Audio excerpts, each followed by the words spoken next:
No smoke without structure. No noise without receipts. This is Hit and Run. Chopper 1, visual contact, vehicle heading northbound. I walk through deserts with boots full of sand. Carry more weight than most men understand. Steel in my spine, cold in my chest. You test what we built, you better come correct. This ain't no gossip, this ain't no show. We don't chase clout, we chase what you owe. Stand on the line, never cross it for fame. We say what we mean and we mean what we claim. Seen men fold when the lights got bright. See true drown in the headline fight. We pull it back, break it down slow. Facts hit harder when the ego go. I've seen too many lies dressed up like kings. Too many weekends pulling fake strings. So we step in the ring, no mask, no bluff. If it's truth you want, we call it rough. This is hit and run. Stand your ground till the job is done. No retreat, no second guess. We break it down, expose the mess. Hit and run.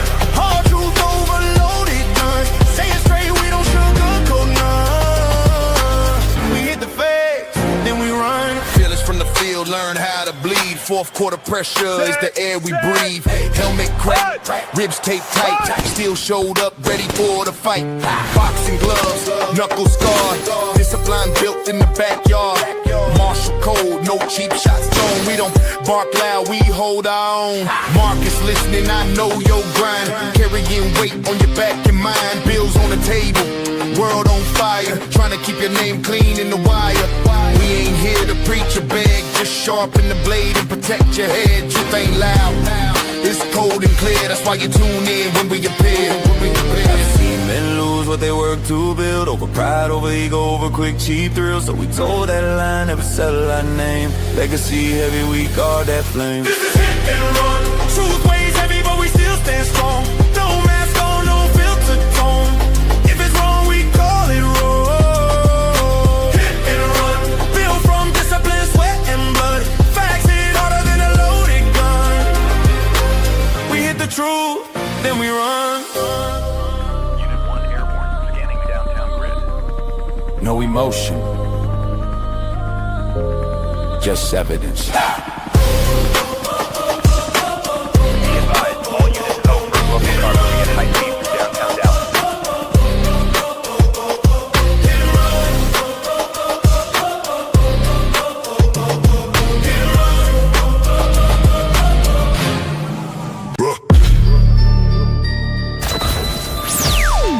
Kill the noise, lock the doors. 3 men at the table. No scripts, no retreat, no fear. Welcome to the Lion's Den.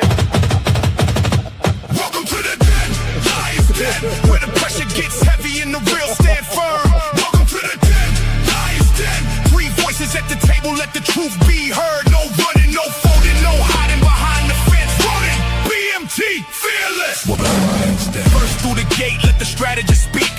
Calm under pressure, but the structure runs deep. Rolling at the table, every word got weight. Study every system, every motive, every state. Veteran discipline play, long range sight. Separate the facts from the noise in the fight. I do not chase trends, I examine the frame. Follow the incentive, then expose the game. Build with a purpose. Stand on the code, carry the pressure. And control the load. No empty performance, no counterfeit shine. Rolling in the den, hold the line. Rolling. Enters with the passport stamp. Global perspective, every pattern gets mapped. Traveled in an unfiltered, no rehearsed disguise. Seen the world firsthand, so we recognize his lies. Facts in the chamber, context and place. Culture and money examined face to face. Cyber mind sharp, business sense clean. He reads the machinery behind the machine. Receipts for the claim, evidence before spin. BMT brought the world inside the den. Bring the facts.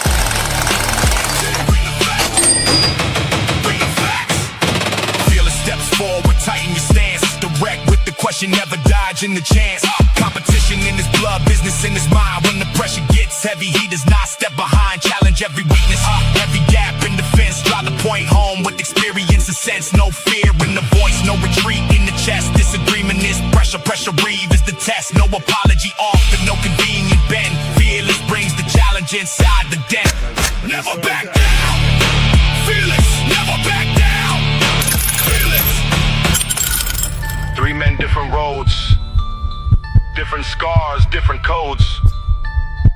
One table, one standard, one den. Who holds the line? Ronin! Who brings the facts? BMT! Who brings the challenge? Fearless! Where are we now?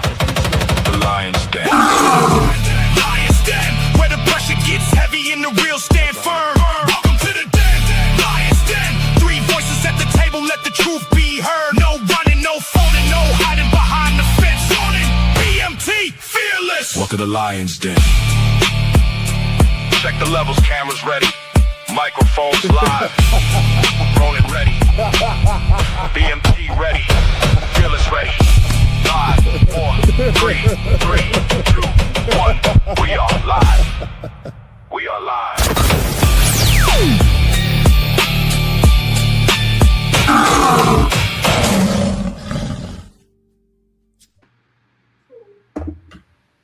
Hey, welcome to the Lion's Den. One more night, Friday night, get into it, but I want to minutes for the people of Choco, Colombia, and play this little video.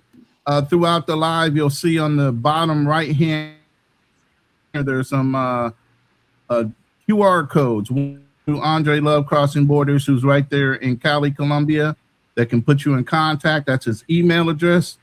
It also is tied to, if you want to PayPal to contribute to help with people of Choco in that region, you can. And then there's another directly to a nonprofit organization that's right there in Choco that will get the money right where the people need it. This video just so you guys, I can bring this home to some of the people that don't know what's going on there.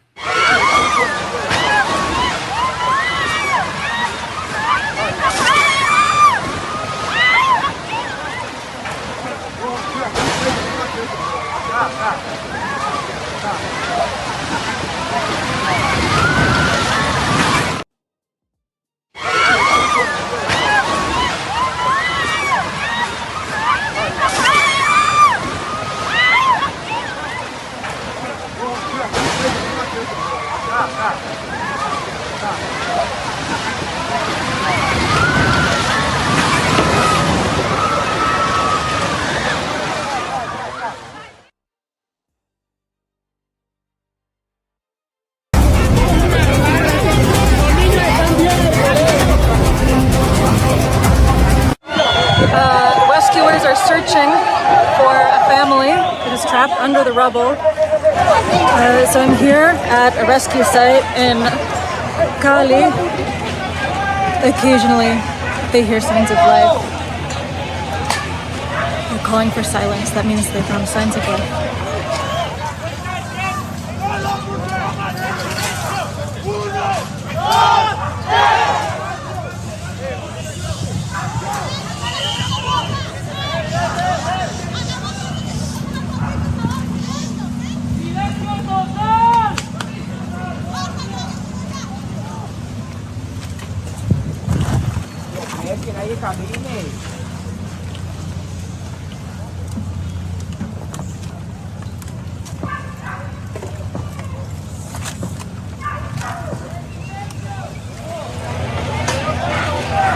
One paramedic said that her mother, father, and 12-year-old are trapped under the rubble, but most of the apartment buildings, residents are presumed dead under the 5-story building. There's a group of paramedics from Popayán. They're here in Cali helping out, as well as hundreds of just regular civilians, people that are passing debris, passing buckets of rubble to each other to help clear the area.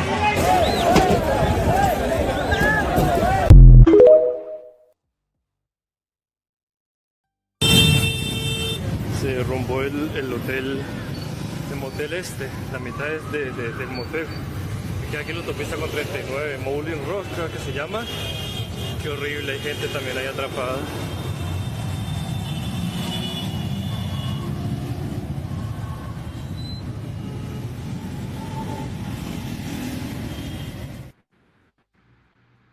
Wow. So, because a lot of times what we hear on TV sounds for real. One of the reasons why I wanted to play this video so that you guys can understand what's really going on in reality. And come to find out, not more than just a couple few hours ago, Indonesia gets the 7.7 earthquake, and that's following behind with a tsunami. We don't have their information as much right now, and we're trying to support the black people of Choco because they're not the ones getting the news media attention and things. So there are brothers on the ground arrested, and these are some of the people that I referenced on these QR codes. Please give whatever you feel like you need to give, if not anything. We appreciate any kind of attention towards this matter and spreading the word. There are good organizations down there that will get it to the right people that need to get it the most. Now, let's get to our show. And I do have to say, I want to introduce everybody first before we get into the story it's going to share with us. And I have a little to play for that. But I do have to say, from all that video that I saw there in Choco, it looked like in Cali as well, you know, and I think it's because Americans are more spoiled. There would be a sect of people that would be running around looting. All I saw were people working together in Colombia to try to help those people that are trapped, who in need of food and shelter. All I saw was brotherhood and sisterhood there. Is that what y'all saw? And it's so different here in America? Communication, and when they told everybody to be silent, they were silent. So yeah, that's what I picked up. What about you, Troy? I really touched it. I saw the same thing. I was shocked when I saw it. I didn't see the extent of the damage that was done. And right. That was crazy. Yeah, it brings it home when you see that, you know, that level of devastation, and you know that's going to take years. You know how long it takes to build an apartment building, an office building, and let alone a home in some of these countries with resources and money, and they don't have insurance policies like us, right? You have a homeowner's insurance policy, you think they're going to pay off right away? Nah, nowhere close to what the value of that home is going to be. Are they going to recover from that? And you got also, can you hear me? And you also got to realize that it's an act of God. So that's a portion of your insurance policy that says that it does not cover act of God. Right. Damn. That's true. Yeah, my heart so I just wanted to take a moment and recognize that first before we started our show. Pettiness that goes on between our people, and it really is our people, even though they might be of Latino descent, of Asian descent. They are our people. But I'm gonna play this little intro video to kind of get into Troy's story, and then I want Troy to tell his details on what occurred with him there in the Dominican Republic. Let's play this little video, kind of like a teaser.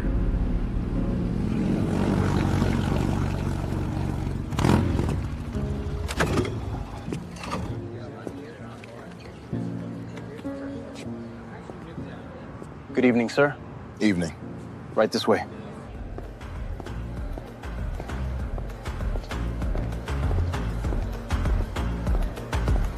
Mr. Cole, welcome.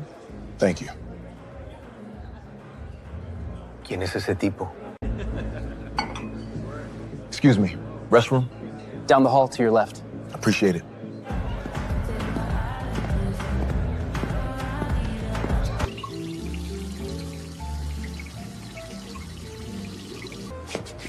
¿Ese hombre estaba en el restaurante? Sí, entró normalmente. Vigílalo. ¿Hay algún problema? Todavía no. Después, amigo. Excuse me? The restaurant section is restricted right now. My table is right there. There are standards for this section. Standard? I've been sitting in there for almost an hour. You checked me in. Yes, sir. Mr. Cole, sir, your table is ready for the second service. He's our guest. Have a good night.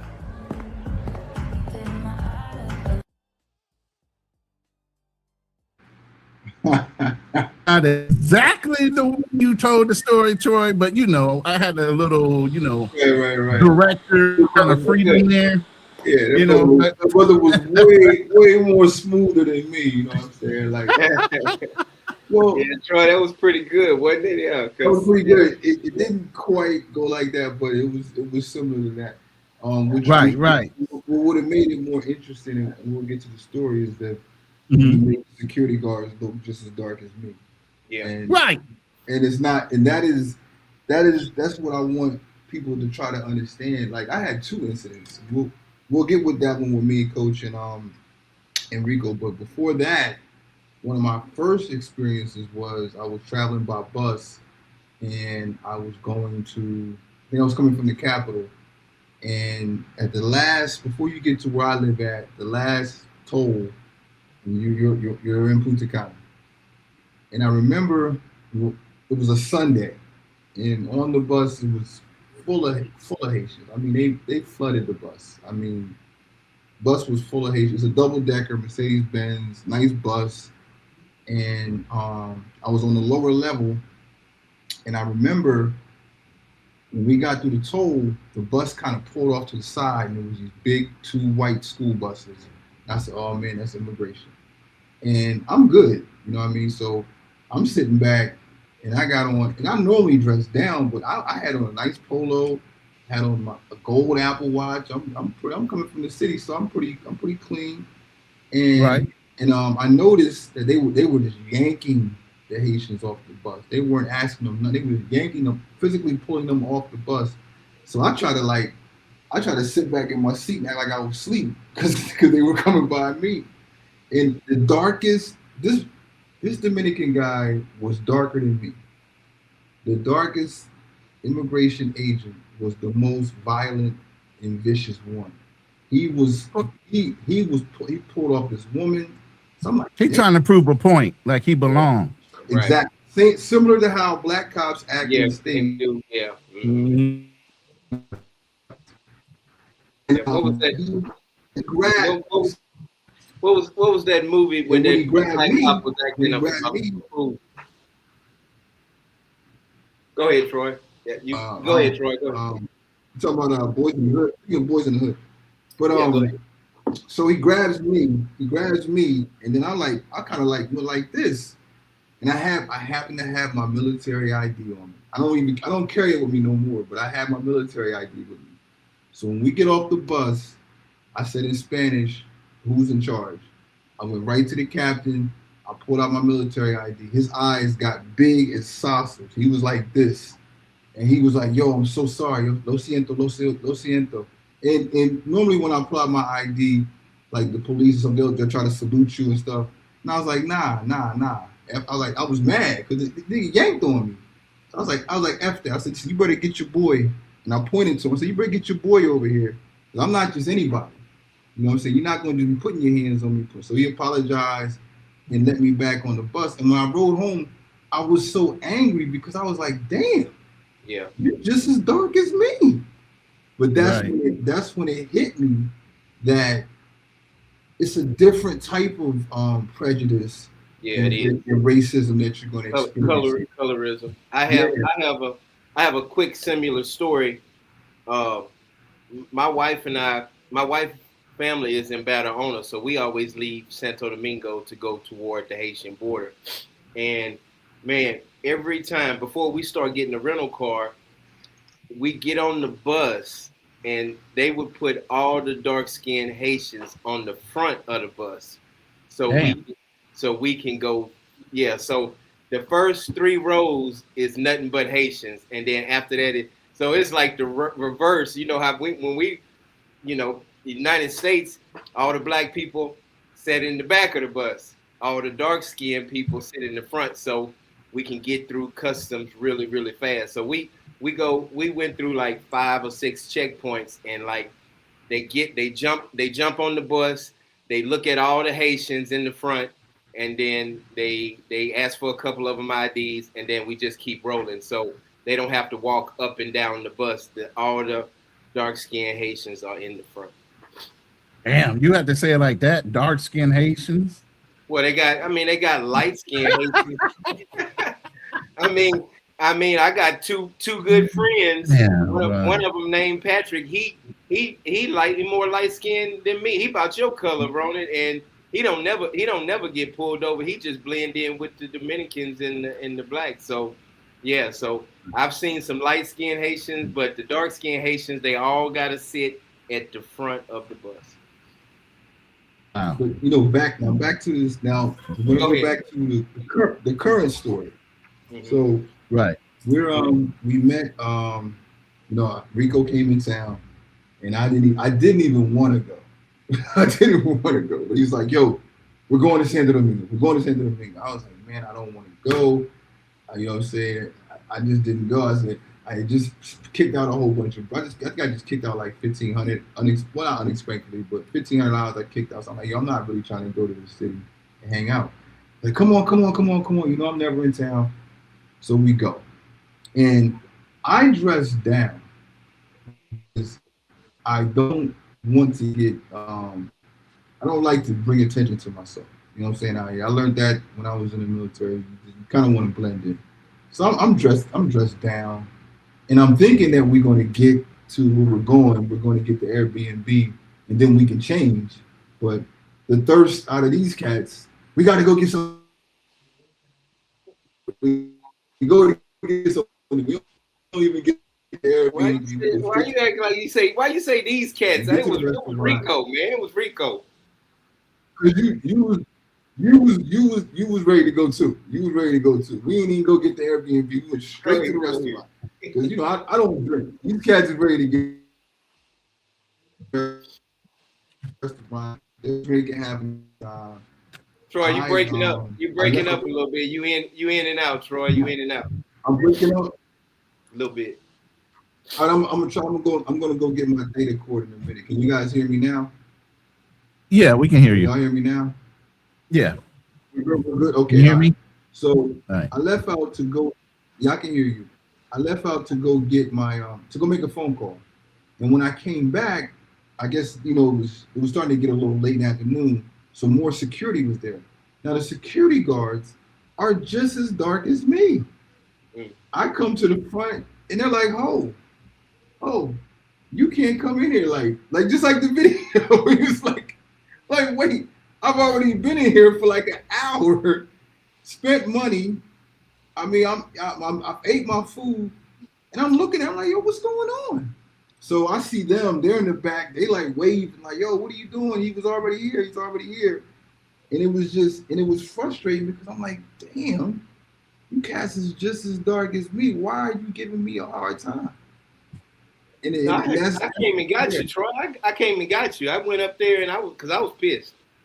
Yeah, it was wild. It was wild. Yeah, it's wild. But they eventually let me in, and I was just like, you know, it's been times when I've shown them pictures. I've shown Coach and Rico where I've been in restaurants and they have served the person behind me. Yeah. Will come in after me. Now I'm like, look, watch this. Yep. They serve the people behind me. I've seen and it's wild. But you know what? I don't let stuff like that shake me because of where I came from. I just came from the States. So we come from possibly one of the most racist nations on the planet. So, and I went to all white high school. But Troy, you missed the good part. I just got to throw the good part in there. When I walked up, you said, "Coach, I'm finna bounce. I ain't paying for my tab or nothing because they ain't even let me in." So you was like, "Fuck it." Oh yeah, fuck it. Yeah, let me try. You had like a $20, $30 tab. You was like, "Nah, my tab was like $8. I don't drink. But by the way, real quick, so people don't know who you are, Troy. Give them a little bit of your background on who you are, what your background is, educational level. What do you do?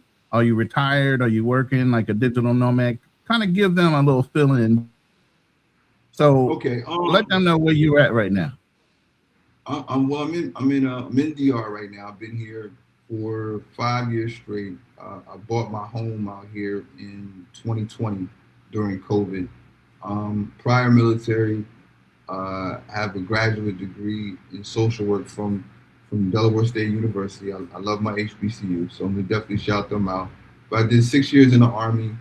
I got out, went back to college, finished, got my graduate degree. I became a family crisis therapist for the state of Delaware. And I did that for like about 2 years. And then I got on at the VA. Then I worked in the Veteran Affairs Department. And I was the homeless coordinator for the state. And I will say this because it's probably one of my proudest things. We had zero, I got to find an article somewhere, but we had zero homelessness when I was the homeless veteran for the state. Wow. During my tenure. And while I was there, I met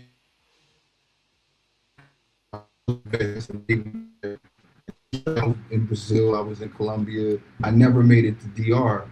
And one of the veterans kept saying, man, you got to get down to DR. You got to get down to DR. Now, my ex-wife is from Honduras. So when I came down, I was able to read the for sale signs. And I just started making phone calls. And then I realized how cheap the property was at the time. Now, this is 2018. So I just kept my eye on the property that, because I eventually, I've always wanted to move out of the country or have a property outside of the country. So I was doing well financially.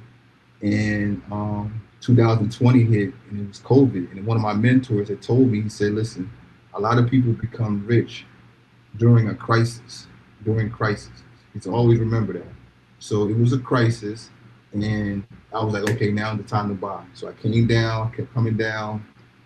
And I seen this property online, and I liked the area, and I knew that this was the most visited place in the Caribbean.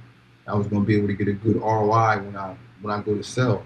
So I pulled the trigger, and I purchased my home, and then I came down. I was coming down as a vacation home, and I started dating somebody from American Airlines that worked out here.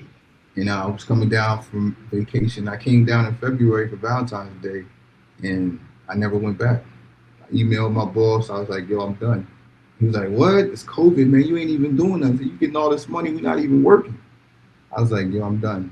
I ain't coming back. You know what I'm saying? It was one of those. And I've been out here ever since. I think I've been home maybe 4 times. And that's just because I had to go home. You know, but yeah, I just been down here ever since. So, but I love it. Like, I don't want people that are watching this. I'm definitely not complaining. I'm just telling you my experience. I'm able to deal with. I'm a big boy, so I'm able to deal with it. Right, man. But that's a little bit of my background and okay, you know, a little bit about myself. No, I appreciate your service, Simplified, but I know you're an Army dog, so you know it's all good. You know, I'm not gonna hold it against you, but yeah, I just wanted people to understand your background. So it don't matter what background you're in. It comes down to the shade of your melanation, your skin tone, is what's going on. And then we don't have our opposition on this panel, right? And there got to be a light boy up there at the top. Yeah, let me go ahead and start with this. Go ahead, man. Go ahead with your anger. It's not that. Let me just break it down. You on the bus, you dark, right? So obviously the police officer, it can't be colorism if they all black. So the problem isn't right. Dominican black, it's Dominican Haitian. So if your phenotype looks Haitian, they're going to stereotype. I live in Texas. I don't see no brothers here complaining when they grab all the Mexican Americans. I've been in places where they say, well, you look like you from Mexico. You know, ICE comes in and goes after them. It's not because it's just because they look Mexican and they assume that because you look Mexican, you're illegal. So they take them. The same with you. If you are in Dominican Republic and you look Haitian, and if there's illegal Haitians there, they're going to come after you. You just said that you on a bus and the police officer who came and got you, he was dark as you. So it can't be about color. Number two, darker. So it can't be about color. Number 2, American arrogance. Listen to what you said. He touched me and I told him, what? You in another country, brother. Hold up. You in another country. Right. If they came out, if there was a Mexican dude in the United States and the police came after him, he like, what, man? What you gonna do? I'm in the military. You think that would fly over? Do you see the American? But I'm saying, do you see the American arrogance? If I'm on Mars, you're not gonna touch me. But I'm saying, but you in another country. You got to play by their rules. We always think we can go somewhere and our passport gonna get us by. I'm a man because first. we would never expect if a Mexican from the military came here and the police said, "Come with me," and he like, "Huh? What?" It would cause a problem because the first thing they're gonna do is, "Why don't you just comply?" So we always bring our arrogance to another country, and we think because we is in the military, whatever we did in the United States does not apply in other countries. That your military experience, all of that, you in a whole nother country. You got to abide by their rules. Always reverse it. I don't think you can. It's not. Let me say this real quick. It's not just because he was in the. Just because you in the military, you think you can do something in the Philippines? Stop. See, just throw that word around so nonchalantly. Okay, we carry ourselves with a certain amount of decorum. So when we get gripped up unnecessarily, yes, we're going to pull back a little bit and say, look, I don't need you to escort me. I'm coming along with you. Okay, you don't need to rough me up. You don't need to grip up me. I'm coming. You get what I'm saying? What they try to do is intimidate you by grabbing you and pushing you along to put some fear in you. They want you to be fearful. We don't react that way, man. We don't like being, first of all, you ain't going to blackmail us. You ain't going to hold to no fucking line. So when you grip us up like that, it's going to be a snapback of us pulling back a little bit and say, hold up now. You know, I know how to come along, comply. I am complying. But you don't. Ronan, how many times you been in the Dominican Republic? But that's what I ain't never been in the Dominican Republic. And I seen people who don't comply. You're not in the United States. I see people that don't comply and the cops just shoot them. One at a time. Come on I now. see people that don't comply and they get shot. You're not in the United States. So it's a law here that you can just run up and grab people? No. What you mean? How you gonna fight the law? You tell me. You gonna fight the law? I will fight the law. I'm not gonna let nobody just grab me. There's a law there that says, look, I don't like this law. I drive there all the time, and I fight with my wife, who is Dominican, who's right here. I say, hold up, the motorcycle is coming the opposite way on the street with no light on, and it's cutting me off. You telling me if I hit him, it's my fault? She said, yes. I said, no, that makes no sense. How can it be my fault that I hit a motorcycle who's not complying with the law? She said, that's the law. So I'm trying to bring my American mentality and how Americans act to another country. And I'm trying to fight their law in another country, which makes no sense to me, but that's the law. So you're like, that's how it is. It's a basic human right to not have somebody just grab on you and shit like that. No, I think that's a basic human right. Yeah, it has nothing to do with a human right in the United States. Hold on, Troy. 1 second, Troy. They're so used to grabbing Haitians like that. And they just assumed that he was Haitian. So and then once he raised his voice and he started talking like, oh dang, he's American. So that's in the beginning. The beginning starts off with they just assumed that he was a Haitian. They backed all the way down when they found out who I was. They backed all the way down. But I don't care if I'm on Mars. You're not just going to walk up to me and just do what you want to do. I'm a man. So that arrogance is what we do get us in trouble when we That is not arrogance. Stop using that word, bro. You keep saying that. When you in Rome, you act as the Romans. You come there with this American attitude. You say you're not going to do this to me, and they're going to say, who you think gonna win when you say you're not gonna do this? There's a difference between being arrogant and assertive. Okay, assertive. Let's whatever. Not even that word. Let's not even use that word. Tell the police there what they going to do. Let's use an unwritten word of common courtesy. If you're in law enforcement versus fire department versus somebody who was in the military, they know you have a certain level of training, and it's a common courtesy. You extend your identity or say, "Hey, I was in the military." All of a sudden, they a little less push and allow you to move on your own because they know that they didn't know he was even in the military at that point. But and second of all, why does his military in the United States matter in another country? It does not matter. Exactly. It's a level of training they know you have, and they don't have that level of training. So but see, you're talking, but you never served in the military or did any kind of law enforcement or fireman, so you don't know that level of common courtesy. Why did they start saluting me? You're right. When I pulled my ID card out, they started saluting me immediately because it's a common courtesy among service members. But that's just a respect. But what I'm saying is, you think That's you the point. You just said it the like word. you were owed that There's a respect. certain level of respect. Right. Once you but identify you said yourself, it like you were there's a owed that certain level- respect. They don't owe you anything. No, nobody owes you anything. Exactly. But once it gets up, then it's an issue. You're gonna respect me as a man, though. You're not gonna just handle me. Hey, There's a lot of brothers that I know that said the This same is not thing. just about Haitians. This is about how being approached. There's a lot Nobody of brothers wants to that I get know that. who argue with police stops in the United States, argue that you're going to talk to me like a But we're man. not in the United States, though, right? And now you just said it. You're exactly right. See, I'm you're not in the United States. That's what I'm trying And to tell you. And if I was in the United States, police are not going to just grab me in the United States either. I'm not. A lot of brothers said the same thing. I'm not, and I've been harassed by the police in the United States. You're not going to just handle. A lot of brothers said the same thing. You're not going to do this. I'm not a lot of brothers. I'm just saying they had the same attitude you had. That And you know you said what? what they said what they wasn't going to do.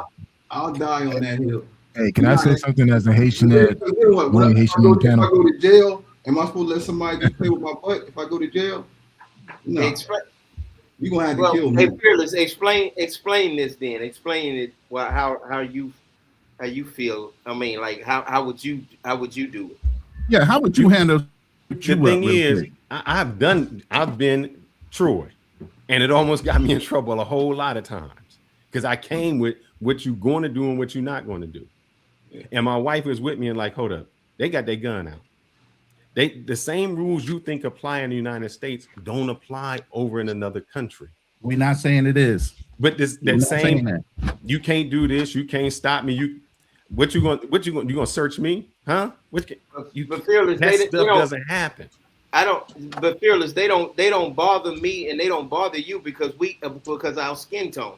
The ICE agents don't bother me in Texas because of my skin tone. I'm saying they still go after Mexican Americans who are Americans. Are you down there protesting saying that's wrong? We're not doing that. You guys hear me? 1 2 1 2. Can you hear me? Yeah, we can hear you. Hold on. Go ahead. All right, because it's like you guys talking about Haitian. I'm like the only Haitian on this panel, so no, we're not talking I about can Haitians. speak We're on it. talking about colorism, and that has nothing to do with just Haitians. It just happened to be there was a Haitian. Well, I mean, wait, hold up. But the topic's on the brother because they assumed that he was Haitian, right? Right. So I'm Haitian, and I never been harassed in DR. I get the stares, but they try to figure out who or what I am. But I never got pulled over by a cop. But I've seen them harass other people, so that shit does exist. Colorism is alive and well in DR. Yes. Even with my wife, she'll tell you it's like, hey, there's certain ways how they approach certain people based on their skin color. For me, they don't know what I am. They know that I'm not Dominican. However, they don't know I'm Haitian. And I know some people say, well, you could tell what a Haitian look like. You don't know if I'm Haitian unless I tell you. I don't sound like a Haitian. I don't look like one, or so-called look like a Haitian, because Haitian look, there's a whole variety of different types of Haitians. But they do look for so-called phenotype or prototype of what a Haitian person look like. I don't fit that category. You just agreed with me then, Black Man Travels, because what you're saying is it's not the color. Because they're saying they don't know what you are. So if they don't know what you are, they haven't harassed you. They only harassed you if you were Haitian. But keep in mind, I speak Creole in DR. But I speak it very loud and clear when I'm out there. Nobody don't say shit. The thing is, if they look at you, if they don't know what you are, they assume that, that's just a big American. So you're not gonna get it. You just said they don't bother you because of your color. He said that he's on the bus and he's not getting bothered because of the color, because there are police officers and Dominicans just as dark as him. His phenotype look Haitian. So if you look Haitian, that's the people they're after. Just like if you look white and you hear, they're going to be like, oh, he's white. He's not Mexican. So they don't bother him. But if you look like, the El Chapo dude and you on the border, they're going to bother you. So is it fair for me to say, well, I'm Mexican, but I'm a white Mexican, so they don't bother me? That's the same analogy that you're giving. But if you look like a Mexican and ICE is coming after you, they come after you. Well, I'll say this, right? I've been all over the island, the entire island, both Haiti and DR.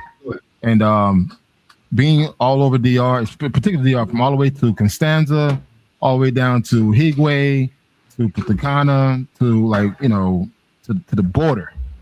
I never got stopped, never got pulled over because I was dark skinned. That's something I could admit that never happened to me. However, I've seen a lot of harassment towards Haitians or the Haitians that are there, living there or coming into the country.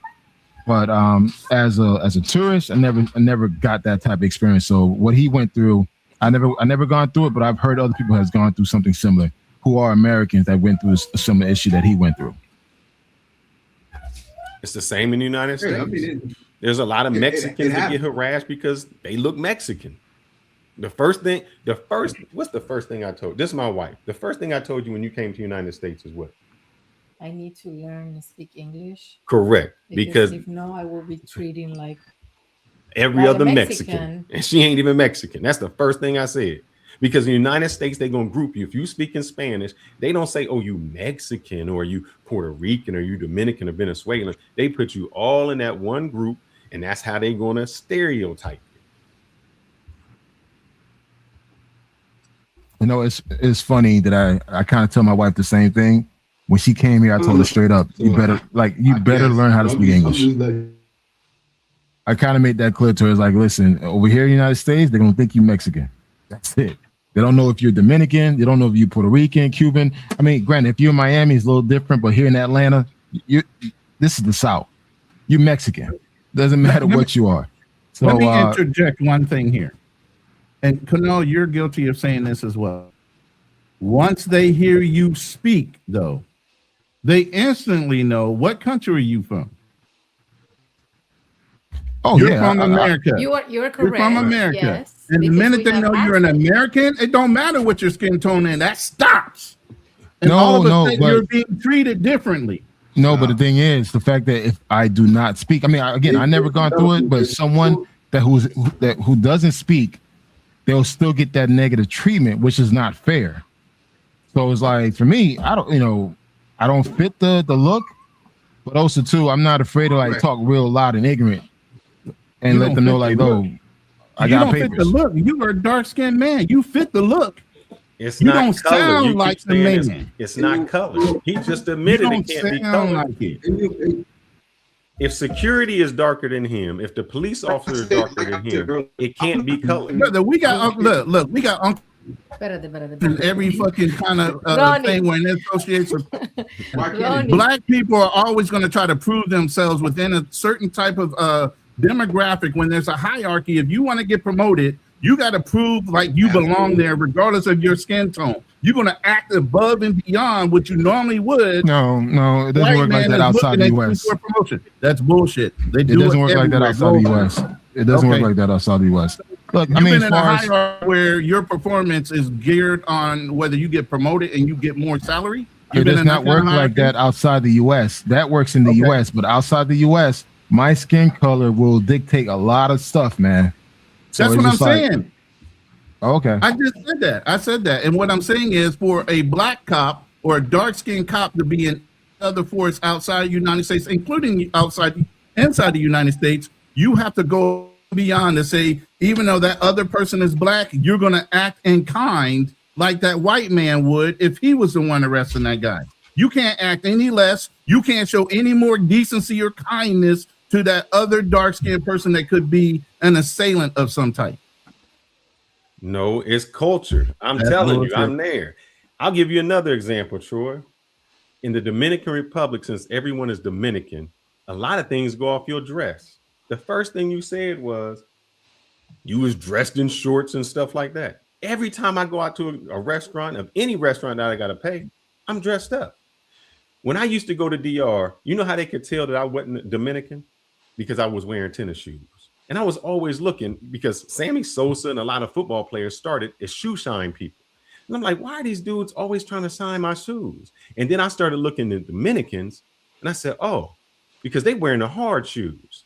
That's how they know I'm American. Because never when I'm going out, I got on hard shoes. They dress an entirely different way. They don't go to the restaurants dressed in shorts because that's an American thing that we do. How we go to Walmart dressed how you want to go. It's not like that. Let me see. We lost Troy. I think it was his connection. But fearless. All right, I'm gonna push back, bro. I mean, you and I are both DR vets, man. We've been all over DR. We I got wives of the Dominican Republic. We got wives from Dominican Republic. So, would you say DR does not recognize colorism in that country? or everybody's treated the same. Like everyone, like we don't see color. It's all like it's all love. Do you actually believe that? While you're talking, I'm going to put up slides to prove whether you are or not. No, So, go ahead. No, I think it goes more with class and then color. Because I matter of fact, when I was in the cigar bar, I showed Ronan, who I was there with, and it was a mix from dark skin to light skin, but they were dressed in suits, and the way they were dressed in suits and how they behaved dictated how they got treated. We always, and this I've said it before, dudes go to Sasua and be having on jerseys and Timberlands, and then you expect that you get a different treatment.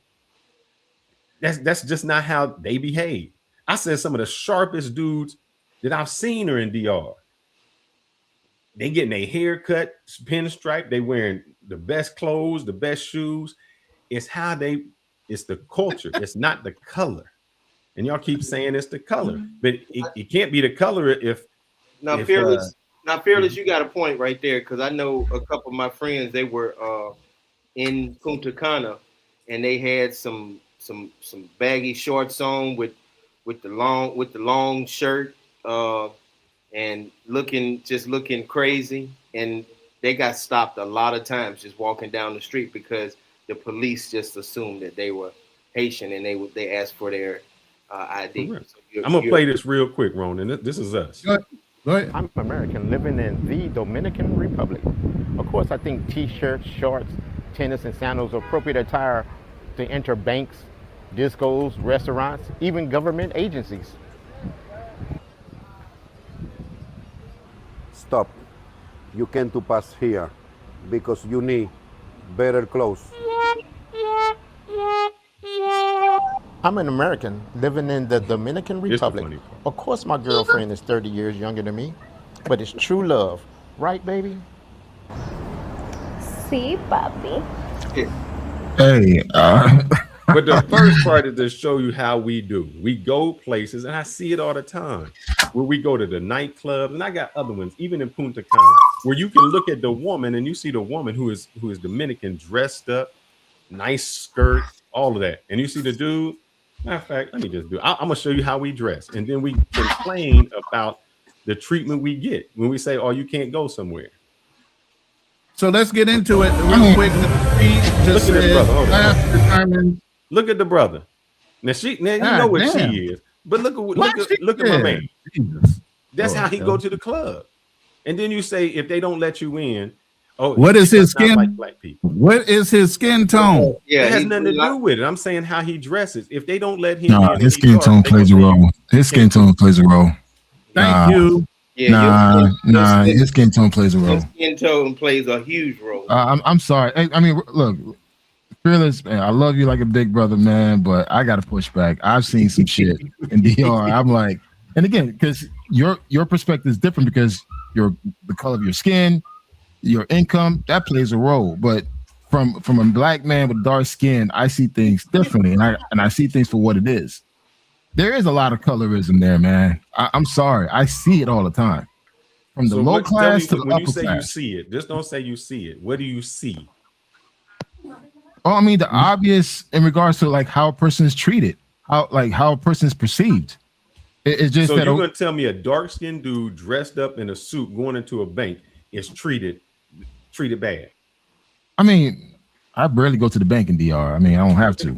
I can't use that as an analogy. Hey, I can guarantee you, if he walked into a place like that, dark skin, dressed up in a suit, they still gonna side eye him like that's not a normal thing for them to see. What do you mean that's normal all the time over there? Look, you never even been there, Ronan. The majority of the country is of color that looks darker. That's the majority of what the country looks like.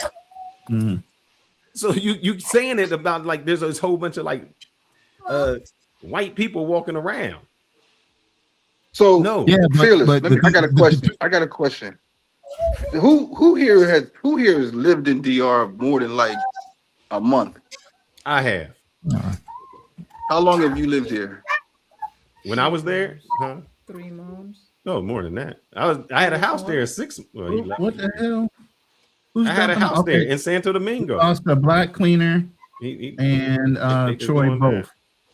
Yeah, they keep dropping. But can So- you drop some of those videos? So Because how- I can't drop them. Oh yeah, let me get rid of it. Go ahead. What's that? What's wrong with that? Let me get that. Because we filling up fast with all these documents. Remove. All right. Yeah. You know, later on we will open up the panel. This is a chosen panel for a reason. Because of Troy's story, and we wanted to get into it. Thanks to Dominican Route for bringing up Yeah, the my- story. my Ryan's bad. Den. So yes, I have lived there. I've lived in Santo Domingo, Winston long? Church How Hill, long were you here? February 27th. I've been going there. I made the mistake. I made a error the last time. I've been going there Hey, since 19. Charlie, you supposed to be on this panel. Where's your link? Hit that link, Charlie. Go ahead. I've been going there since 1998. Was my first time going to DR, and since then I had a house. I was spending summers there. I was spending time there. I think you may have a different experience than somebody that's dark skinned that's here. Let me see if I can think find it's my- safe. Let me feel this. I tell you in a heartbeat, I know I have different experiences in it. And let me give I don't know y'all why you another. over there in denial. No. Let me give y'all another great example. My Go mom. ahead, Dominican. My mom came down. My mom came down a couple years ago. We got on that same type of bus, and we rode. And my mom is dark skinned, and they came all the way to the back of the bus, the driver, and said she need to get up to the front. I said no. That's my mama, and we are American. My mama is gonna stay right next to me. And then my wife, Dominga, she was like, no. She was just explaining like, no, she's American or whatever. But my mom is dark skinned. They was gonna bring her up to the front of the bus to sit with the Haitian people so they can go through the checkpoint real fast. But we talked to them, and then they let my mom sit in the back of the bus with us. You know what? I never heard that before, man. You know what? Can I share this experience? Go ahead. This is back in 2012. I took a bus ride from Port-au-Prince to Santo Domingo. Took an 8-hour bus ride. 8-hour bus ride on Metro. I still remember Metro. And it was a cool ride. They gave you sandwiches, they gave you juice, everything for free. It's part of your ticket cost. And I remember we gone through 4 different checkpoints. And each of those checkpoints, they will look at me. And it's like, okay, all right, we don't know what he is, whatever. He's a big dude. But I was like, all right, cool. And they never asked for my passport. The only time they asked for my passport when we got to the DR side, and they had everybody get out the bus. When I got out the bus, they looked at my passport. They saw the U.S. passport. It's like, yo, like they didn't even look at it. They just glanced at it. All right, keep moving. Exactly. But it's just kind of interesting that on that bus ride from Port-au-Prince to Santo Domingo, I never got harassed. I never got looked at, never got asked questions, but the other Haitians did. And I was wondering, like, damn, why they asking them, but they never asked me. And Were you sitting in a different part of the bus, and did you pay for the most expensive ticket? I was in the back. It's the Metro. Exactly. I was in the back sleeping. It's an 8-hour bus ride. I mean, but to me, and I'm not trying to be disrespectful, that's like a common sense. If we go 30 times together, me and Ronan go, and then all my dark skinned brothers that's on the panel, 30 times, we ain't gonna get talked to or ain't gonna get pulled over. Ain't nothing gonna happen to us. But I guarantee you, out of them 30 times, they gonna check y'all passport. They gonna ask y'all questions. They gonna touch you. Hey, you need to come over here and come out here. If I cross the American border going to Mexico 30 times with my black friends and my one Mexican dude, they ain't gonna never ask me for nothing. But they always gonna ask the Mexican. But no. But I'm saying they gonna ask the Mexican for something. See the analogy? Yeah. It's the same thing. But Fearless, your perspective is so different from ours because look, I just showed a picture of a dude that that I've been knowing for 12 You see me? I'm not arguing. I ain't gonna say dark as it. hell. I know how light I am. I'm not dark and got dreadlocks. I ain't gonna argue. I already know. Hey, Ronan, I don't know what it's like to be a light skinned brother. You know what I'm saying? I don't know what it's like. I don't know what it's like. Right. I'm not gonna sit here and pretend to know what it's like to be a light skinned brother. You But you know what? Hey, all my people dark. Hey, Mike. So are mine. That I'm doesn't saying, matter. so you're That's saying still a that different experience. my My brother, dad blacker than everybody on this panel. My brother is darker than me, and he had a different life experience. I did, being lighter. I can't understand what my brother went through, even though he was born from my same mother. Oh, I'm sorry. There's no way. I don't care if I got my grandfather's dark as hell. Like a picture of him up right now. I love my grandfather to death, but he had a different life experience than me. It's just a different experience, man. It's a different experience, man. Because like, you know, traveling all across Latin America for me, there are certain countries, man, I got pulled over, I got harassed, I got followed because they thought that I was one of the locals. Like, especially in Colombia, like once you go outside of Medellin, you hit up some of the smaller cities like Buenaventura or Cali in these areas. Yeah, they're gonna stereotype. They're gonna think that you're probably one of the locals. You don't have any money. They want to follow you. Like even Peru, I experienced that. Chile, yeah, you're just gonna stand out, especially if you're American. You look different, but I'm a dark-skinned man. I do draw attention. It is what it is, and it's like for me to pretend like there's no colorism. It's all about classism. Bullshit. It's racism, colorism, and classism. All three, and I experienced all three, especially in Europe.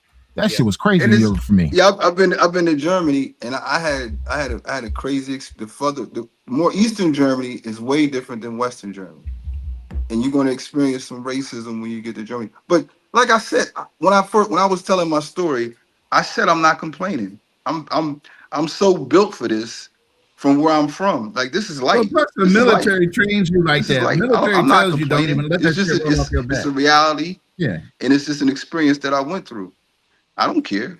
It didn't shake me. It didn't make me say, "Man, I hate DR. Man, I want to leave." I have a question for Fearless. Fearless, Yes, do sir. you think This shit don't bother me. Right. The only thing that got me upset was, and you can call it what you want to call it, was homeboy putting his hands on me all crazy. Yeah. I don't tolerate that shit. Yeah, you ain't gonna put your hands on me Trust like me. Don't the way touch he was me. the way he was grabbing on them people. You should have seen him. He was losing his. The other officers were not doing that. They were just saying, "Come with me, come with me." He was the one. Yeah, he was the one on there tripping. You always got that one overzealous, darker skinned guy that's trying to prove himself to the rest of the crew. Now stop playing. He's not necessarily Hold on, darker. I got a question because I'll Where the forget. black man? Where the black cleaner go? Okay, go ahead.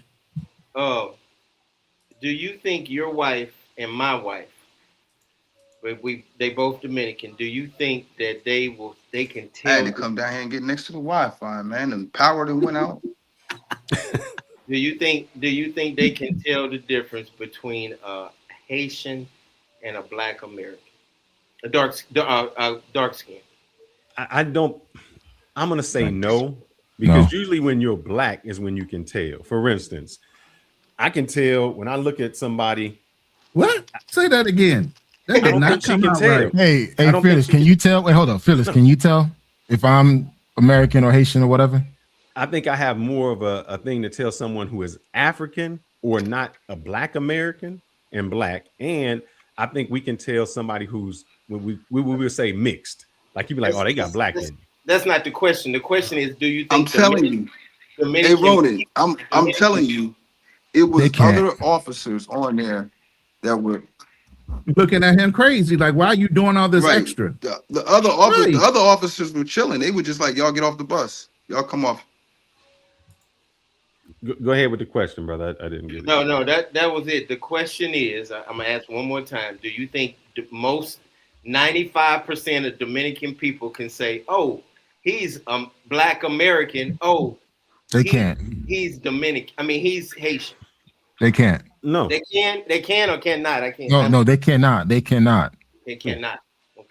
Especially you have the phenotype of like a Haitian. They just like, oh, they don't look like us. Because it always goes this. I wouldn't be able to tell, oh, that's a Korean person and that's a Chinese person, Japanese. But a Japanese person can tell you who all of them people are. Because that's their culture they can see. Dominicans call all people with slanted eyes Chino. They always say Chino. They might be from somewhere else. But yeah, but go ahead. What you about to say, brother? No, I was gonna say, like for me in DR, no one doesn't know what even Haitians don't know I'm Haitian. So like I started speaking Creole to them. They were like, their eyes is like, what? You Haitian? You don't have an accent either. Well, like when you no, speak. that's the thing. Right. So I have even Americans don't even know that I'm Haitian unless I tell them I'm Haitian. I'm like, yeah, I'm from Haiti. But even in DR, when I go to Haiti as well, they don't know I'm Haitian until I start speaking Creole. And then even then they're gonna say, who taught you how to speak Creole? My mom is Haitian, my dad is Haitian. And they're quite surprised by it. So sometimes they don't know. But then again, I probably have more American way than other things. Hey, let me read this real quick. The super chat. Mr. G is already given up $2 and then this other $10 one. It's supposed to register Menina for school this week.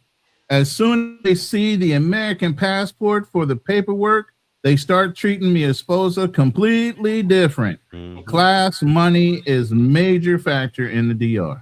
Yeah, I agree with that. I'm about to make y'all real mad. Go ahead. I seen somebody in here. Just let me see if I can find it. Let me see if I can go right here. Give me 10 seconds. Shout out to Mr. G. I appreciate the $10 and the $10 super chat. Mr. G wanted to come up on the panel, but I said I don't have access. You just took that off. I just found it.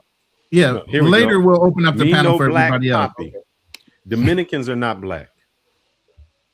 Well, let's put it this way, because Dominicans ain't black. So it's when they say, "Oh, me no black," Dominicans aren't black. Do you understand what they're relating that to, though? Do you understand why they say that? Take me out. Argue with me on that one. I want you to explain your rationale behind that. Okay. I'm curious to learn. I'm not going to use my words. I'm going to use what y'all call the who would y'all call him? I know y'all do it. Y'all call him the king of New York. I know all of this. What would y'all call him? I know y'all got a name for it. You talking about name?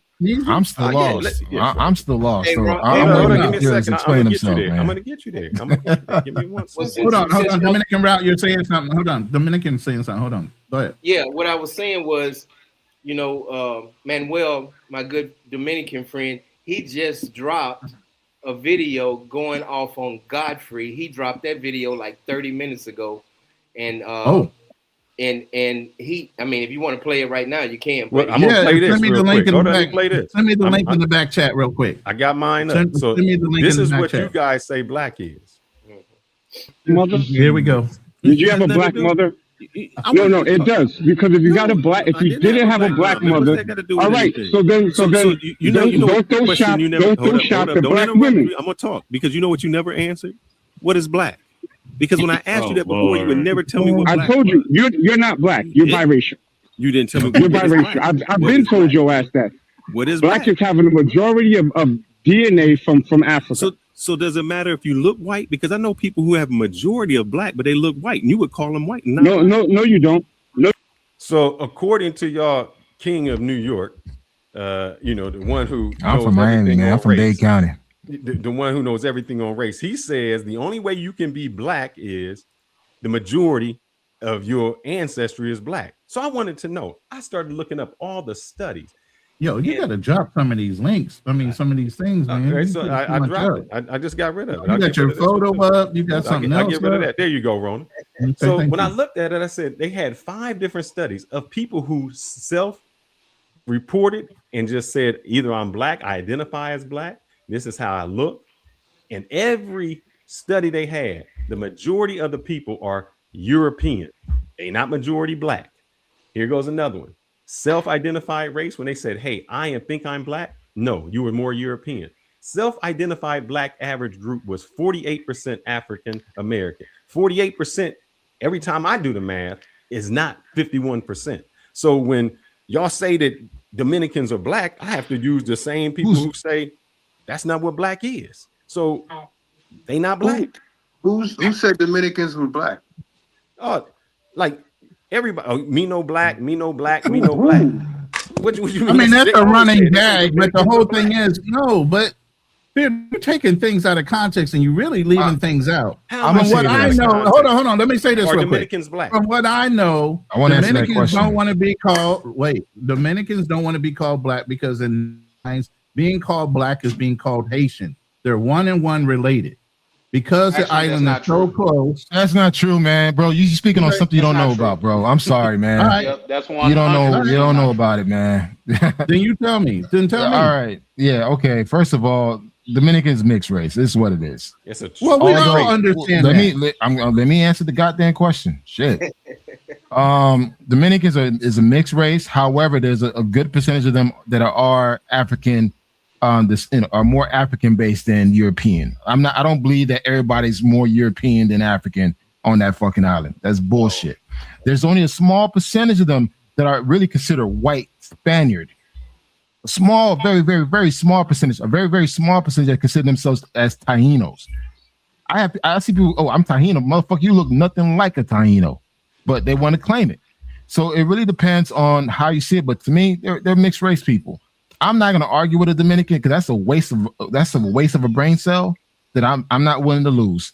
Because if you go into that deep rabbit hole, you start seeing the hate, you start seeing the colorism, the racism, the nationalism, and all that shit. Is like, you know what? I can't have a civilized conversation. Well, that's a great point because Ronan, why don't you play on Food for the Soul the first 3 minutes and he's talking exactly what my brother's talking about right here. And another thing too. I call myself black, but y'all FBA niggas. Wait, hold on. I want to make this shit clear. I consider myself as a black man, but y'all FBAs don't call me a black man. They say I'm not black. I'm Haitian. Let me help. Wait, hold on. So hold up. Let me finish, and I'm done. I'm gonna stay quiet. I'm gonna grab me a drink. I'm gonna shut the fuck up. No, you've been drinking already. Wait. No. I just had one drink, bro. I'm about to get some more. Don't start with the disrespect of the FBAs. Hey, it's what it is, bro. It's what it is. Open season on y'all niggas, bro. Hey, I'm gonna say this. Right. Whenever, hold up. Let me finish my point, man. Let me finish my point. Okay. Let me finish my point. Okay, it's like this again. I'm a black man first, then anything. I'm black, then I'm Haitian. Because when I walk around, what you see first is a black man. Until I open my mouth and let me finish my point. If you's a black let me finish my point. You gonna say FBA let me finish my point. No, hold up. Let me finish my points. Black cleaner. Hold on. I'm not gonna respond to him. On the name. Black cleaner. Then I'll respect you once you put respect on the name. You said FBA niggas. FBA is a made-up term, man. Hey, first of all, don't be too like. All right, see, I'm trying to be nice here, but if you want to raise your tone, we can do that because listen, I got that fucking energy, bro. I got that energy, man. So let me tell you this. Let me say this. As I said before, I would consider myself as a black man. Maybe not a black man based on FBA fucking standards. I'm a black man first universally. When I travel around the world, they see a black man first. Nobody disrespected you on the panel. Wait, hold on. Why the fuck are you so sensitive about the topic, bro? I wasn't even talking to you directly, nigga. No, because you said okay, hold on now. So you did talk to me. So first of all, if I would have talked to you, I would have said black cleaner. Did I say black cleaner when I say nigga? You said FBA niggas. That's my family. So your ass is ultra sensitive on that topic. It was something somebody made up in 2019. Before 2019, there was no. I'm not talking to you. Nigga sensitive as fuck. I'm grabbing a drink. This shit about to be fucking live, nigga. I'm gonna grab me a drink. I'll be right back. Hold up. Okay, let him go. Black cleaner, get your point off real quick until a black man travels gets back. But this is the Lions Den. That is a host. Okay, aside from myself and Fearless. Kanal is a host of the Lions Den, but go ahead, Black Cleaner, get your point. I got a question. As an FBA, go ahead and get your point out. Obviously, there are other FBAs sitting here, but this one hit your nerve, so I want you to get it out. Go ahead and release it. We got a therapist on the channel, so we already is a good thing, right? We're gonna get it all out. After Black Cleaner? Yeah, go ahead. Go ahead, Black. I mean, all I'm saying is this: he addressed the first thing he said out of his mouth was, "I'm a black man, and but you FBA niggas." Why? Okay, why are you disrespecting FBA when FBA hasn't disrespected you? Nobody said Haitian niggas. Nobody called him out of his name or said anything derogatory. So don't say anything derogatory about FBA. And see, that's the problem. I'm back. Let's go. Let's go. Hold up. Let's go. Let's fucking go. I'm about the shits. I'm about with this shit. Let's go. Be about the shit right after he gets done. You can't go ahead, Black Cleaner. As I said, I have been silent this whole time, but the moment that he said FBA niggas, you know, of course, Hit Dogs is going to holler because I am an FBA. I do represent foundational Black American. My family are descendant of slaves, but we are not niggas. And if it wasn't for us, you wouldn't be an American. So don't go there. All right, that's all. I'm just saying, if you're going to be respectful, let's all be respectful. I'm going to be respectful to you. Be respectful to me and my heritage. Point blank, period. And I'm done. All right, now go ahead, Kano. You can start. I had a question. Damn. Bro, so basically, yeah, all right. All right, let me hit this shit straight, right? So you got offended because I used the word nigger with FBAs, right? I'm talking to you, Mr. Black Cleaner. Of course he did. I mean, that's a non-response. I'm giving you it's your platform. You're the host. So I don't got to answer. Go ahead. Keep going. So now I understand I was speaking in general terms, but you took that shit so offense to it because you took it as I was talking to you directly, which I wasn't. Secondly, you didn't even give me the opportunity to finish what I had to say because you were so offended because I used the word nigger with FBAs. Did I say FBAs were niggas? Did I say that? It's funny that you guys could say the word nigga freely whenever you feel it is right, but once I say it is a bad thing, right? That's crazy. That's the fucking hypocrisy about all the shit that you guys talk about. And again, for me, I identify myself as a Black man first across the world. I've been to over 45 countries. When they see my Black ass, they see a Black man first. They don't know that I'm Haitian. They don't know if I'm American. They see a Black man first. You guys claim that, hey, Black only belongs to Black Americans. Black is universal, man. That is not what we claim. So don't do that. That is not the truth. Go ahead and when y'all say claim, tell me about this FBA because it's just an invented term. It's a brand new term. Yeah, before 2018 there was no FBA, and the person who telling you FBA is married to a woman whose mama white. So his that doesn't matter. No, Jewish. Yeah. So according to what y'all would say, his kids aren't even FBA. So the dude who coined the term FBA, one, his kids ain't FBA. Two, y'all talk about this reparations and all of this. We got all that bullshit. Hold up. First of all, we gonna stay on topic. You want to have wait. This is you want to have FBA wars. Hey, you want me to go grab my machete? Listen. If y'all want to have FBA wars versus everybody else, we can do that on a different show. Someone made it to the FBA war, man. This is not that show. Hold up. Let me say this. Let's stay on point. I'm still on topic. With colorism and all these other countries. Isolate themselves so much, saying who's Black, who's not Black, who can be Black, who's in the club, and then get mad when you go to another country. Differently, and then get upset when you go to another country and get treated like you Black. FBA. What's that? It's a conversation for another day. Are Black people treated differently abroad? That is not the topic. Yes, they are. So let's not go into the FBA yet, because we can do that next week if that's what y'all got all the energy. Hey, let's set it up. Let's do round 3, Haitians versus FBAs. Round 3. Let's go. Y'all want it. Y'all fucking want this shit, dog. Set that shit up, man.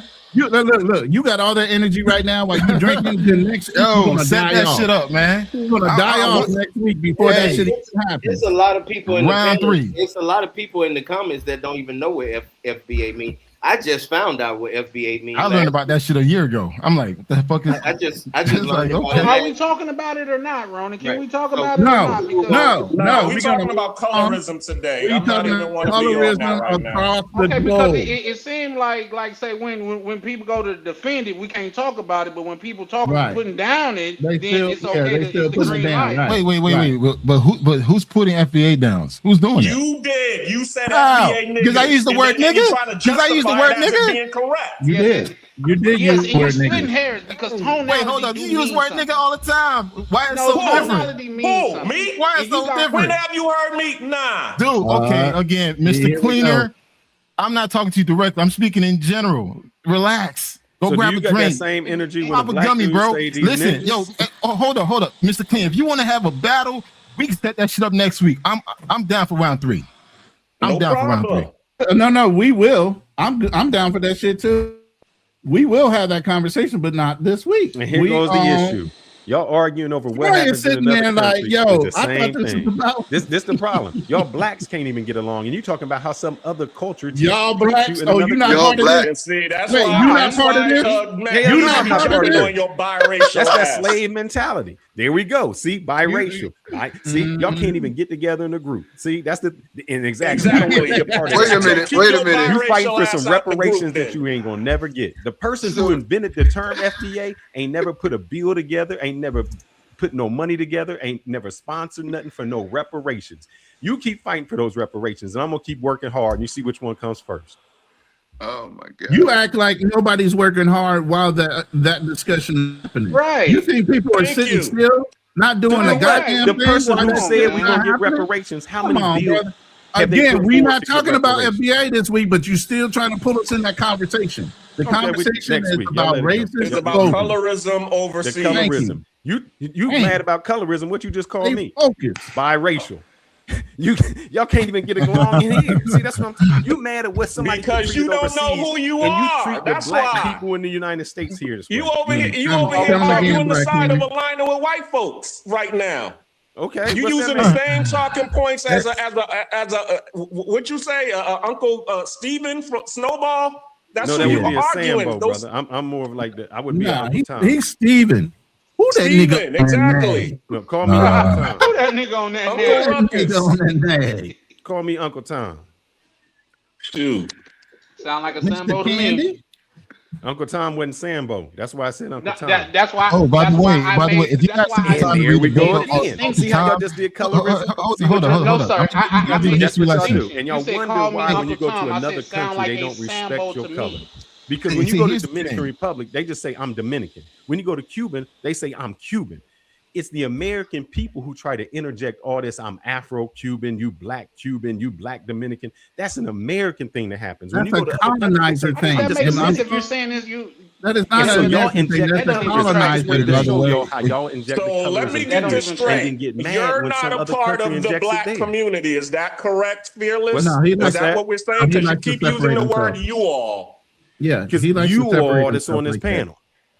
So no, but so He likes are to you separate not a himself part from of the certain black things. community? I don't know. It Nah, matters who you ask, my brother. He If you ask that participates. Measy, I can't be a part of the black community because my mom was white. If you ask the police officer who may stop me and see my skin color, then I might be that. If you ask the scholarships that I We're get, asking you, how do you identify? Remember, you was coming up with I this. was born in the these early stats. 70s, You brother. saying these I'm people answering the who are question. white I'm identifying as answering the black. question. So how Why do you ask you the question and identify talk over the yourself question? as? I'll answer the question for you. I was born in the 70s. There was no such thing as you racial, you See, this. Troy, this. you see why If we you need look black, night therapy sessions if you now? look Do you black, you was understand? black, brother. That's how it was. It was we all need this a other ring, stuff is some recent. gloves, dog. It was no I'm mulatto. That shit. So it's a Wow. was just winner. black. It's a winner. Nah, that's what we Winner, need, Troy. man. I'm talking to you, Troy. It's a winner, bro. We having Thursday night therapy sessions. By the way, I'm going to go ahead and announce it now.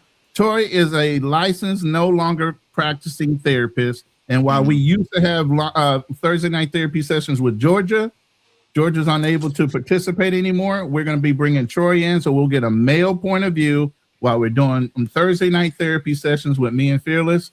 So then our new therapist, that's going to be Troy. Troy, So just to let so you know, y'all know, Thursday there's night a therapies are multi-layered entirely thing. different, my brother. They're more calm, more informative, more focused. more I pulled like up to to have get a radical conversation on these nights. I pulled up to have a conversation, but it seemed like guys just wanted to bicker and go back and forth about, like, if you don't believe in it or you don't accept it, that's fine. Why put it down? Who's putting it down? But again, like I said, that's for next week. Hold on. Let's put it up. Oh my God. Let's put a pin in that until next week. Let's stay focused on Hey, just interesting fact. Uncle Tom was actually a positive figure in the black community. That's man. why He did I said sound like a Sambo. I made the description. You guys are not the only people that know that. You guys act like we just discovered history right here today. What are you talking about? I said, when he said, I'm more like Uncle Tom, I said, sound like a Sambo to me. Isn't that a depiction of two different things? And nobody said Uncle Tom. I said Uncle Ruckus. Oh, okay. And I said Steven. Come on, man. We gotta, if we're gonna call it, let's Who call that it nigga fair. on that name? Let's call a spade, a ball, all around the board. Hey, Charlie, you know what? Charlie, Hold on. Okay, I'm gonna be nice. You gonna set the shit up for next week, Roland? Absolutely. Do it tomorrow. No. Tomorrow I got my own shit. I do have a life. I like touching grass. I like hugging trees. I like to go out. wrong with that? We can set that shit up for next week. Homie said we can do this shit tomorrow. No. See, the thing is, you gotta have a life outside of this social shit, man. Homie's So like, I enjoy my life, my man. girl Charlie Chan's like 20 paces at noon, motherfucker. I'll meet you at noon. We can do that shit out at 20 paces, shit. Because Charlie's on it. Just because it infuriates me, man, to hear people say why are you getting mad for, man? This is a conversation, man. But it's infuriating, and you guys don't act like Who's you guys? You guys, you specifically and fearless as well. I don't have to. What did I say? What did I say wrong about whatever? Okay, y'all still have not broken the focus of NBA back to That is a touchy. That's a touchy subject. You know what, man? Yes, sir. It's a very big time touchy situation. That's a touchy right now. subject. Yeah. I'm gonna have fun with this topic, bro. But hey, let's set it up for next week. I'm gonna have fun with this topic. We got it. And listen, to get back to what we were saying. Yeah, to circle back to what we were saying. Yeah.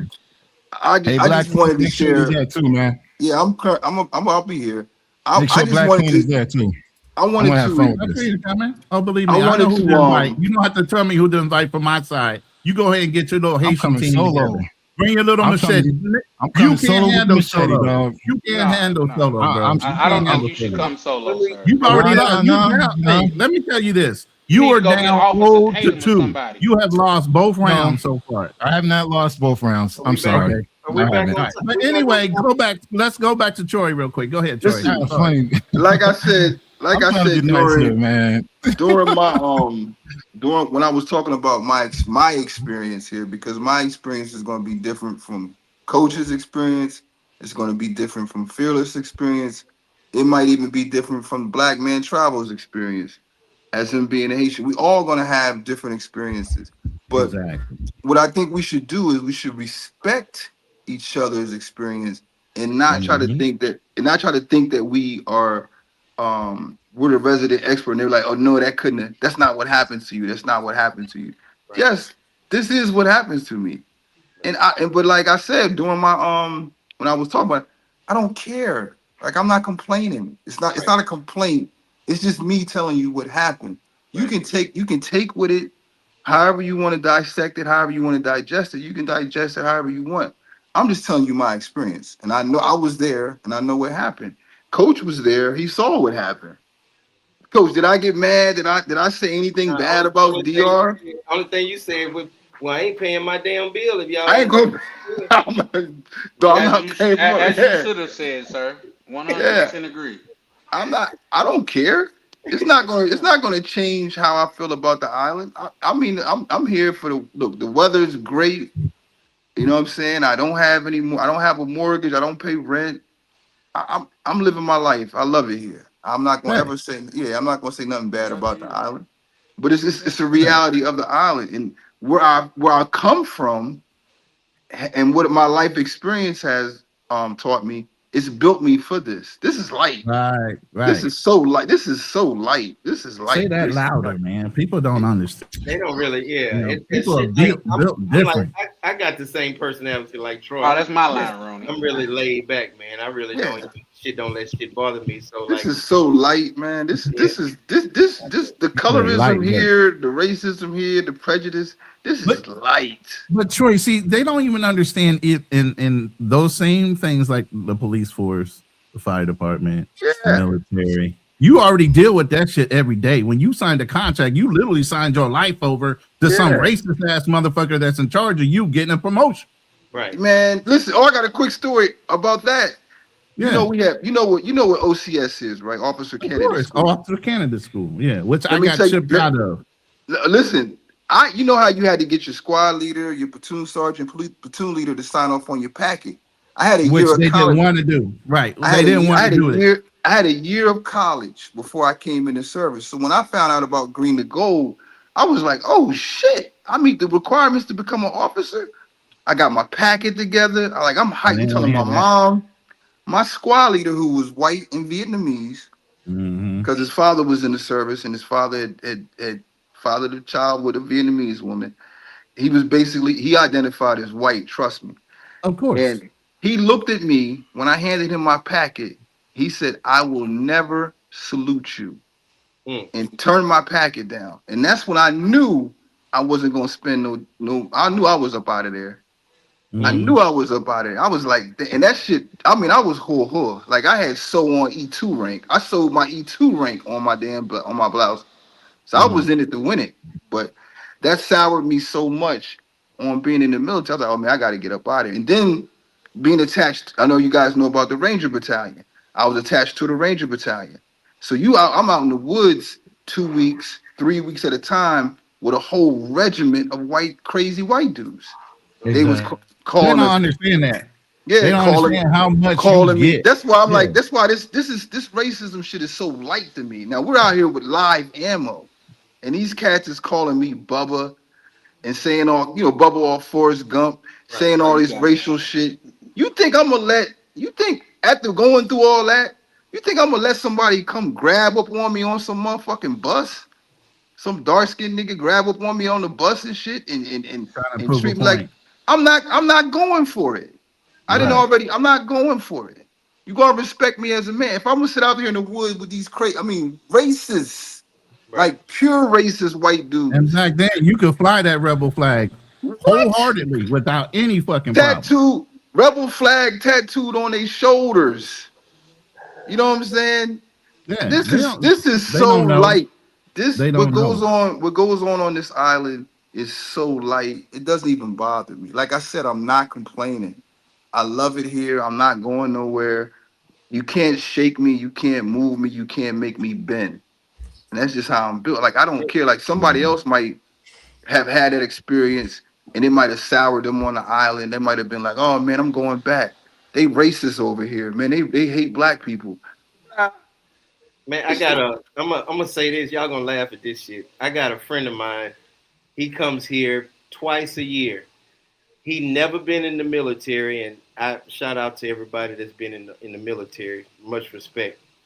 But this Negro got 3 military jackets. He stepped off the plane with 3 military jackets. Oh, he false flagging. And he be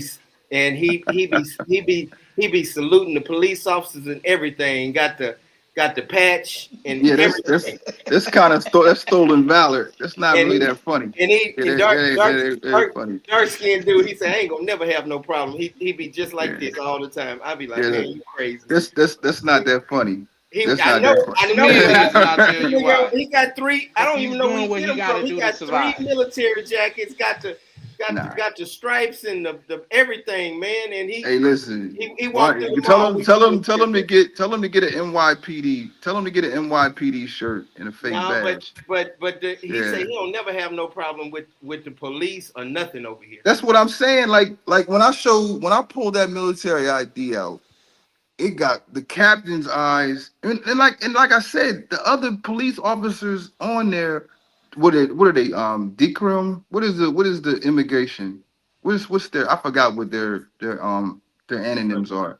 Yeah, but they were not yanking on people. It was one officer. So I don't want people to think, oh, it's the police was handling. No, it was one officer that was about as dark as Coach's shirt. He was on a rampage. He was snatching up women. This woman was holding a child. He grabbed her all crazy. And then he grabbed me by my shirt. And I was like, wait, I'm not having that. I'm not having that. I'm not having that. And I didn't try to fight him. But you remember what Jamie Foxx when he was impersonating Denzel? See, you better get your nigga hands off. You gotta move the lips too. You gotta move the lips like you got get your motherfucking hands Quick off. question for the guys that are traveling here. Listen, I wasn't trying to fight the police, but I let him know I did not appreciate him having his hands on me. And I'm not a little guy, you know what I'm saying? So by any means, I'm not a little guy. But when I got off the bus, I went to the captain, and the captain apologized. He saw my ID. It was all good. But that is my experience, man. And I'm not here to talk bad about Dominican people. I'm a guest. I always remind myself I'm a guest here. Yeah. I don't come here thinking that I'm not trying to change the DR. I'm not trying to change how they I'm not trying to tell them that they're black. I'm not trying to do none of that. I just want to be. I just want to be me. I just want to come here and exist and be. I love how my existence is here. I like my experiences here versus what I had in the States. Now in the States, I did well. I did everything I was supposed to do. I joined the military. I graduated. I left the military with honors. I went to college. I graduated with honors. I'm driving a nice car. I got tired of getting pulled over and having the police play with me. I got tired of that shit. I got tired of that. Hey, Ron, I mean, all of y'all that own the channel, man, I think the title would have been, the title is good, but I think it would have been better if it said, do dark-skinned Americans, black Americans get treated differently? Because do black men get treated differently? Because we don't. Dominican, that's why I wanted a colorized version of us. That's why I have dark skin, light skin. The hue is in the building. Dark skin is I have the hue in the building for a reason, because I knew there would be a little pushback from one side to another. So I said this because I knew it was going to happen. I want to ask you guys this. I want to ask you guys this, because I really want to get back to the topic, man. Yeah, that's why I brought it up. When you guys go to these countries, right? Do you talk to the black people of those countries? Yes. I do. Do you ask them questions about my way to talk to those black people. questions about how they're treated and social and what they say? Yeah, I do. I don't. Colorism in The Haitian people that I spend time with, they say they get treated with no problems at all. I be trying to get something out of them. I be trying hard. I'd be like, man, you ain't never got hit in the head with a rock or nothing. Be like, no, I don't have no problems over here in the Dominican Republic. And I'd be like, damn, me and Domingo, we have Haitian friends. We go and have dinner with them like every once a month, and I be trying to get stuff out of them. They don't say nothing about the Dominicans treating them bad. I don't know, and I'm not going to say one of them right now. Mm-hmm. Say it again. I said, here's one of the dark-skinned Latinos right now. Get them darkies off the screen. Yeah. Shout out to Ulysses Travels for the $5 super chat. He says, my team leader was a Ranger. Those dudes are snobby as hell, and they think they're better than everyone. They're lame. Yes, they're racist. That's what we're saying. And the military, if you've done anything, you tried to get any level of rank. And by the way, I told you I was in college. I had a scholarship as an architectural major. Recruiter let me drop out of college in order to join the military instead of sending me through OCS and letting me get my degree. So don't tell me they're not racist. They are. So again, going back to the question, when you guys talk to them, do they tell you how they're treated and how they're? My fiance right now, she's what you would consider a morena. You know, she's darker, curly hair, and her whole life she's been bullied or teased about her hair and her color. I got something that I could add, and I'll make it real short. Because I do date when I go out of the country. I just love the culture, and I love especially the DR. And a lot of times, I can't say more often than not, but I have ran into some times where I met a chick on Tinder or something like that. And when I met her in person, she is like 5 shades darker than what she was on her app. Like she did the whole little skin lightening thing and all of that. And that's almost an awakened thing to see how they look at darker skin, because you got to walk around with the skin, and I'm going to eventually see you, but you felt like you would get more attention if you lighten up your skin on this dating app. And to me, that's not only is that delusion, but that shows how much you think about yourself and how proud of your own tone that you are. So I think that's important to add to where I would never get on no app and say, man, I'm 150 pounds, I'm light-skinned with good hair. That's not me. You know what I mean? So you're going to see me sooner or later, so I might as well give you the short and skinny now. So that's just, I felt like that was important to add. Listen. Hey, Charlie. I don't know how old you are, but you remember, I'm gonna date myself, but I can remember a time in the 80s before New Jack City came out, before Michael Jordan, before Wesley Snipes. Brothers, dark-skinned brothers was putting the texturizer in their hair, trying to get the, you know what I mean? The album. It's back when Al B. Sure was running shit. You know what I'm saying? Yeah, I remember the little Duke kids that came with the gloves in the pants. Yeah. I So remember them joints.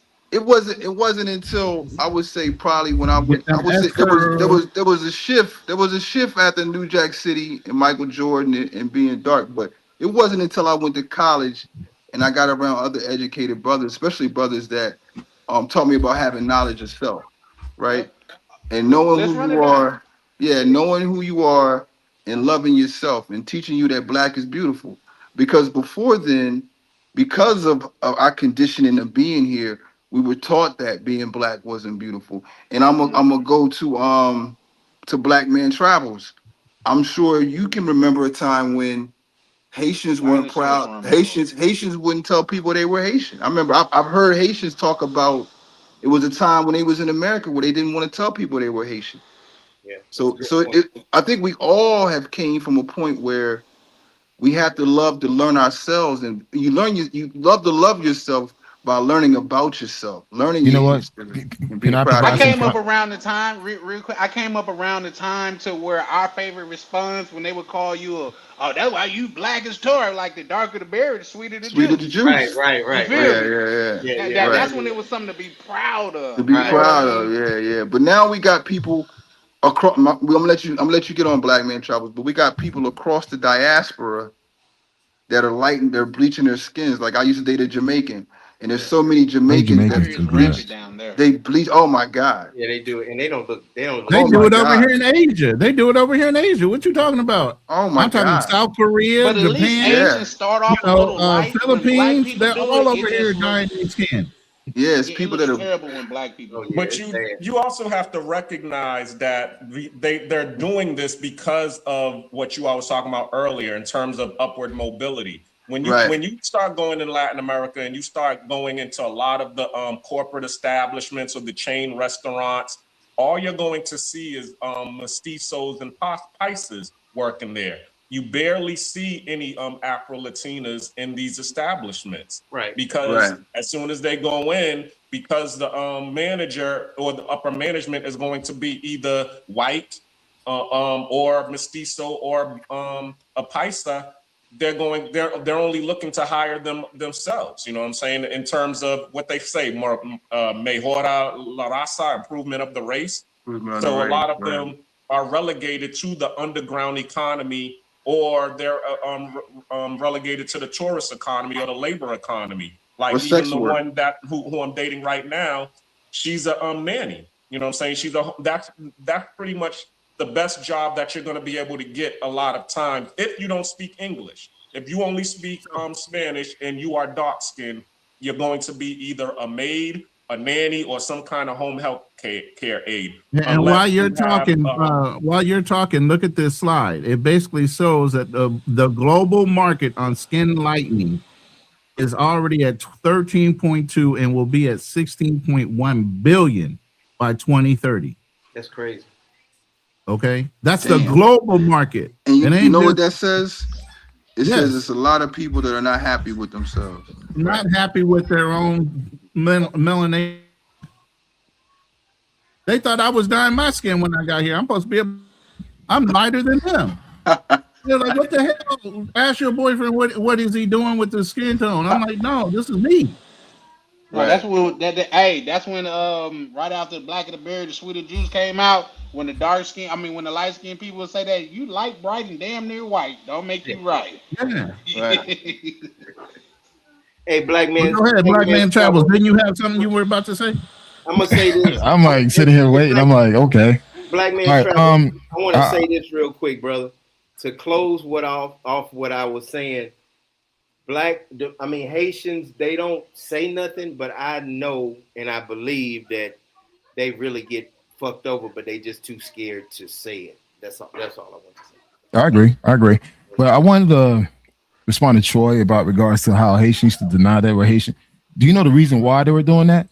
they said black people. I know you're gonna say black people were giving them a hard time in America, right? I lived that life. Right. I know. So like when people say that, like they want to talk shit about Haitians coming in the 70s and 80s, because I came again. Everybody know my story. I came into this country on a raft boat with my mother, 6 months old. Came here on a raft boat. I'm glad you made it, brother. Illegally, and I'm proud of that.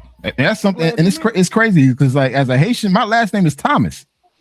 Of all last name, I'm not a Pierre, I'm not a Joseph, I'm not a any other French or Creole last name. My last name is Thomas.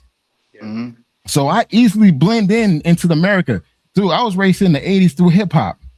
Listen, like sitting next to the radio, trying to not even cosplay because I was a kid. I was like mimicking these rappers. So my accent, I started losing my accent because I was copying music, the rappers. You came over here when you were 6 months. Did you have an accent? I mean, I was raised in a Haitian home. You're gonna have an accent. That's a fact. Fair enough. Everybody speak Creole. So for me, I had to learn how to speak English. English is my second language. So the reason why a lot of us had to say, hey, we're not Haitian, because we were getting our ass kicked every fucking day after school. We were getting chased. We were getting rocks thrown at us. I bet you. So yes, at one point, hold up. At one point in the 80s, we denied that, but in the 90s, that shit changed. I'm from Miami. We started clicking up, and once we started clicking up, we start attacking again. To y'all FBAs, we start aiming at y'all because we feel like, you know what, you guys gave us hell for the past 20 years. We're ready for some function. So anytime we saw any bullying, any type of harassment towards Haitians, we went to go get those folks. I saw a documentary on Zoes in Miami. Zoes, dude. That's why I can't compare. I can't listen. I can't compare Haitians in New York and Boston. Haitians in Miami, we different. We don't play that shit. Like I'm part of that era where it's like, hey, listen, I had to fight every fucking day. Every day I'm at the principal office. Right. Because you know what? Because they trying to jump us, or they trying to throw rocks at us, or y'all some sensitive motherfuckers. I'm gonna say it real quick. With my wait. Here's the thing: you are dark. You will still identify as black. A light-skinned motherfucker had to prove that he was blacker than any I ain't worried about that shit, man. Look, I'm gonna say this, man. Let me say this. You guys joking around, but this shit was real. Listen, I seen niggas get shot. Bruh, I seen dudes get shot. No, I seen dudes get stabbed. Okay, I seen dudes get no, bro. I'm telling you, that shit was crazy. And I believe it. Haitians versus Black America, it was bad. It was to the point that there was death, shootings, stabbings, whatever, bricks, hammers. Dude, it was an all-out fight. It's until the 90s somehow we decided to say, you know what, fuck it, we're not gonna do this anymore. Welcome to our life, bro. We've been doing all this fucked up thing, but hold up. But the fucked up thing is, you want to hold up. We never got that shit from white folks. We never got that shit from other Hispanics. We got this shit from other black people. Now that's fucked up. I'm agreeing with me, you on that one, brother. Hold on. And that's why for me, when y'all say all this collective bullshit, wait. Fuck all that, man. I don't believe in that collective bullshit. Because at the end of the day, all that from black people, right? No. I'm telling you my experience. So you're not listening. I'm telling you how shit went down in Florida. I'm telling you, you're not fucking listening, and I'm telling you how things were going on during that time. And again, this is the 80s and 90s, dude. Even now, to see the tension amongst blacks and Haitians in South Florida is not there anymore. We kind of gel, we kind of rock with each other now, but at one point it was bad. It was fucking bad. So again, I can't speak for New York, can't speak for Boston or any other city, but in Miami, dude, this shit was crazy, and it's just like we always say, like, we didn't get this from white people. We didn't get this from Asian people or from Hispanics. We got this from other black people. I think you got it from other black people. Let me ask him a question though. Did you primarily stay around white people or black people? That's what I was going to say. That's what I was going to say. We're on black people. I hate when y'all do that. I tell you why. Because y'all be like, oh my God, I got more hate from black people than white people. I get more hate from black people than white people. Wait. Okay, I'm gonna show you. Okay. I got something for that. And then people talking about, oh, they used to call me. Hold up. Bro, let me let him breathe too. Hold up. You gotta let him breathe. You got all this energy. You gotta let him. Right, man. Right. I'm done. Go ahead. Go ahead. I'm just saying, like when a lot of times when I hear why people don't like black Americans, it's because they bullied us. Nigga, I got bullied too, and I'm black. Nah, bro. Hey, listen. Your bullying is different. Your bullying is different. Someone punch you in the fucking face, that's bullying. When someone chasing you after a fucking knife, they trying to end your life, and they constantly harassing and bullying you, and to the point where you lose your job and all this shit. That's completely different, man. Don't compare that shit to two, bro. Don't do that. You said today. Don't do that, man. So you had a job while you was in like elementary? Like what? I don't get it. All right, let me give you a perfect example. Again, look. Because you went from school to you got. Okay, I was a kid in America. Can you imagine what's going on globally? If you arguing about what's going on in America and what your experience was here. But here's the thing. Everybody want to say that their life was this much harder. I'm not Paris Hilton. Paris Hilton said I'm her done, life was man. hard. Shit. Yeah, everybody wants to say that they're hurt. Dude, listen. We're not complaining about life is hard. We're not complaining. If anything, we come here to do the shit jobs that you niggas won't do. It's what it is. Life is hard for us regardless. Life is hard in hate. My God. The fuck? My God. Shit. Why I gotta be you niggas? Oh my God. So yeah. Why I gotta be you niggas? Stay tuned for next week. Stay tuned for next week. I can't wait for man. next week. Hey, listen. All right, black It's a man. lot of listen. Being black man trouble. It's a lot of trauma that you went obviously you went through. I'm good, man. I'm good. No. I'm good, bro. Hey, bro. Listen. I'm good, man. We're gonna have a therapy session just for Haitians. We're gonna have a Haitian therapy night. Listen. Hold up. I'm very passionate. I'm very passionate. I'm very passionate, bro. I'm good, man. Listen to this. Can I just say something? Listen to how y'all arguing. FBA, Tether, all of this. And then you go to another country and wonder why they treat you how they treat you. You can't get along in your own country. You can't define who's black in your own country. And then you get mad to go somewhere else and say they treat you. If I was Dominican, I would say I'm not black either. Because this is what black is. Black is, I'm not black, FBA, Tether. This is what y'all do. Why I'm good, though. I'm black man travels, man. FBA conversation. I'm black man travels, bro. Why would any country, Latin America and whatever, want to say I'm black? I don't when get this it. is what Hey, listen. I don't care. We don't want them to. What you I don't talking about? care. I don't care. I'm not trying to convince anybody here to be black. I respect Dudes people, but get sensitive by being called using the N-word, but yet they use it amongst themselves. That's just crazy. Oh wow! So now you don't understand social dynamics. I understand, bro. I'm just being sarcastic, bro. Chill, relax. Go grab a drink, dog. Fuck. I'm drinking right man, now. it's fucking Friday, man. Go grab a drink, man. Chill the fuck down, man. You know what I'm saying? God damn. You say shit. Hey, you say shit you know that what? don't make sense. It might be this time right now. God damn, bro. One second. One second, real quick. Let's take a time out.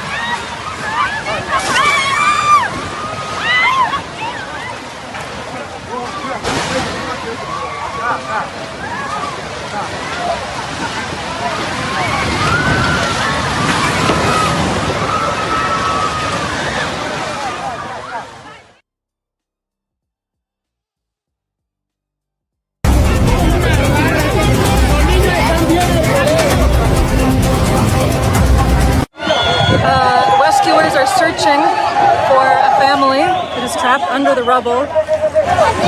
So I'm here at a rescue site in Cali. Occasionally, they hear signs of life. They're calling for silence. That means they found signs of life.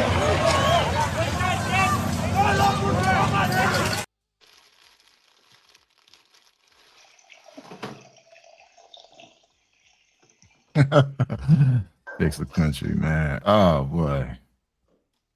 I love the US, man. US, I make good money here, good living here, bro. I love the United States of America. God bless you.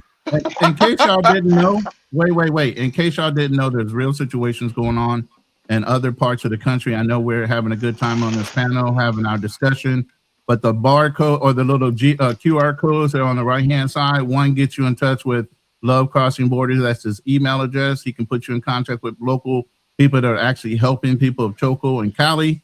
And then there's a nonprofit organization, that bottom QR code, that's directly located in Choco. So if you want to make sure the money is getting to be, to support these countries and these locations, that's where you can start.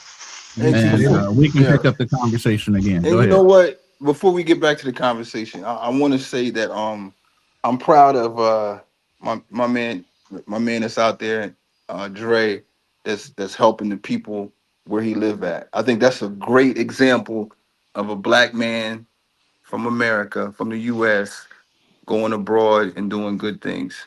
Yes, And we don't applaud that enough. We always look at the negative about what we do when we travel, when we go places, and how we act. But I think that's commendable for that man to go out there and reach back and try to help them people out there that live out there. That's a good So- point. That's a good point. Hey, That's Roland, a damn good point, brother. Yeah, I'm missing. I think I like coffee. I just thought about something. If You know how to open it? out over there, if Oh. when them people said be quiet, they said Kayate, be quiet. If a group of black people, somebody say shut up, be quiet, you will hear some other niggas say fuck you, nigga. No, fuck you. You're right. Yeah, You know what? I'm not Right. look. I was gonna say this. It depends on what room. Hold you're on, in. hold on. I was gonna say this when they were talking about everybody be quiet. Right. Did you notice who was still talking? The The white lady. No, the women. The women Yeah, were still talking. I did hear some women in the background talking. I Yeah, was yeah. like, God damn, But they can't even be quiet. They trying to get people out the rumble, and the women still talking. But y'all know in school they had to always have a nigga to say, nigga, Man, shut up, yeah, nigga. shut up, man. Yeah. Hey, I seen a skit like that to some. I guess this white lady was stuck in the elevator with some black people. I guess it was multiple women in there. It's like 2 women, 1 white, 1 black, and like 3 black dudes. And it was like, I guess we're stuck. And the white lady just started screaming. And just like, we only been stuck 5 seconds. Chill. Like, let us figure it out. She just kept screaming. He said, hey, say G, punch that bitch, man.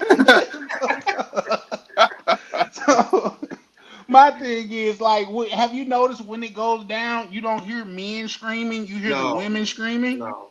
Nah. Whenever it's a tense situation, there's always women screaming. Like I seen a safari thing to where the guy told them, listen, when the animals get close, don't say anything, just be quiet. Soon as the elephant got close and looking, guess who go to talking? The white lady. I would like to leave, sir. Can we please leave? Well, you finna go to the upper room. You keep on Right, talking. The yeah, men yeah. told you to shut up. That's You know why. what I That's mean? why. That's why in a crisis they always say women and children first. Yeah. Let's get them out the way first. Get them ass out. Get their ass out of here. We that rule changed now. we gotta figure this out. Let's get them out the way. You know what I'm saying? That's But nah, yeah. Hey, listen, I don't know how much longer we gonna be on the panel, but I respect everybody's experience, your comments. Right. You know, even my man Fearless. I'm gonna take constructive criticism. I might need to dial it down a little bit. But we all have triggers. And I'm not saying that in a bad way. The way you act we all have is triggers. the way and I act. Yeah. And this young lady here, come here. Look, she done probably saved my life a whole lot of times because she said, what you doing in America, you can't do here. You can't act like that. You can't say. What is his name? That's Troy. Punta Cana. Okay, Kina Punta Cana. I'm Dominican, and I will tell you this. I love my country to death. I mean, when we go there, when I used to live there, of course, I have a lot of fun. I enjoy my culture, the food, the people, all of that. But I can say in the last maybe 7 years, the things getting crazy. It's no respect. The police are corrupt. Anybody can have a gun. Everybody is violence. Even driving, you can feel the energy. You can feel the vibe. And even I told my husband, you need to chill. You need to drive slow. Even you have to ride. Why? Because at the end of the day, you have more to lose than my people. Why I say that? Because it's our country. It's our language. At the end of the day, if it's an American guy and a Dominican guy getting in a worse situation, or people, Right. of course, going to be in the side of the Dominican people because that's nature. Right. And when you see things like that, the people escalate. You don't need to prove your masculinity. You don't need to prove No. from No. the army and police or things like that. Just chill out because it's Yeah. very crazy out there. Well, And yeah, it's not yeah. that you Oh, need matter to of fact, live we in just- in fear. Don't live in and don't take that wrong. Don't live in fear. Live in your life to the fullness Right. because that's what we do. But when you see things like that, just remove yourself. Yeah, Because at the end of the day, you have more to lose. We Right. just had an incident. I mean, when we was there, we was with Nico. Oh yes, yes. sobering And I to was hear a so voice mad of because reason. it was his friend, and we was We in in a a barrio really and- bad barrio. Yeah. The street And was he getting out very the car tiny, talking trash, and and I'm I like, have my "Bruh." baby in the car. I have his baby in the car that I was taking his baby to, and I was like, I was going on my husband like, I mean, this is crazy. I don't know. Right. I don't know this barrio. I don't know where to run in. If something happened, we trapped because this car in front of us, in the back of us, he need to chill down and calm Yeah. down. And this is because a Dominican. it was like only two guys and all the other guys. Yeah. This was insane. And I think But at the that's- end of the yeah. day, the goal is be safe. Yeah, And- that's not my personality. I mean, Coach attests. No, I'm no, su- I'm, and su- I I'm don't know super you. I'm super laid back, and I live in a gated community. Sorry, my fault. I live in a don't know- gate. I live in Punta Cana. I live in a gated community, so it's not wah where I live at. You know what I'm saying? That's It's- good. It's super I mean, popey. taking care of It's yourself and super household. It's super popey where I live at. But here's the It's thing: super popey. it's not that she stay in a nice place. I had Mm-hmm. a nice place. It's not that. It's when you get out, and I've come with the American. Like, how you gonna cut me up, brother? I ain't letting you over. Those little things that we just don't think about. You know, they escalate, Mhm. and you just think, you know, how did I even get in this situation? Yeah, my And I thing think is we bring yeah. that Yeah. that But Phyllis, I got we all mentality. have triggers, right? Yeah. And my biggest trigger, and I tell Coach all the time, you can yell at me because I used to do therapy. I used to do therapy with kids. You can yell at me, you can cuss me out, you can call me the N word. I'm not going to get upset, but my trigger is when you put your hands on. Put your hands on me. Yeah, you cannot. Don't It's touch a me. trigger. It's a trigger But for Hey, me. we got a Also, saying down south. Bitch, you if want to you put your hands on me? if you're living in the DR, That's right. also, how long you been living in the DR? That will be my Cinco años. Okay. But you know, our culture is like grabbing you, touching all the time we talk, you know, sometimes like, hey bro. It's Hermano. not like I try to be Yeah. It to only be- happened one time though. It only happened one time. Yeah, that's what I mean. But you gotta Yeah. keep it in mind too, as Yeah. that's the way Now we I communicate. don't think I would react the same way. I had just got here when that happened. I've been here for 5 years now, so I don't think I'm going to react the way I reacted, the way I did on the bus. Like now, now what I would do is I probably will follow up. Like I'm not going to do nothing at the time.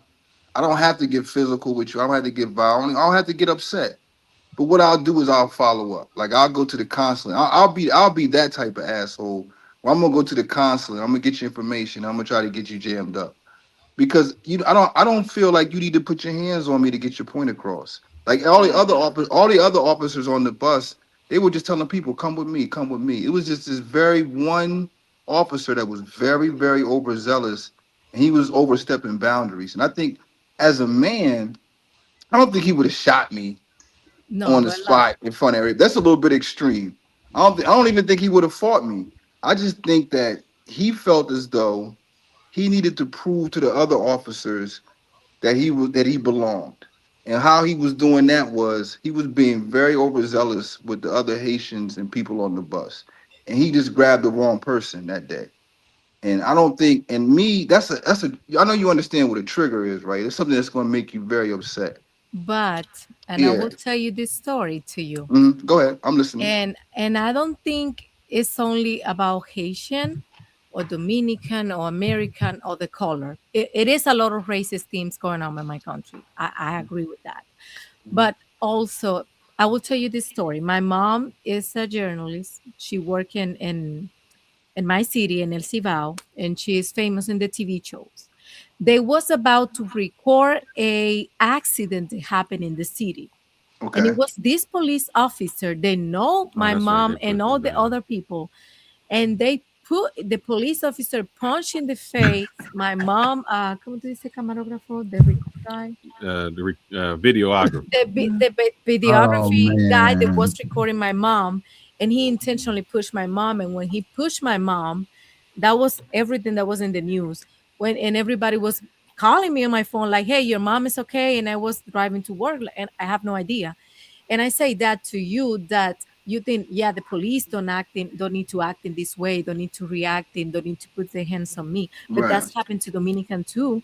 And my mom was a female, and they still are going to trial because of the situation just 2 weeks ago. And then at the end of the day, you're a foreign person that you don't understand the system very good. You don't understand the language.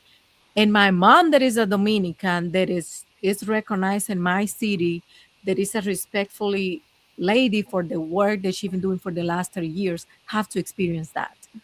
So I don't want to imagine you or other Americans or anybody. I say that to say to you, they don't care, but you need to protect yourself. Right. Because at the moment, it's nothing you can do. They have gone. You maybe have gone, and you can go for. Nah. I'm not even. I don't want to get that far. Yeah, I'm not if my mom experienced that's when he escalates, and we in my country be like, let me talk, and you need to chill. I'm a pretty calm person because I try to get home safe. Yeah, I'm a calm person.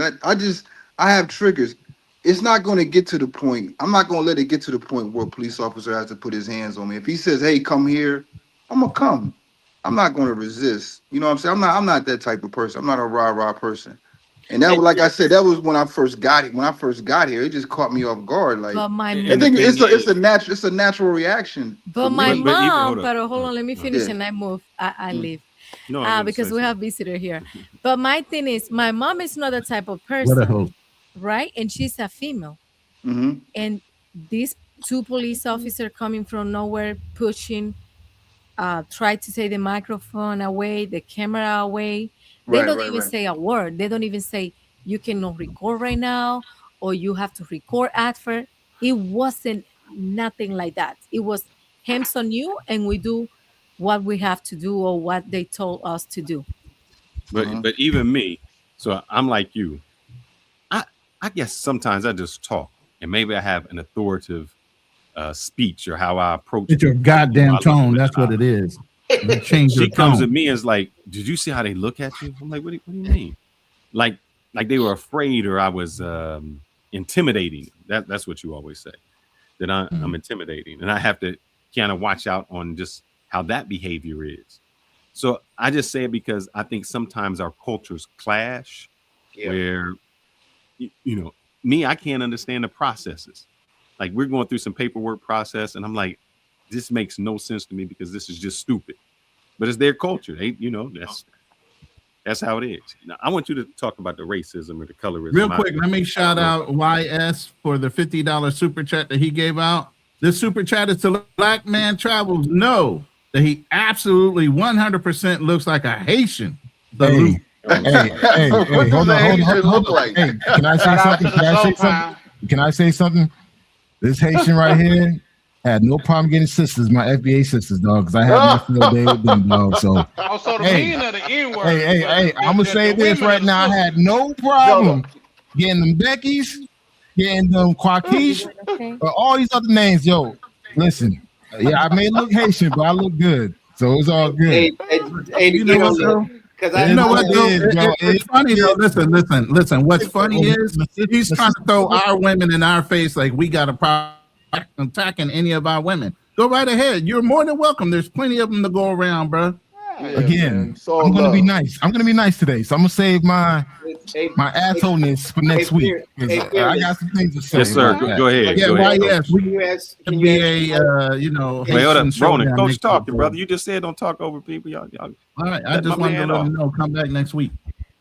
Ronnie, what happened with you? You don't even say hi to me. I'm trying to, but everybody keeps talking. I was gonna say, hey, little sis. You're just being rude, Ronnie. I love you, Black Man Travel. I love you too. Listen, hey, Yanel, how you doing? Troy is gonna. Hey, you know what? Hey, can I say something real quick? Y'all keep cutting Coach off, man. He been trying to get in for 10 minutes. Hold on. I want to take a moment to recognize somebody. I want to recognize somebody. I want to recognize Fearless wife, Yanil. Yo, listen, we went to Cuba together. Yanil was our biggest asset out there. She saved our trip. She made the trip the most fun I ever had in a long time. So, and also too, my wife met Yanil. We went to Texas, hung out with the family, brought the kids. So I just want to give Yanil your flowers. We respect you. I love you. I love Fearless. Y'all, you guys set the examples out there of what true love is and foreign relationships are. And that's it, man. I just want to give you your flowers, man. Yo, guys, subscribe to Yanil's channel. She's amazing. And and Fearless too. Shout out to sis. But what I say was, Yanil, Troy is Thursday Coach night. Been trying to ask a question for 5 minutes, brother. But can I get out this last bit and then Coach can take over? She's sitting there right now. She's not going to want to longer. She said, "I want to be a good host." All I'm saying is I'm introducing her to Troy, who's going to be our new Thursday night therapist for our show, which we used to have Georgia, as you know. Now we're going to have Troy, and we're going to pick up that show again. Oh, Troy, you therapist? Yes. You have a background in what? I have a bachelor in clinical psychology. I have I'm a LMSW, licensed master social worker. Nice. I want to do a master in social worker, but man, go back to school. It was hard. I have my master, and I just finished 2 years ago, and I'm like, it's between that and PhD. Yeah, it's the hours. It's the hours, the free work hours that killed me. The classes were cool, but it just the free work you got to give up. The internship we had to do like 3,000 hours. Yeah. Crazy. And trying to have a full-time job and doing 3,000 free hours of work and school work is crazy. I never want to do that. I don't even want to see I don't even want to see a book no more. I see books and I got post-traumatic stress from looking at books. So. But you working with patients? I used to work with children. I started off working with children, and then I worked with veterans from the military. Which is even better. I started off. I was a family crisis therapist. So like when kids would get initially molested or raped, or they would bring them to me, and I would stabilize them so they can go to therapy and return to their parents. So like right after the incident, like the police would bring the kids to me, and it was my job to get them stabilized so they can go into therapy or go back home. So that you burn out real fast doing it. It was one of my favorite jobs, but you can't do that for a living. You cannot do that type of job for like a long period of time. My final he's going to be a huge asset. But go ahead, Coach. You could. Yeah, my final question before I go, because I got about 10 minutes, and then my wife is calling me. So, hey, can you ask your wife? Can she tell the difference between a dark-skinned Haitian and a dark-skinned American? What is the question? Can you tell the difference between a dark-skinned Haitian and a dark-skinned American? If they speak, yes. But if no, not really. I mean, in the DR, you assume it. But if they don't open the mouth, like if he never say he was Haitian, I will never know that he was Haitian. And it's the same. I think it's the same thing. What is your wife opinion about? Oh, let's ask it. Baby, come here. Ven acá, por favor. Ah, tú hablas español. Qué bien. Un ching más o menos. Un ching. Listen how casual he was about that response, though. Did you hear how slow that was? Un ching. No, but I couldn't ask that question, so I'm gonna have you to ask the question. But un ching, Ronnie, is typical. We use it in the DR for a little bit. So this is my wife, Dominga. Dominga, ¿hablas español? Hola, ¿cómo estás? Sí, mucho gusto. No, yo hablo español perfecto. Mira, Dominga, yo soy de Santiago. Una pregunta, ¿tú puedes identificar una persona de Haití con una persona afroamericana de tan solo verla? No, a veces tiene muchas similitudes que no se identifican así a simple vista. Yeah. She say they may look like similar, but just look at it, like just because you look at it, you cannot tell nobody. You can't tell the difference. Nope.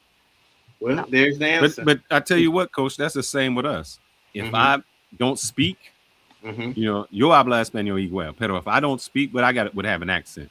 They think I'm Dominican. They'd be like, "Oh, I thought you was Dominican." Yeah. So I don't speak. I thought you were Taliban when I first met you. And you know what is my experience? People think I'm Indian. Okay. Oh yeah. You can pass for Indian. And here in the States, they think I'm Indian, and they start to talk to me in Hindu, Urdu, and I'm like, Espanol or English. Right. And they look at me like, and I'm like, yeah, I'm not. So that was different for me. Well, hey, I appreciate. Dominga, ¿y cuántos años tienen ustedes de casados? De casados, vamos a cumplir 3. ¿Tienen niños? No. No, ok. ¿Dónde viven? En Ciudad Juan Bosch. Okay. Tenemos que juntarnos entonces cuando yo vaya. I told Dominga we have to get hanging out together and meet. Yeah, well, your husband don't like Este. We live in Este. That's the hood. No. So I have family in Santo Domingo. Yeah. Good for Este. So here's the thing. I always roll over. I go to Charles. I'm messing with you. Go ahead. Matter of fact, I'm so old that there was a place called Eagle that was on San Isidro. Right, so Eagle Restaurant. Bye. Bye, Domingo. Un placer. Buenas noches. It was like a sexy Hooters, brother. It was a good spot. So I mean, it was a good spot. Where is it at again? Hold on, tell me. It's not there anymore. It was in San Isidro, like near Charles de Gaulle. See, you see, he hanging up in that. No, but I have property over there too from my dad's side. My grandfather passed, my dad passed, and then the property we have going through my sister and I, and they in Santo Domingo Este. Este is growing very fast, very. It is. But I don't like Santo Domingo. To me, it's the jungle. Oh yeah. It's so crazy. Like if you go to the Cibao for a couple of days, you will love it. But guys, thank you for having me, Ronnie. All right, sis. Batman Travel. Love you guys. Nice to meet you. Yes, ma'am. Nice Troy, take care of yourself. Absolutely. And always. if you don't want to have a pushback, dressing nice everywhere you go. I don't care where you go. Even you go to the store. Yo soy mucho tranquila. I'm tranquilo. No problema. No, it's what it is. Sometimes they just will pull you over because the way you dress. Because you know how Dominicans are. We like. Yeah, I've never had that problem. But what I will say, Ronan, this was the best part of the show. At least what I've seen. This was the best part of the show right here. Yeah. Well, enjoy yourself. Nice to meet you, Charlie. Bye, guys. Thank you. I'm sorry. But yeah, so let me say this real quick. Let me say this real quick. On panels. Go ahead. All right, but let me say this real quick. You got brothers that are married here, brothers that are working towards being married, mature brothers, even though we might, get at each other, even though we might give each other a hard time, at the end of the day, we're all mature brothers that are moving towards solid lifestyles. And that's the biggest thing that you find in these panels and these different types of rooms. You'll find those ones that want to be radical. You'll find the ones that have a direction that are pointing you in the right direction. And then you'll have those ones that, it is what it is. I mean, you find your room that you're comfortable in. Yeah. Every one of us are moving towards, if we're not married, we're moving towards that. We're moving towards solid relationships. Hold on. I'm gonna bring my Dominican daughter up here because she's from Puerto Plata. You got you a Merle Frenchie. Yeah, over there. Look at her too. She looking all the face like all loving. Look at her. She's spoiled right. She's spoiled right. Take you off the screen and put her on the screen. Right. Hold on. Let me give you center stage for that one. Yeah, let's see the dog. She's beautiful, man. That's what's up, man. Yes. For those that don't know, that is a Merle Frenchie. Yeah. Very sought after pet. Very sought after. I'm telling you, like she don't like girls when they come. Like my wife and Soul and all of them. She don't like when the girls come to the house, but the guys she'll let the guys pet her and everything. But she get mad when the women come through. Hey, that still picture look like you photobombed her, bro. Like I think like she cool enough to just like without you in the picture. Yeah, I don't know if he. I'm a big dog person, man. So yeah, for sure. She looked like a sweetheart. Yeah, she is. I was about to hit Troy on purpose, just like to pretend like I was punching Troy in the face, and I raised my fist up, and she started growling. I said, "Oh shit!" We see you in the background. So hey, don't do that. Don't do that. We pushed in 2 hours and 15 minutes for those that. We pushing 2 hours and 15 minutes for those that are faint of heart or you old fuckers that need to go. I really enjoyed the live, especially like the last 30, 45 minutes. I thought beginning, man, they were going at it. What's Black Man's Travel and who is that? Miss Black Cleaning. Black Cleaning. Yeah. Shout out to Black Cleaning, one of my good brothers. Before you go, man, let me say this right fast. Ronan, go ahead and move aside while I give Coach and Phyllis their flowers, man. Shout out to y'all for just having that wholesome moment with you guys, ladies and stuff like Hold that. on, Because Mr. G. yeah, you just move aside. We ain't talking about you right now. Now the light-skinned brother to the back. What I'm saying is, man, they don't give you brothers the shine that you need. The brothers that's out there and really doing their thing, man. So shout out to y'all. All right, like I said, I'm about to bring up some panelists. We are at 2 hours and 15 minutes, so the panel is open. For those that want to duck and cover and get off the panel, this is your moment. Get off the panel if you don't want to be on. Shots right here real soon. Smoke is everywhere. The smoke is coming. Smoke is everywhere. But you got to allow me to respond, though. But hold on now. Well, hold on. Before we get any comments, I got to play this.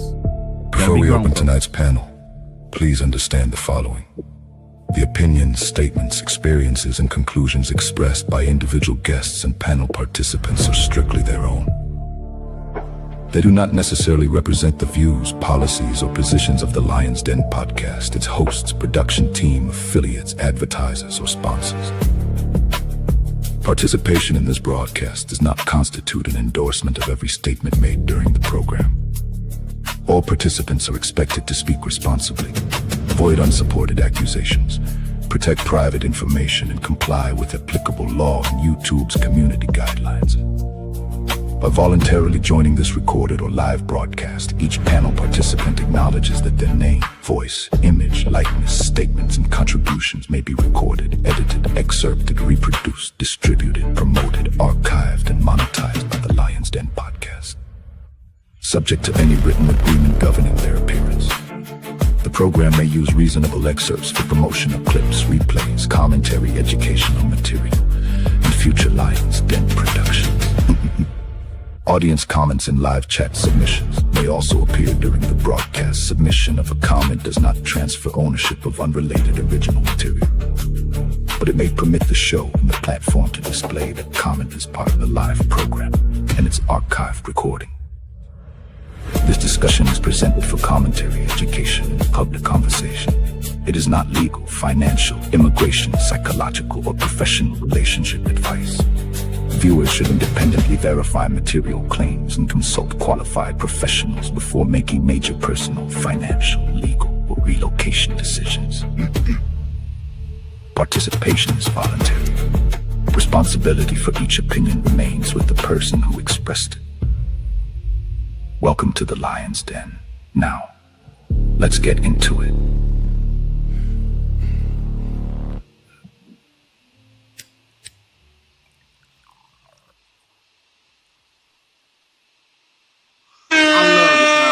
That was the al dente. That the sound of Chef's kiss on the disclaimer. Yes, sir. Pouring of the cognac.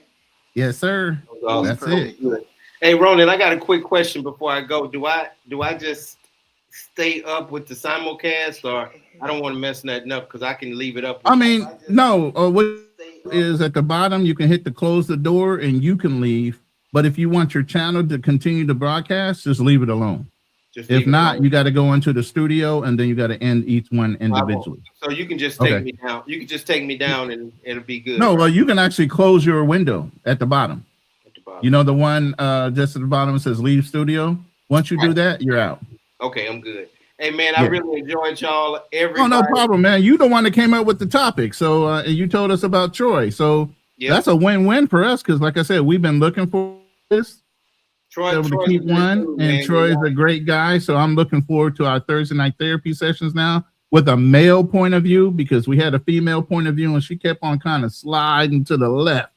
You know what I mean? But Troy, she called us Neanderthals by the end of it. You know what I'm saying?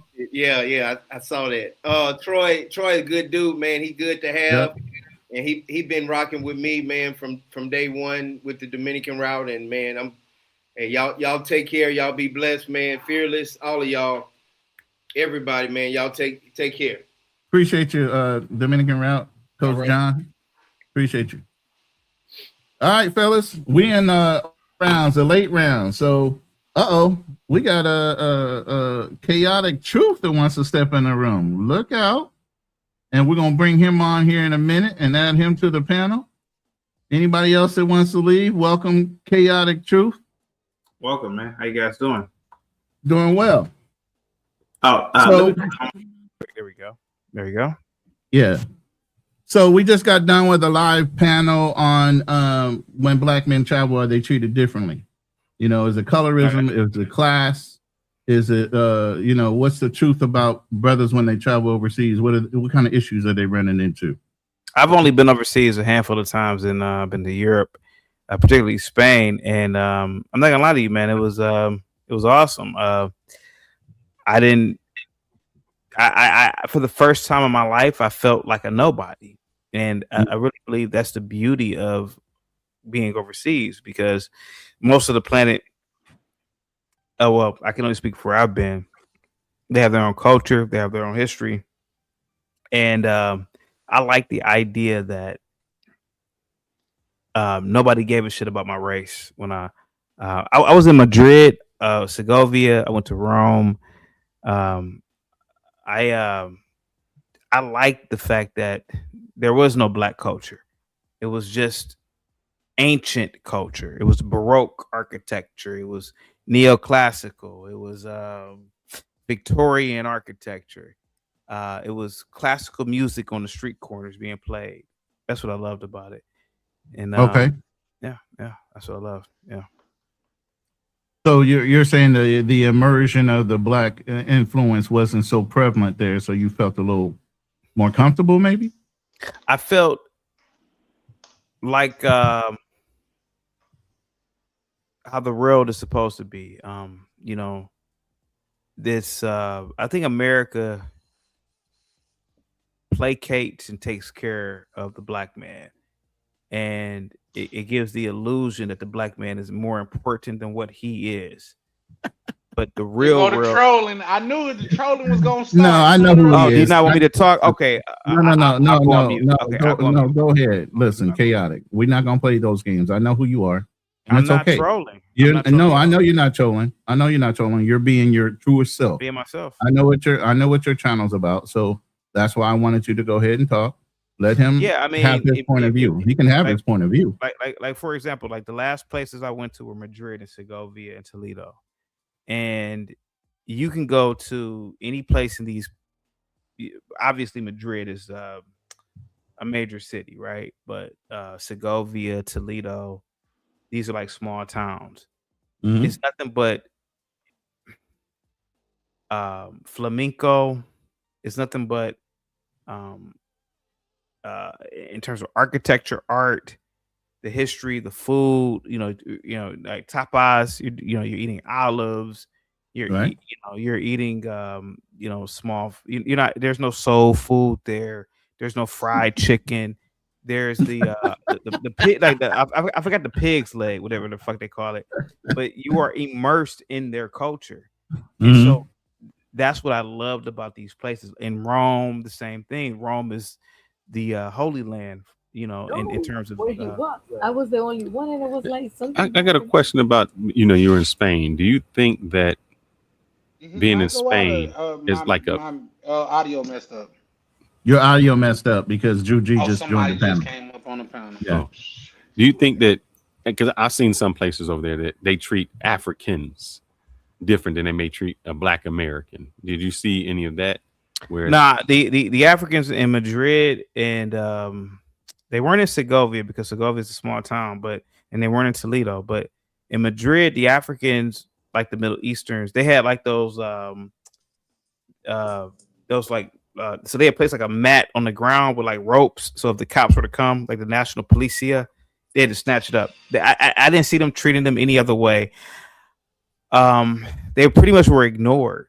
Same thing with the gypsies. The same thing with other groups of people. Like they were pretty. I don't know whether it's ignored or not, but they were ignored. But a lot of people don't understand that Spain is, a lot of Spain is just nothing but Latin Americans over there, from South America. So Spain is really different, It's like us going to the motherland of Africa. That's the same difference. I beg your pardon? It's just like us wanting to go to Africa to explore our roots. Yeah, sure. Why not? Most Latin American countries were colonized by Spaniards. Yeah, sure. Yeah. Man, and figure out what was going on with their people. Yeah, I mean, like I said, beautiful country. Rome is a beautiful city. But I as a Black man traveling overseas, to be honest with you, man, I didn't think anything of it, man, to be honest with you. The women are beautiful in Spain. I have to admit that. But I didn't really think anything of it, to be honest with you. All right, I'm going to ask you another question. Do you think a little bit of privilege? Of course, as an American, oh shit, yeah. As an American, or even as a Black American, like yeah, without a doubt. The moment you start speaking, without a doubt, like they because they think you're rich, so they service you. The level of customer service I had everywhere was phenomenal. Everywhere I went, the moment I talked, yeah. It was a gateway to open up the doors. I mean, oh shit, yeah. Real quick, I want to welcome the other panelists before we get on to one person's conversation. Mr. G's been waiting quite a while. Welcome, Mr. G, to the panel. I know you've sat through the whole live, Mr. G. So welcome to the panel. What's your input right now on where we're at with the conversation, and then you can go anywhere direction after that. Can you guys hear me? Yes, sir. Okay.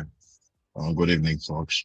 Shout out to my brothers on here that's veterans right now. I'm an Air Force guy, so and I'm Haitian, so my perspective is very kind of unique in itself. And like the brother that we had on here, Black Man Travel, he talked about the 80s and the 90s. I'm not that old. I'm 41, so I'm more like a 2000 baby as far as the Haitian experience down in South Florida. So it was a little different. And I think he's correct in what he talked about it regarding the. Wait, you said you're 40 years old, dude. You just 41. I'm 41. Dude, I'm 48. We're in the same time frame. Not really 48. You late 30. You late 40, bro. Hey, you being a real sensitive about your age as much as they want to call me 75. I'm good, bro. You're 75. I'm not trying to get you, bro. I'm good. Hey, black don't crack, dog. Listen, black don't crack. So I'm good. Yeah, hey, man. Hey, look, you look very good for your age, bro. No homo. But yeah. So some of the things you talk about, I've heard of myself. But being in the early 2000s, the experience was a little different. That's when people were, the things started kind of gelling in, and everybody started to kind of just get along. We all Black, and so my experience is a little different. But I've seen parts of what he's saying. But everything that I've heard, Mr. G, I'm sorry. So you came here in the 2000s? No, I came here in 99. I came here at 13, 14. Oh wow. Okay. All right. Okay. Yeah. So I did like from 8th grade in high school and stuff like that. And, and I understand African American history. I had AP American history in high school, so I fuck with my FBA niggas. And when I say FBA niggas, I don't mean anything like that. I don't think he meant anything when he said FBA niggas. No, but, he did, because the way he said it, he's like, and you FBA niggas? Nah, let's not go to FBA agenda. We got a whole Friday. You don't know me. You starting to know about me, but it's all good. I fuck with my FBA niggas, man. I'm for the whole reparation and everything. And me being Haitian, of course, I'm always support all of that. There's feedback. There's feedback. One has the extra window open. There's feedback. I think it's you, Charlie. You had the feedback on your mic. You the odd man out. He probably has to, you know. My mic was on mute just the whole time. He probably has to, you know. I was just on mute. Open in the back. Okay. Now can y'all hear me better? Yeah. No reverb. I'll drop down and try to come back up. All right. Go ahead, man. What you were saying. Yeah. So I get straight to the topic. You know, everything he was talking about, you know, I do understand it. I understand, you know, from back in the days, things were a little bit traumatic. You know, I grew up in South Florida like him, but if you can remember the whole AIDS thing, where you blame the whole AIDS thing on Haitian, black men's travel, you know, back in the 90s, you know, and the people in New York, they had to, you know, protest and things of that nature. So we've been through a lot, but I don't think, you know, that's something that I would say, you know, I don't see myself as black. I don't see myself as part of FBA, and I know I'm different. I know the experience or lineage or whatnot. I know all about that whole political Turk Nasheed, Yvette Cornell thing, you know. So I have no beef with people. But just to get to the main topic, you know, so I have a daughter in DR, 2.5 years old. I do travel there often. I have monthly bills in the DR, down to car note and everything. So down to registering kids to school. So I've gone through the whole experience, whatnot, looking for a house with my sponsor, where the lady, you know, she was a Rubia because we showed up at the time. We didn't have a vehicle. We show up on a moto. Just because we show up on a moto, the next thing we knew, she was to send us information for the apartment. In the evening, she said the apartment was no longer available. When me sponsor had her cousin check, the apartment was still available. And I think that's all part of the darker skinned people and classism conversation that you guys were having in DR, but it's not black and white. It's never black and white, right? So being American and moving in DR, you will move very comfortably. I never had anything happen to me or whatnot. Matter of fact, my experience is very eye-opening, right? A couple months ago when I was out there, I went to Scotiabank. I wanted to open a U.S. account, U.S. cuenta. The guy, he was a Blanquito. He was a white Dominican. And he was talking to me, learning about my profession and things of that nature. It was like his mind got stuck in processing power. Like he was trying to make the math up because he never met a person. Like I look very Haitian, and you guys can hear my accent. When you look at me, you can tell I'm Haitian. So I'm telling them I'm Haitian, you know. And I know the conversation we've had it before where people say, you know, people go to DR and they pretend to be FBA. Like I don't do that. They know I'm Haitian. I'm telling them I'm Haitian. And real quick, Mr. G, I don't mean to interrupt, but I do. Obviously, because I'm interrupting. But what I'm asking, real quick, is because both you and Kanal are saying I don't look Haitian. What the fuck is the genotype of what a Haitian looks like? What is the genotype? Oh my no, God. I'm sorry. You did not hear me correctly. I look Haitian. I said I look Haitian. I look very Haitian. I understand this. There's a lot of Haitians that don't look Haitians. There's a lot of Haitians that from different race group. People think Haitians just come in one color. We come in a variety of different fucking colors. So let me put that shit out there for y'all dumbasses out there that don't know. Haiti has multiple colors. What does a Haitian look like? Because we look like everybody. Yeah, that's a fact. I got no pushback on that. My good brother Prime informed me of that. There's light-skinned models out there that are Haitian that you'll never think is Haitian. I'm sorry, what? I guess Chaotic Truth didn't want to sit on the conversation. He just wanted to pop up and be the center of attention. Yeah, he wanted to be the center of attention, I guess. He wanted me to keep on talking with him. I was going to ask you some questions, but I don't know. I guess No. Don't start that. I was wondering what the heck he's doing over here, even though I know some of us may be conservative leaning, but he's a whole different bag, man. He's something else. Anyway. When you say don't start that, what do you mean? No, you know, because he'll derail the whole conversation, bro. Like, you know, let's go with what I was saying. He's a troll. Shout out to YB. I gotta ask this question. It's a $20 super chat to Mr. G. How many times have you been called a boat living in South Florida? Too many times. Yeah. Back in the early 2000s, that was the word we were using for us. In the 2000s, so that's my era. The boat thing, and even to the point where we'll use it. It's just like the N word, right? How you add the A in front of it, and people just say nigga. Hey, Mr. G. In the early 2000s, we were referring to ourselves as boat. Like, yeah, I'm a boat. It was like, it was cool. We take it into something. We turn it into something positive. Hey, Mr. G, which part of South Florida which neighborhood you from?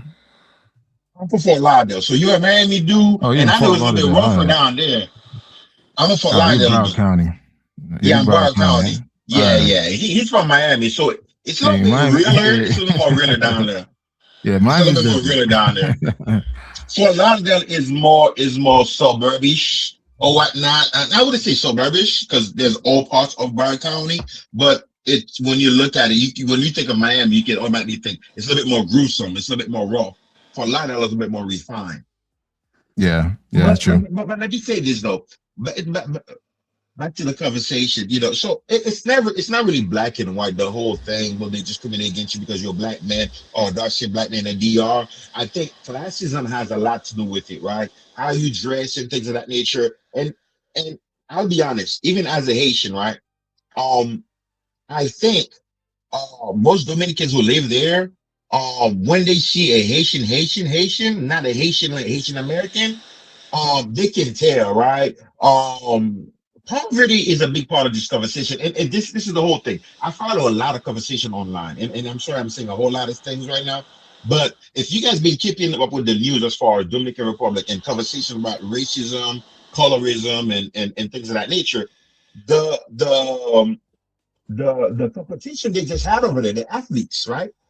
That were in the what was it called? The American Games or whatnot. Like, there's been a whole bunch of conversation because part of my algorithm is Dominican social media, right? There's a lot of conversation around these athletes, and just like the United States, most track compete for the United States. Black people are very athletic, right? So DR happen to have a lot of dark-skinned Dominicans that are athletic in track and field that represent the girl. Yeah, Mary Lady. Yeah, again. Hold on. Again, Mary Lady and Pierre. There's a guy whose last name is Pierre, but you can tell it's Pierre, and that was his last name, but they changed it in Spanish to Pierre. So there's like a whole lot of conversation around that, right? These people were born in DR. Supposedly, some of them were born to Dominican parents, or they were born to both Haitian parents, right? So there's a big controversy around it. These people are like very dark skinned and they look very Haitian, right? So, I mean, it's been very interesting watching the conversation. That's what I'm saying. The whole thing about, when it comes to racism and colorism, discrimination in DR, it's not black and white, but classism has a lot to do with it, right? When I was in that bank telling this guy what I did for work and things of that nature, as a Haitian American, his mind was stuck in processing power. Like, he didn't process it because he couldn't imagine, because there is this thing where they do associate Haitianness with just poverty, because Haiti, let me be true, has a lot of poverty. And I do think if Haiti was not as, destabilized as it is and poor, the conversation would have been a little different, but the whole colorism and shit like that would have still been there, though. I'll stop for right now. Real quick, Mr. G, can you cam up, or are you unable to cam up? I could cam up. Let me put on a shirt real quick, though. I came up I appreciate it. Yeah, I appreciate it. I understand what G can. He works for the government, and he normally would pull up, and I've seen him on cam before, but YV, appreciate the $20. He said, Mr. G, cam up. As the stream sponsor, I'm willing to take direction, brother. But yeah, most people do pull up on cam on our panels. You just want to see my pretty Haitian face, huh? Yeah, well, if you talk shit on our channel, we want to see who's talking shit. You know what I'm saying? So we usually require everybody to cam up. But there's certain people, obviously, if they work for the federal government. But if you're able to, we would appreciate it if you cam up. I think what you just said right there give me an exception, bro. I'm a veteran and everything. Plus what you just said right there. I'm a veteran. That doesn't matter. Are you working for the government right now? Well, you can't divulge your identity. Yeah, I can't because I'm a public servant. Okay. Anyway, let's go. Who was next? Hey, by the way, I want to answer that question about being called a boat. Shit, I was called worse than that. Again, this is the early 80s and 90s in Miami-Dade County. I was called, we brought AIDS, we ate monkey, we ate cat. What else? Haitian body odor, African booty scratcher. What else? Haitian Day. Haitian Day is basically when you find, is a day where you find all the Haitians, you beat them up. Just like that. Or you throw rocks at them. Shit, there's so much, man. So being called a boat ain't nothing, man. So when Mr. G came to the States, by then everything kind of cooled down. So I took the blunt of it.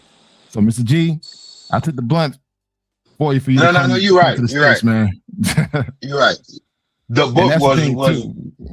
I fought every goddamn day. I actually learned how to knock out people fast. You come in my face, dog, we fighting. Because we fought every day is what it was, man. That's how it was back in the 80s and 90s, man. 2000s, it kind of cooled off with Wyclef. He came in, made it popular to be Haitian and be proud of being Haitian. Now, dude, we Zoes. Fugees was out back then, you know. Fugees too, yeah. Shout out to Fugees. Yeah, Fugees was out back then. So by that time, early 2000 and 2000, that's the boat, quote unquote boat era. I don't know if they say that in New York, but I know in Fort Lauderdale, Miami, we say that because the boat will arrive not in New York, they will arrive in Miami. So they, we refer to ourselves a boat. He a boat. That means like he Haitian. And Mr. G, I shared my story how my mother and I came into this country. I came here on a boat, so I am a boat. Dude, I'm proud of my past. I'm proud of my history. I'm proud of where we came from a single mother with 6 kids, come to this country legally. So all of us have advanced degree holders. My mom's retired. My brother retired. He's building a big ass home in Haiti. So when y'all say go back to Haiti and build your country, we are doing that. We're not putting it out there. So I mean, dude, it's what it is. We immigrants, man. We trying to find a better opportunity. We come to the United States and do good. That's how it was, man. So for me, like the shit some of y'all say sometimes, man, it's like y'all think that's supposed to hurt us. Like, man, we going through worse. We risk our lives on a fucking ocean to come to the U.S. And Mr. G, YV says, boss man, I want to rate your boatness. Give me a second. Let me give me a second. Let me carry him up. But you can tell I'm a boat, man. You can tell I got the Nigerian face, bro. I got the Nigerian face. So when I'm in DR, hey, I want to know what a Haitian looks like, because if Black Man Travels doesn't look like a Haitian, and you say you look like a Haitian, I want to know the difference. So it really depends, though. I mean, I'm not the most Haitian appearing, but I think could be I guess you know that Nigerian, Nigerian look, that square head. You know that actor, that bald head actor. He's all dark skinned brother, bald head. What he played in New York? Do you have a 15 head or do you have just a 5 head? I mean, how big is the forehead? I mean, I got a long forehead. There are some people we know. Like I could tell when if this dude is Haitian, I could tell this dude is Jamaican. I could tell this dude is Trinidad. It's just something the Caribbean people. There's certain things, certain demeanor. He is the land. I'm like, okay, you from the Caribbean. I find he is taking forever to throw on a shirt just to come up, right? Yeah, I see that too. He said it depends. Got you. But you know what? In regards to it goes based on. So if you guys look at most of the videos where you see immigration snatching people, these are people that look a certain way, they dress a certain way, right? Yeah. So there's a certain descriptors that they go by. It could be somebody, mostly people that's coming from work, dark-skinned people. If you're a dark-skinned Black man coming from construction job, oh my God. I mean, that's being stupid. You should take a shower before you leave for work, right? But a lot of the times, and this is a self-accountability as far as like me being a Haitian and criticizing my own people in the community. I've seen people online, other Haitians, they'll say that. You coming from work. You know what I noticed about Haitians? They can't multitask. You can't talk and put on a shirt at the same time. I'm confused. What is wrong with y'all's multitask capability? And also, when are we gonna get back to the topic?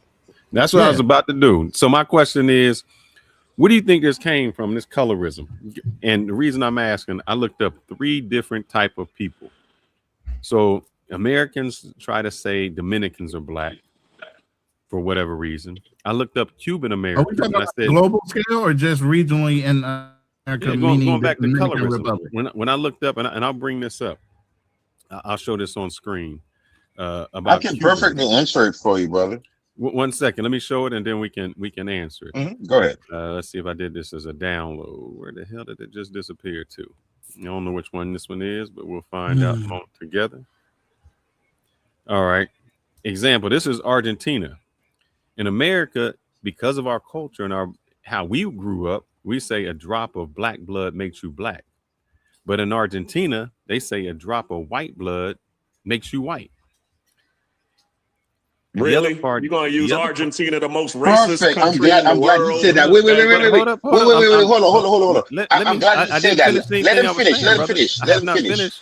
Okay, go ahead. I'm sorry. Mr. G, I need you to focus on putting the shirt on so you can cam up and we can see what a Haitian looks like. But go ahead. With this one. I'm sorry. I pulled mine up and put yours down. Let me see if I just had the Cubans. So maybe I just share the screen real quick. That'll be a little easier for me. And I can get off of it. Share the Cubans. Share. So this goes, most people in Cuba just prefer to be called Cuban. Many blacks, Cubans feel that adding the Afro separates them from their identity. So it's saying that didn't come around, and I can go further into it, until blacks put their bias into it. It says, many feel that separate race labels divide the population. White Cubans are rarely called Euro-Cuban, so some black Cubans dislike being hyphenated. So all of that said to say, do you think that we, American blacks, bring that bias into these other countries and try to force them to be something that they wasn't? No, because it was already there by colonizers. Hold up. How many times do we say, Papi, me no black, me Dominican? Why are we forcing that? Why are we forcing that country to identify as black? Why are we forcing Cubans to identify as Afro-Cubans when they just say I'm Cuban? Why do we care what Argentinians say? If Argentinians want it, we have no problem. We don't look at our own country and say, well, why does a drop of black blood make me black? But they can say a drop of white blood makes them white. It's like we judge other countries based on our own perspective. We all know that this is all just psychology, because it's the same thing as Mexicans saying that they didn't have any Afro Mexicans in there, but they always had the black abuela in the closet. And then when you go to Veracruz and you go to Guerrero and all of these places, there are black Mexicans there. They just try to deny them. And the same thing with Argentina. They want to sit there and say that, okay, a drop of white blood makes them white. Okay, then why did they put all of the white black-looking Argentinas to the front line to erase them out of existence? All of that is, when you start to put a finger on racism or colorism, that's when you start to get all of these problems. Because as they say, the greatest trick the devil ever did was to pretend that he never existed. So that's really what this is all about. It's all about people, trying to point out the obvious and them trying to obscure the obvious. When you say people, for instance, a Cuban just says I'm Cuban. Hold up, we having a conversation, man. I know, but a man paid to see Mr. G, so I'm gonna put him on center stage. So there you go. Yeah, let me answer just real quick, and then you guys can take it from there. Fearless, remember this thing: you're an American, and I'm sure you've heard of American politics and everything. There's a term they like to use: proximity to whiteness. When you guys let me get to talk about it, I'm gonna drill this down, and trust me, like I said, I understand the nuance completely. I follow all of these things, and I understand Dominicans are not black. There are a mixture of them. So some of them are black, but they also like to say, well, I'm not white, I'm just Dominican. ethnicity and ancestry and nationality is two exclusively different things, you know, and they like to, you know, and I do think, you know, to be honest with you, as a person with a Dominican daughter, because my daughter was born there, she has the even though she has an American passport through me, she has a Dominican birth certificate or whatnot. Listen, you can be black and be Dominican. Like my wife, she's very like she's a mulatta. She's a mulatta. She's not like the Negro. She's a mulatta with curly hair, but she's very proud. She's really into blackness. She loves blackness. Being black and Dominican, that's the thing that can exist. But the thing is, you have to be honest. There is a conscious distancing. There's a conscious distancing from blackness that these people usually go through. When you just said the thing about Argentina, one drop of white blood make you white. Argentina, that's where the Nazis fled. They want proximity to whiteness. And you can see that with other Latinos that moved to the United States. Even when they are not like white is very unique. White is not just, recently Italian was not even considered white. Irish was not even considered. White is Anglo-Saxon. It's from a specific lineage. These Aryan blood, the Nazi. So you're saying white. So you're saying race is a social construct. It is a social construct. Because it does exist. Go ahead, bro. Go ahead. My bad. No, because the death here, I'll play this. I'm gonna play this one, and just to let you Mr. know, G, we're gonna need you to come back next week for the FBA conversation too, since you sound like you really I don't get into that bullshit. I hold my MBA, I back reparations and all, but I'd have been through even the topic with Dominicans and the Mino Black. I understand it so much because I'm living the life. Literally, I'm on the ground. I'm living the life. After we done got that apartment, when that lady said, "Oh, that apartment not available," my wife done got her cousin to call her, and she said that apartment was available. Weeks later, she was asking one of my wife's friend, did they find an apartment? But guess what? God is good though. We found even a better place. You know, gated, residential, where everybody got a car. There's at least we just talking about at least Jeep and Mercedes Benz in that community. I had to get a car too. You know what I'm saying? But I've always wanted to get a car over there because I don't want my daughter to ride a motorcycle. As an American, I can afford it. So I got a car. But her racism, her colorism ended up helping us get a better place. Because guess what? And it was a classism too, because we showed up to the sighting on a motorcycle, right? We took a motorcycle there, me, my wife, and my daughter. We showed up on a motorcycle and I was asking questions. And she felt like we couldn't pay that little cheap ass apartment. And you know what? I was so pissed. And I told my wife, you know what? Next apartment we show up to, which is where we live right now, the gated community. I told the girl, look, no quiero despertar tu tiempo, o yo no quiero despertar mi tiempo también. Voy a decir ahora, yo ganaría más dinero que un doctor aquí. I don't want to waste your time. I don't want to waste my time.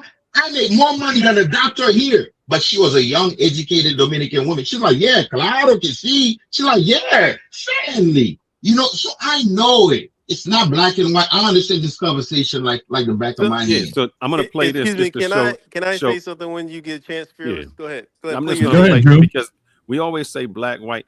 It really matters where you live, where you come from, what makes you something. Somebody who's something else somewhere else comes to America, and all of a sudden we put them in different colors. This dude is a comedian, but it will show you how Northern Africans, Egyptians, and all of them became white in the United States.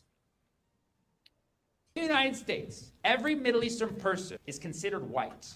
Yeah, you've come to see a white man tonight. I don't know if you know that. Yeah, this is not a DEI show. I earned this, okay? I'm doing this for all the other whites, okay? There's a reason why we're considered white. It's because there was a major court case that was won in 1909, which is a year that none of us wanted to be alive in, even us white people. In 1909, there was a Syrian immigrant. He moved to Los Angeles and wanted to be a police officer. One night, he's patrolling his neighborhood, just doing his job, and there's this drunk kid, maybe late teens, early 20s, running around, breaking things, starting fights. The Syrian immigrant arrests the kid. And as he's arresting the kid's like, oh, do you know who my father is? That's never a good sign when you hear that. Turns out this kid's dad was one of the most prominent lawyers in the LA area. Immediately, the lawyer dad took the Syrian immigrant to court, charged him, saying that he had no right to arrest his son because he was, quote, not a real American. Oh my God.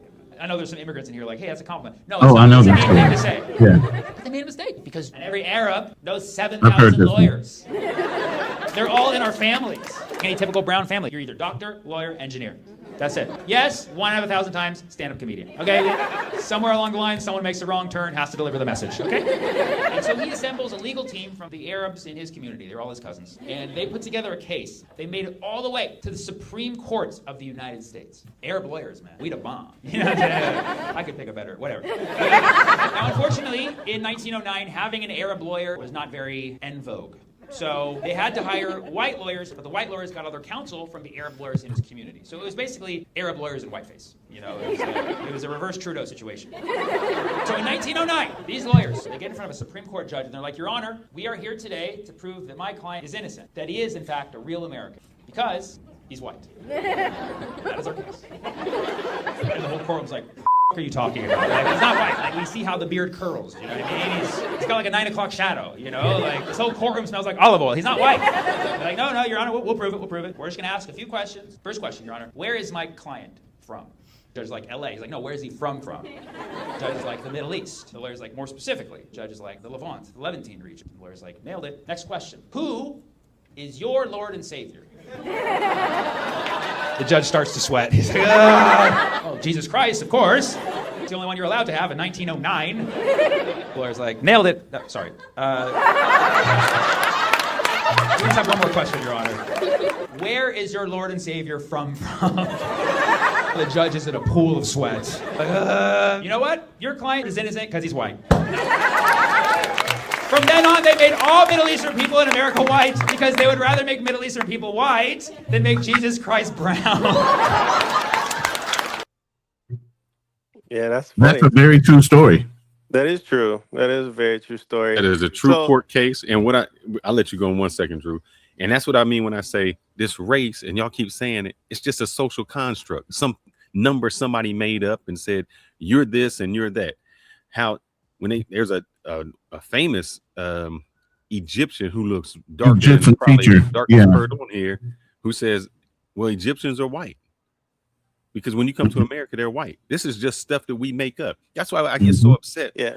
And I go off when y'all say, oh, well, he's not white, or this person got this percent, this percent black in this. We divide so much amongst ourselves because they let it happen. They tricking us to say who is white and who is black. Because at one time, the Irish weren't considered white. Just like he said on here, you were Anglo-Saxon this. And then they started changing the definition of who could be white and who couldn't. And so why do we fall for all of this colorism and all of these divisions when it's just a social construct that somebody made up to say what they think you are? Can I address that? It is a real quick, real short? Hold on, brother. It is a social construct.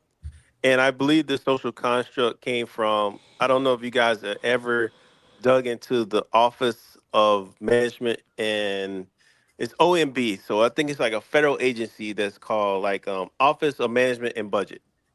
So Office of Management and Budget, federal agency. So this is how we categorize and, divvy out money and stuff in the federal government. But I don't know if you guys have ever seen the definition of white before. Some of you may have.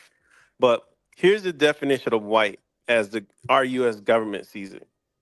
So it's saying individuals with the origins of Europe, including those of English, German, Irish, Polish, and Scottish.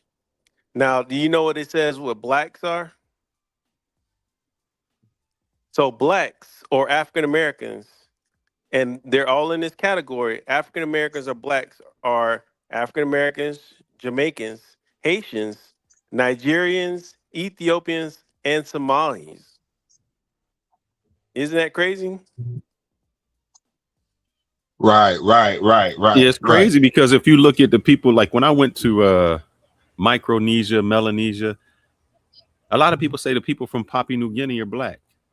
They're not even. But they're not. Yeah, you're right. I agree with you. I agree. They're considered Euro-Asian. They're Aboriginal. No, they consider Euro-Asian. The Australians are not even considered black. The Aborigines from there.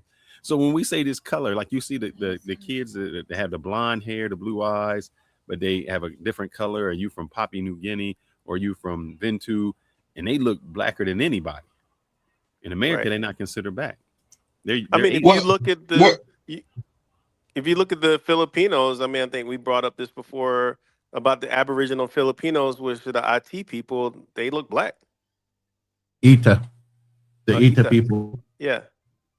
Yeah. So you guys, I think when he landed his thing, he said one thing regarding the whole Jesus thing or whatnot, and he said it's a social construct. It is a social construct, but you know, to a broader term or here, you know, give and take, we operate within that construct, and you know, well, there is that's sort of because reality. of the system that we live in the United States. Exactly. Now you get to my hold on. Much lighter than I am. Go ahead, brother. I'm My sorry. mother is lighter than I am.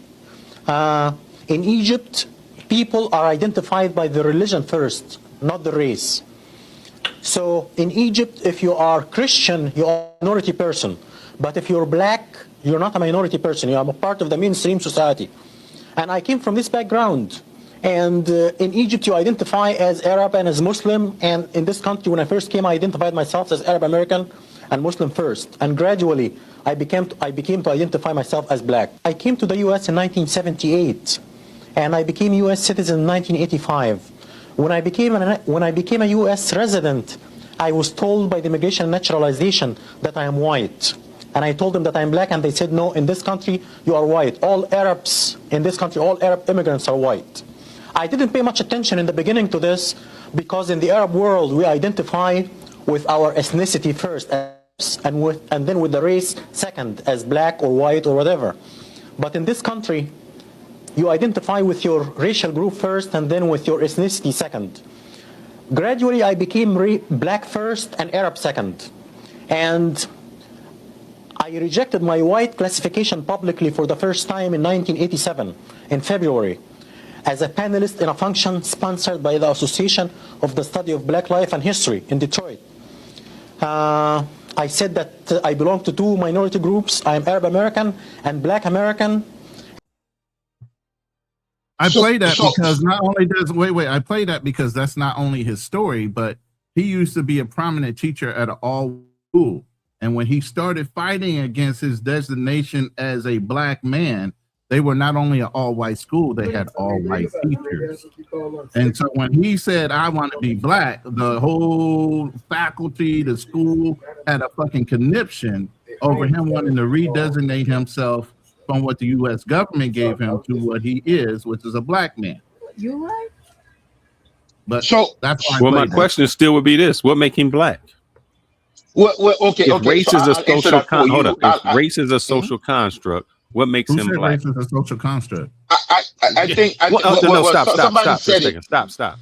I hate to have to fact check you. I want you to go ahead and Google that for me. No, and if you Let me say this. Hold up, Ronan. Google it. No, you just fact check. You don't have to, because I'm going to tell you. Race is the human race. Your ethnicity is what makes you what you are. Your ethnicity, as far as what country, your identifier as melanation or whatever you want to call yourself, everybody's a fucking human on this goddamn planet. That's your race. First. All that other bullshit comes down to ethnicity and whatever else you want to call it. All humans. Ethnicity is just where you're from. For instance, Dominican. But we are all what? Humans, correct? We are human. We are all humans. I'm saying it. It's a social human construct. Okay. Yes. So then the color part comes in the ethnicity and however whatever government wants to designate you as, because before the government wasn't so strict about how you were designated. You were designated by your country first, Frenchman, whatever. Then we got over here all of a sudden because they added slaves. all of a sudden now all these racial constructs come in on designation to make one race feels better than the other race. But we're all humans. I mean, sorry, one ethnicity better than the other. So I'll read this. So I'll read this for you guys. While often used interchangeably, race refers to grouping people based on shared physical or biological traits. But see, they're even using the word wrong. It's not race, it's ethnicity. No, hold on. I got you. Difference between race and ethnicity, bro. Ethnicity is culture. It's not skin color. Race and ethnicity difference. While often used interchangeably, race refers to grouping people based on shared physical or biological traits, in parentheses, like skin color, whereas ethnicity refers to a shared cultural identity, heritage, language, and national origin. So that video you just played with that guy, I think once he's been in America, up to a certain time, you come to the consciousness of black consciousness, and this is why, again, this is why I fuck with my FBAs, right? I had AP American History in high school. Mr. G, you be flip flopping like a motherfucker, but go ahead, man. Go ahead. No, what flip flopping on what? Flip flopping on what? Flip flopping about about loving FBAs one moment and hating. This is a love. No. I never said that. I said I fuck with FBA. I fuck with FBA. No. I just the conversation, debating it, because I understand this whole thing from ADOS to FBA, Yvette Cornell, Tone Talks, Dr. Sandy Darity, the percentages, how when they're counting blacks, we're looking at black success. It includes, a big chunk of the black diaspora, sometimes Nigerian Americans who may have these high salaries, so they offset how you judge black people, FBAs, who may still be that subgroup that is still struggling. I can break this thing down to you. This is why I say I fuck with my FBA, because I understand the struggle down to the T, bro. I do. I understand what. I didn't mean to take you off your point, but go ahead. You were cooking on the Egyptian. Yeah. So that guy, when you look at him, look at him. He got the little afro. Whatever. After you've been to America to a certain time and you've learned American history, you may come to black consciousness. What happened to that brother? He came to black consciousness. Look at him. He looked like a black person. Once you learn about the one drop rule, it's all about how you look, your skin color. This is what race is about. But then again, you have, when you go to cultural and things of that nature. So a person can be black from a different culture. The person can be black and be Somalian. A person can be black and be Dominican. Here's the thing: if you died and they tried to, and they buried you, or unburied you, or got you out 500 years from now, they cannot tell you your race. They can tell you your ancestry. That's a damn lie. How many times have they been digging up bones? Let's look it up. Let's look it up. 10,000 years, and they tell you your black woman. This is what we're gonna do. This is what I'm gonna fact check, and I'll be right back. Do you guys remember was Lucy a black woman? President Anwar Sadat? Yeah. Do you remember what he looked like, right? Yeah, it was dark skin with dark hair. Yeah, he's a black man, basically. Yeah. But he just had straighter hair. He didn't have but I think you guys are saying the same thing. I think Fearless is correct though, my brother. But Fearless, when they go through the ancestry, to the cultural and the ancestry, you can pinpoint this person was black, right? So I see what you're saying. No, some people, depending what region, like somebody from Africa, you will know that person being from that tribe is black. That's not black. That's your ancestry. That's just where you from. Oh Lord! So when you do your DNA, we're not talking about DNA. When they do a carbon dating on bones, they can tell by the bones and the carbon data that you have Africoid features. Fact check me and tell me. I'm about to fact check you. But Fearless, they found the oldest living, not your race. Your DNA does not tell your race. Even if you take a 23andMe DNA, it only tells you your ancestry. I think we're playing semantics, Fearless. I think you're saying the same thing in a certain way. If the person is from that region in Somalia, right? The lady they found, what's that? The oldest black woman, Lucy. That what was that? Yes, the archaeologists Lucy, found. yes. Once they study the skeleton and whatever test they can do, they can trace it down to a certain. It doesn't say she's black. It says she was born in where? Hey, real quick, in Africa. Wherever in Africa, which would have been, they know these people and they have traced the history of that specific person. Let's say you know, South African, they have the Kwa, what do they call it? What was Nelson Mandela? The Zulus and stuff like that. Like the Zao, they got like you can trace these people. You see how like some of the South African, they look like Chinese. They got like Chinese features and stuff like that. So once you study that person, you can know, okay, they're from that the particular tribe. Hold on, Mr. G, for a half a second. Right here, brother. Hold on for a half a second, gentlemen. I have somebody in the back panel. I've never met this guy. I'm gonna show you. His name is Mr. Swerve. I need you to cam up, bro, because nobody has ever seen you on panel, and you here's ain't what it says you messing can up do. my life.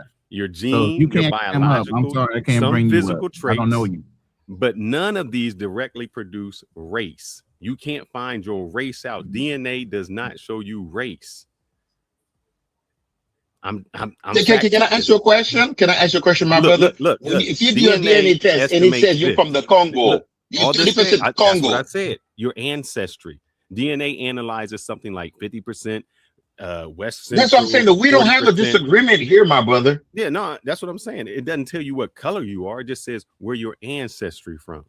No, you said this is what you said. You said if somebody you can't tell they black. If you was to exhume somebody's body, correct, they're not going to be able to tell what race they are. And I said they will be able to carbon date your bones. And based on your bone structure, they'll be able to see that you have Africoid feature. Okay, that's how they're able to tell your race. Just like they've been finding bones in America that they've been digging up and they've been reconstructing the bones and they've been seeing that these bones were from Africa because of the features of Africa. I'm checking it. So you can do the same. It says your bones cannot significantly say if the person is black. They can provide a cue of. But Fearless, my brother, a certain specific cultural or DNA thingy, it leads back to a certain specific group. These groups, many of these groups are still alive. If they pick your bone and they know you're from the Aryan, German, from the 15th century, they know what these people look like right now, so they can trust it. But you can conclude that. So I think we're having more semantics. Hold on. See what you just said? You just said conclude. Even if I say somebody is African, I can't say that person is white or black. There's people that live in Northern Africa, that live in South Africa, that live in that have European and how many blacks? How many whites come out of Africa? Huh? How many whites came out of Africa? Supposedly, wouldn't it be all whites came out of Africa if everybody came out of Africa? No, there was a change once they moved up into the European regions. No, that's not the question you asked. You said, no, where did they? I said, how many whites can you find in ancient times that were buried? Let me go. I want to tell you if you right. Good question. This is why they broke the noses off of all the fucking statues. Let me go. I want to tell you because the structure of the statues, they were African noses. They weren't white and pointy noses. This is the problem now. Even in the Philippines, I'm gonna tell y'all, they have a black Virgin Mary and they have a black Jesus that's carrying the cross. Even in the Philippines, they acknowledge Jesus was not a white man. He was black or dark skinned. Fearless, I'm not saying you're incorrect, and I don't know if anybody's saying you're incorrect, but I think your interpretation of what you read is probably a little bit like you stop right there. It's like saying 2 plus 2, and you're like, we're saying it equals 4. You're like, no, it's 2 plus 2. Duh. What are these people? Equals 4. What are these people? Melanesian. That's what Fearless is special at. This is he's Melanesian. Are they black? Are they black? No. Melanesians are Aboriginal people, and they come in different hues. And matter of fact, the Etta people. Let me finish. The Etta people, the purest Melanesians in the world. They're even more pure than what you would call the Aboriginals out of Australia. The Philippines, right? That genetic code. If they died, can I tell their skin color? Can I? Because would you say this person is black? My brother, I must say this. Maybe you should look up a DNA test result, how it's broken down. I can show you mine. Say, because I don't think a DNA test, does your DNA test say your race? If it say you like 30% Congo. It says your ancestry. That says your ancestry. 30% Congo. If you say 30% Congo. No, hold on a second. Let me ask this question. If you say 30% ancestry Congo, tells you basically if you have white genotypes and black genotypes. Your ancestry is tied to what your perceived look would be. Then when you get into artistic, muscular shapes. If you have a skull, you could reshape the skull by putting certain points on a skull. They do this all the time in order to figure out what skull of a person it is. Muscular types are muscular types. The only is maybe a nose or two based on the structure. Think the person might be based on testing. But I mean, there are standards. Everybody's muscular type is the same. They just are different constructed based on your genetics. Let me ask you a question. Phyllis, if your DNA test let's say 25% Congo, what does that mean to you? I mean, I know that doesn't say 30% black or 25% black. It says 25% from the Congo. What does that mean to you? So what you're doing is making an inference. You're saying that because if you go to the Congo and you look at the people, they look a certain way. So you're inferring that because of their skin color, they would be considered black. But it's still just your ancestry. It doesn't say what you are. I'll give you an example. In today's world, there is, if I can find this girl, her DNA says that she's majority black because her father is black and her mother's white. But if you look at her, she has blonde hair, blue eyes, and looks nothing like black. So I can't infer. I can't infer from her DNA. You're making your point. You're making our point, or you're making your point, my brother. If they study her DNA, they will see a percentage that's from Europe. They see a percentage that may be Irish. They see a percentage that may be like Scottish. Come on, brother. Why are you doing this? Why are we doing this? So what I'm saying is, I got my ancestry test right there. Y'all sitting there arguing. Just look at my ancestry. What does it say? Read for us. So hold on, I got to get back on that page. Mali 14%, Nigerian 15%, Ivory Coast, Ghana 11%, Benin, Togo 9%, Senegal 3%, Central Nigerian 2%, Arcadia, that's the French part that came in my race for Creole. And then I had Cameroon, West Bantu, and then we get into some of these other areas. England. So the top one is what? Mali? What's the top one? The biggest percentage? No. Has nothing to do with anything. When you break it down, you're still gonna wind up being majority of African heritage. No, if you got a couple spots over here, what am I the majority of? I don't care how light I am. Exactly. And you can guess from a wide range of guess, like, Canadian, maybe he's a light-skinned guy, maybe he's a mix. And then that gotta bring us really close, right? Because there's some like Barack Obama look darker than Ronan, right? So we get somewhat pinpoint to that specific. But when you do the whole DNA thing here, whatnot, most, when you're looking at, we talk about like fossils, what the people study, which are not like modern people nowadays or whatever. But again, when somebody died, listen, somebody died, they burned them, right? There's a crime happened, God forgive, very unfortunate. They burned the body. There is a certain dental test they can do. They can find your immediate relatives. They can know exactly who you are. And I think you make it too crazy. But we're talking like fossils from back in the days. They can study and get like a good idea. As long as they can get to the center of your bone and get to your bone marrow and pull a couple of fucking genes off of that bone marrow and rehydrate it, they can fucking test you and come up with a race or a breakdown of your ancestry. Your tribe. Oh, your tribe. And then your tribe. DNA does not determine your nationality. Okay, Yoli, your nationality is just basically on what country you're born in, bro. Has nothing to do with your ancestry, has nothing to do with what, you know, what you're perceived as. It's just the name of the country you're born in. That's a nationality. The nation that you're born in. Nationality. Okay? Has nothing to do with your color. Has nothing to do with your ancestry. His comment, I do agree with that super chat. I think, well, let me go ahead and read it. Thank you for the $20 super. He goes, why all the semantics? It's all about looks. Fearless looks mixed, and looks mixed, and Mr. G looks black. Everything else y'all talking about, completely irrelevant and insignificant. I showed my DNA. Don't matter what I look like. I probably got the same kind of as Mr. G, as dark as he is. And if I flip up my grandfather's picture, y'all say Mr. G looks like my grandfather. Right. I think that's how I used to tell people I'm the darkest motherfucker you will ever meet in your life. Don't look at me and think I ain't black. I'm black. And I know it with my whole fucking chest. You ain't gonna get me to say anything other than that.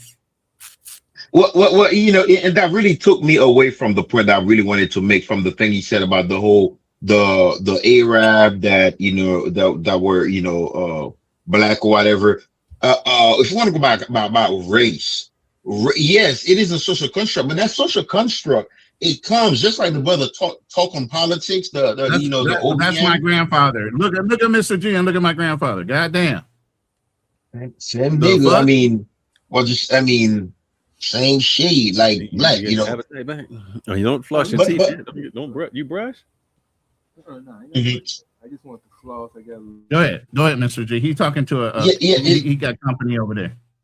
Yeah. This one thing I wanted to touch base on. He said there is a political, when we talk about race being a social construct, there's a racial, yes, it's social construct, but there's a political perspective and a political incentive in how and why they came up with it, right? Yeah. And in America, as a black man, we live it because there is a certain different reality that we live under, and everybody that fall within a certain shade of color fall within that certain specific kind of thing. Yes, it is a social construct, but it becomes real because how the world treats you. Just because you say it's a social construct, that doesn't mean it takes away the colorism. It doesn't take away from the reality that the Latinos live, where most of the people on TV are people that look white.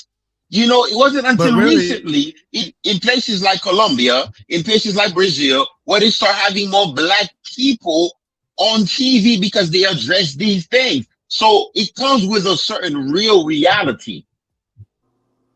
You know, race is a social construct. You know, it's a good different definition if you guys take some time to look at it, and you know how it's mixed, and the construct of it that, you know, a lot of the world doesn't even recognize.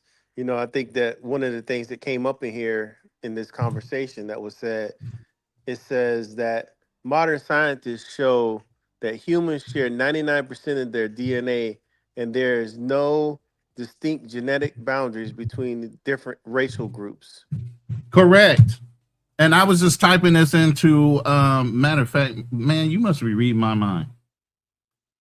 The colonists have always used colorism to make it seem like we're all different when we're more alike than different. And that's the whole thing. While distracting us with all these nuances of who's different, just like when the Irish came out, they were different than white people. And even the Jews, when they came over here, they were different than white people initially. Then they all got grouped in. The Italians, they came over here. They were different initially. Poor, considered poor, all these things. Now all of a sudden they're all blended in. It's just a way of the hierarchy of colonization to distract the lower classes from wanting to unite to beat them out based on the fact of their money. But you know what, man? Look, at the end of the day, racism exists. I've been to 45 countries, man. Blacks are at the bottom. Every fucking country I go to, including Africa, blacks are at the bottom. Racism exists, colorism exists, classism exists. It's no different than the US, man. So it's like, I could say in theory, look, you talked enough, man. Let me talk, man. I've been quiet long enough. Colonizers globally. You guys look, no at the end of the day, difference. it sounds great on book and paper. But when you go to these countries and you see how people are living and see how people are treated, blacks are at the bottom. Blacks, if you talk to the locals of these countries, they'll tell you how shit is in their country. They're treated like shit. They're treated like second-class citizens. Even within the Dominican Republic, Colombia, the big fours, Thailand, Brazil, blacks at the bottom. Colorism is really based on whites being on top, mulattoes in the middle, Indians, native, then blacks. Or probably who's in the bottom in Nigeria? Didn't I just say that? Who's in the bottom of Nigeria? Blacks. No, Somalians. Who's at the bottom of Nigeria? Somalians. No, because he said we didn't say no. I can answer the question. Listen, I've been blacks are at the bottom. Confuse it. Let's not confuse it. In black countries, class, just like in DR. 1 second, Black Man Travel. 1 second, Black Man Travel. I'm gonna be real short. 1 second. One second. Let me clear it up. Just like in the DR, there's a lot of mixed people. Oftentimes, so you'll see it. So in modern countries where there's all type of different, race, white, whatnot, it's always black. So in DR, social class has a lot to do with it. And it's the same thing. If we go to Nigeria, if you go to Haiti, I know it very well. I can break it down to you. Haiti, right? But Mr. G, listen, part of it.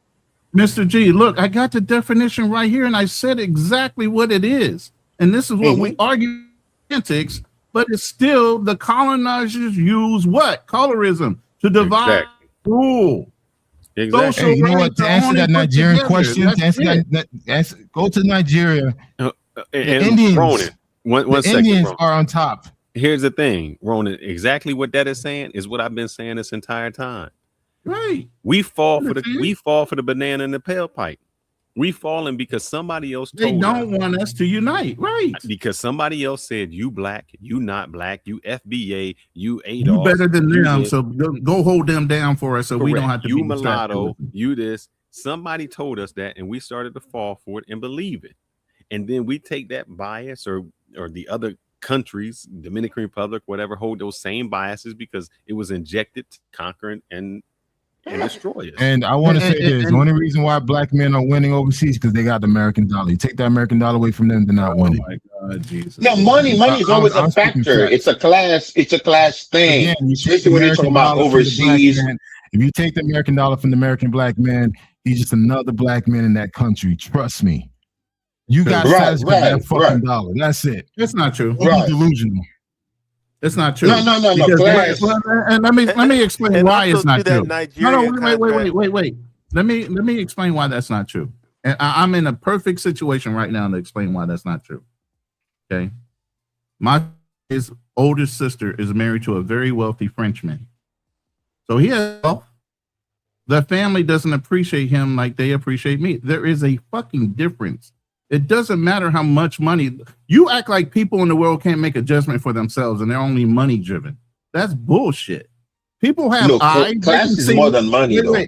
They can see how they're being treated. Listen, they can see how they're being treated by white people. Class is more than money, though. I'm gonna just tell you that, and I'll come back to you later. People start to see how those races and those classes are treating them, and they make judgments for themselves. The perceived knowledge would be, oh, if you got money, you got power. But a lot of people rage against that shit. They don't necessarily want it. But it's popularized that you think everybody wants to be wealthy. Most people don't seek wealth like that. They see it that ends to a means. You gotta play, but don't play that money like that, though, bro. You gotta. I'm saying a lot of cultures have been happier with less. How come other cultures can be happier with less? Survival is always at the center of this whole thing or whatnot. Comfortability, the kind of life you can provide. Like for example, right? I don't mean to get into my personal shit, but I'll say, I have a Dominicana. It's supposed to, a baby mama or whatnot. But she had a kid when I first met her. Look, her baby daddy didn't even get her a motor. But guess what? She got a 2020 Kia Sportage right now. The same car that racist Rubia. If you understand Dominican Republic, you understand what Rubia mean, a yellow bone. That's what a Rubia is. They call them Rubio in Dominican Republic when the person is very, very high yellow, but it's not a white person. The same car that Rubia real estate agent, the property manager was driving, that ditched us, tells the apartment was not available. I got my wife in that kind of car right now. That's what she drives because I want my daughter be riding motorcycle, but her baby daddy didn't leave her with a fucking motor. Some women in the DR got at least a motor. Her baby daddy didn't even leave her with a motor. So because of me, she lived a much very comfortable life. She lived in a very residential area. Because of me, she just go to the store and just swipe the card. You know what I'm saying? So money is a part of it, but class is also, once you get moved to the upper echelon. Well, I'm about to use my white privilege and make my black man do some things for me. Oh, damn. I remember. Is he going to join us for the men's health next week or so? Yes. Okay. He got some stuff he got to talk about. Yeah, because I remember him from the last show, so I just want to make sure. Peace and love, my brothers. I've been listening to y'all dialogue tonight. Yes, sir. And I love the whole 360 that you did with it. And power to what you brothers got going on, man. Keep it pushing. Thank you. But I say this, man, and Mike, Mike, we go way back. I hope they didn't catch the cup on this. Like that back. Hey, man, everybody's sipping, man. There's nothing wrong with the cup, man. I think it's just. Oh, shit. I didn't mean to do that, bro. Are you good? I didn't mean to do that. Mike, with us, there's never been any racial disparity, any nothing. Now, I didn't even know, bro, until I started listening to you brothers, that was your lineage, to be completely honest with you. Mm-hmm. I'm from the hood, too, and we had every hue. And it was like a multinational community. And the difference is that we all just knew that we were from the dirt, and we thought it was local dirt. And the Light brothers, even shades lighter than my man Fearless, generally had black parents of different hues. Maybe a parent that could pass for white, as they used to say back then, but it just never was something. I was saying to the brother, my unique experience in all of this, in the realm of which I was speaking on, is that I've never personally, and I'm born in Mississippi, raised in Dallas, Texas, and Mississippi is notoriously one of, if not the most blatant racist state in this racist country, which we all love. And one thing, let's be clear about this, bro. Did you say Mississippi? Yeah, Mississippi. Yes. Nolan Wells. Yep. Notorious. Yes, sir. The most American history. A big part of American history. Let him talk, Mr. G. Let him talk, Mr. G. My bad. Go ahead. Well, no, you're right, though. You're right. No, I was just going to say, and I'll be Kurt, that the state of Mississippi is notoriously known for its blatant racism, and the state of Texas is known for its financial racism. The state of Texas is a very, very hard state for people who aren't in a particular economic class. And by and large, that's people of European descent. Okay, so right. So now the thing is this, though, that I want to add to this, that my experience has never been, even being from Mississippi and Texas, in any way shaped by my race or complexion. And I know that's probably a unique statement for a brother to make. Again, though, that is my experience. And so not from the community that I came up in of people of every hue, even if within all of those hues it was all black origin, as opposed to, again, in Phyllis' case where there's a European mother. And so I'm saying all that to say that's why it never even dawned on me that could be a possibility. And the way that he carried it, it just never got introduced into the equation. And that's what I'm saying. My whole life experience, as keenly aware of race as I am. Oh yeah, this is the point that I want to make earlier, excuse me. We historically proclaim how much we love this country. There's no doubt about that, y'all. We built this country. There's no doubt about we love this country. Me, most of all. The point is this country historically doesn't love us. So a lot of the concepts that we have around race are specifically born from this in this country, as it had to be for this country to become the economic powerhouse that it was before the last few years. When it's tripling, preaching, my brother. It's right. It's gap between the those and the us's. So anyway, that's about all I want to add, in addition to the fact, man, that you brothers, and I'm gonna tell you something, this is what I really want to say. What I love is that I realize that you brothers are just feeding each other's energy, no matter what the topic is.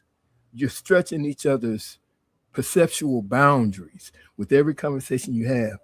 Excuse me, because in an intelligent and well-informed way, one of you will always come up with a different angle. And to the layman ear, it might seem like brothers who are just really enjoying arguing with each other, which is a big part of it. And that's cool, because every vehicle or machine has to have fuel. So that is the fuel. However, on a deeper level, what y'all do and offer to your audience is a dialogue that's based on such a varied range. No, come here so they can see you in the camera. Okay, range of positions and opinions that it opens everybody up to look a little wider. And I know, and I say that, I know you said that, but I talked to Mike, and sometimes I say the crazy stuff or the off stuff, so it opens a whole new avenue and make people think a whole different way. Because we talk on personal levels, and we don't even have these kind of discussions. It's not that, but I have to say we're open to it, though. Correct, but I have to say it so people are not monolithic in their thoughts. And that's where we get. We start to see things one way, see it a certain aspect, and I think that's our downfall. So we have to say something that's outstretched, just to get the conversation going further. Yeah, and I've said this several times on our show. Me and Fearless might agree on a lot of different things, and even Kano, all three of us. But somebody's got to flip a coin and go the opposite direction, or you're in an echo chamber. Okay, like Toastmasters and learning how to debate. You got to be able to debate both sides, the pro and a con of a conversation. That way you're a well-rounded individual. You can't always think on the pro side or the con side. You got to think of all the perspectives that are involved in the argument, or the person uses that as a counter against your point. So you got to know what your opposition is going to say, so you got a rebuttal.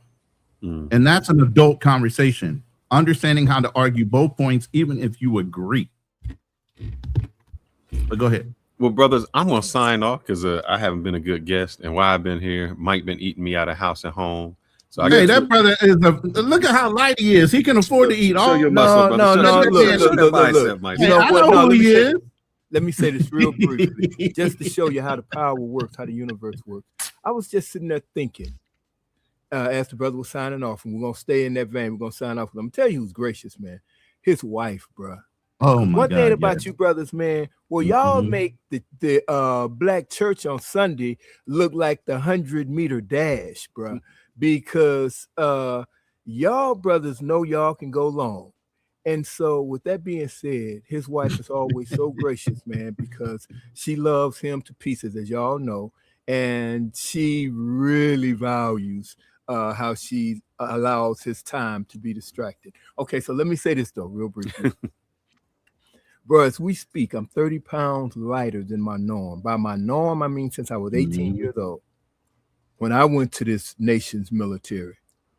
When I left here, I was 147, and a year later, I was 165 and been that my whole life until a year ago.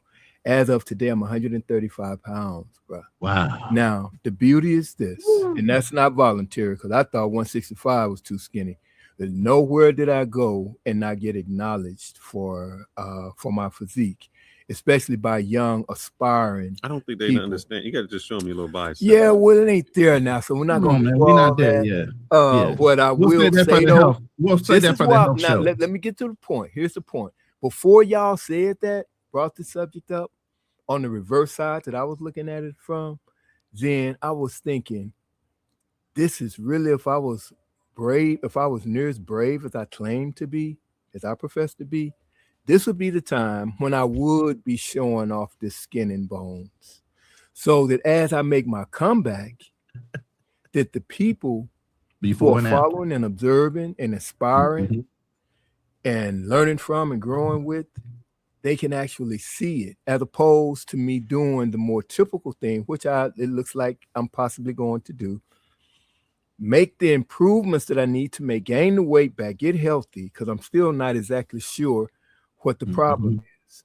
Anyway, get healthy, get back on the track of getting my weight back, and then start becoming social, visible on social platforms. That would be the more typical thing to do. The more courageous thing to do would be to showcase the now, to encourage people when we get back to where we're working to get to. And when I say we, I definitely include my man right here. Yeah. For anybody who knows a brother who's looking for a good brother to call his friend, y'all hit up Fearless. With that, I'm out. Peace and love.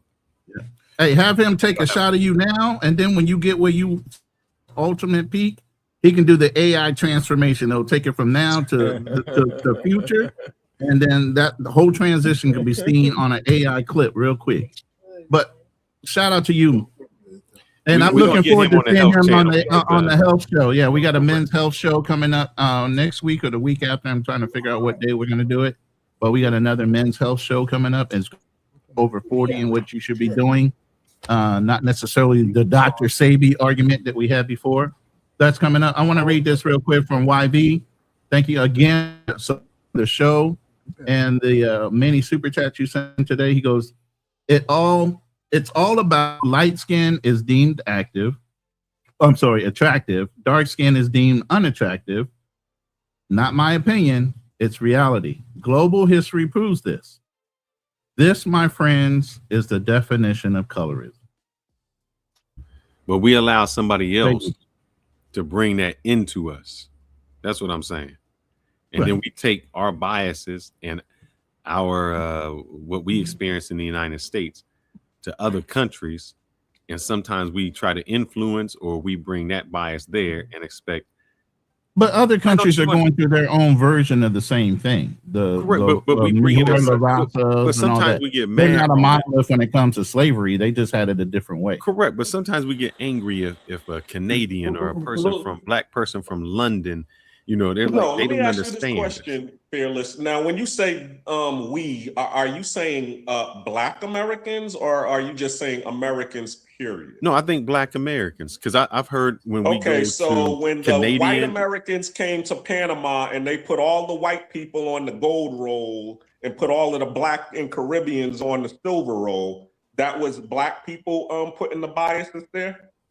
No, you didn't let me finish the sentence. So I'm saying that, for instance, if you look at someone from Canada or you look at from London, we expect them to have the same slavery or the background we do. And because they don't act like us or they don't have the same mentality as us, we can't understand it, because we went through a slavery here and expect that other people in the diaspora that are Black went through the same experience, and they didn't. And because they didn't go through the same experience, they don't have the same background. They don't have the same, they don't approach race or something in the same way because they don't have that lineage. That's why we get mad at Dominicans and say, well, why can't you be Black? Or we get mad at people from London and say, how can you act like that? They just don't have the same lineage. And we expect that all Blacks in the world to be like Black Americans. No, I wouldn't say I see what you're saying, my brother, but we have to finish that conversation. But there is what you said, a social construct. Society is organized through a hierarchy, hierarchy, right? Hierarchy. There's a racial hierarchy. White at the top. That's why, like, when you go to certain countries, you know, people of a certain shade, all the way down to China. All the way down to China, they bleach their skin. This is why they bleach their skin. India, there's a whole social class. So I understand what you're saying. Each country got their own version, but I do think we shouldn't kind of mix it all up and be like, well, they came up with it. It's also construct. It's not real. It's very, very real. For the Black Brazilians, it's very real. For the Colombians right now, there are white Colombians making comments because the places that got most infected. By the way, I sent a donation to Andre yesterday, and you guys should do the same too, watching and whatnot. You know, to help over there because I got some good friends in Colombia. Yeah, that's what those QR codes are for, by the way. So thank you for bringing that up. We have allowed somebody else who was white to differentiate us being Black. We accepted that. We accepted that. Say the light skinned person is better than the dark skin. You saying it even in China. That's something that we accepted. We accepted.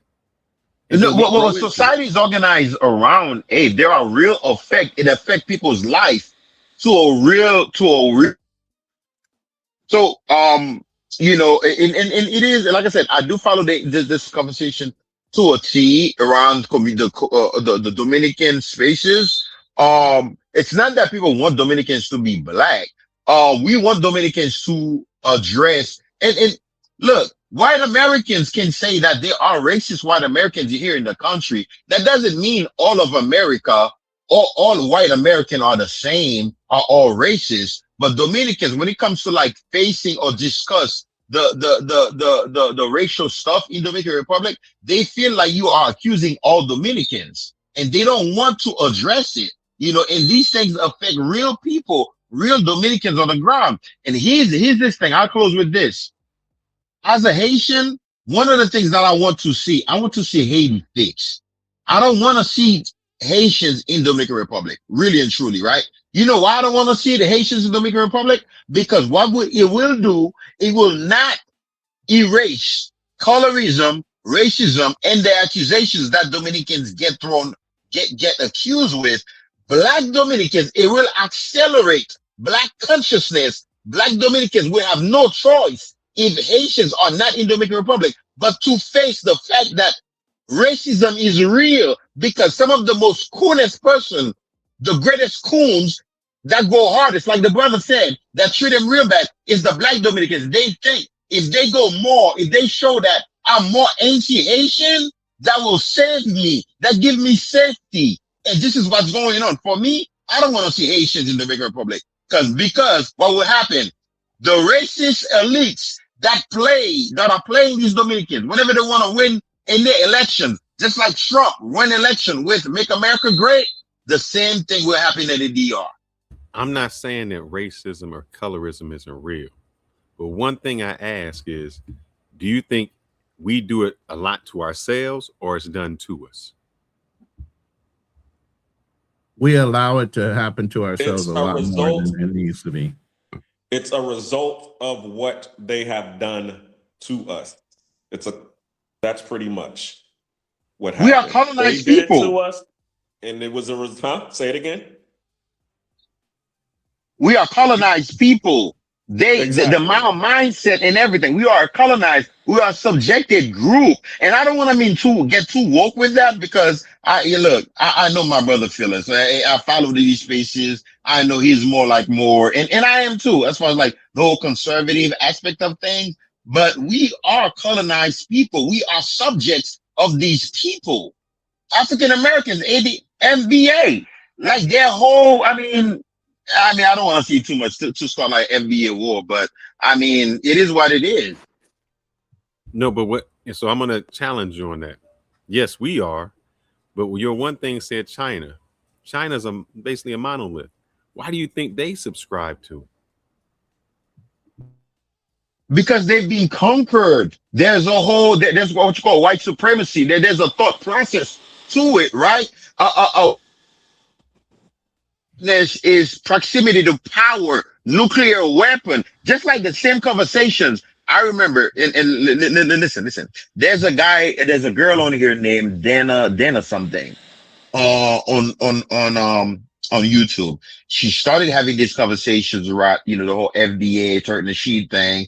And I used to watch her channel. I don't watch her anymore. But I made this one comment. This is the comment I made.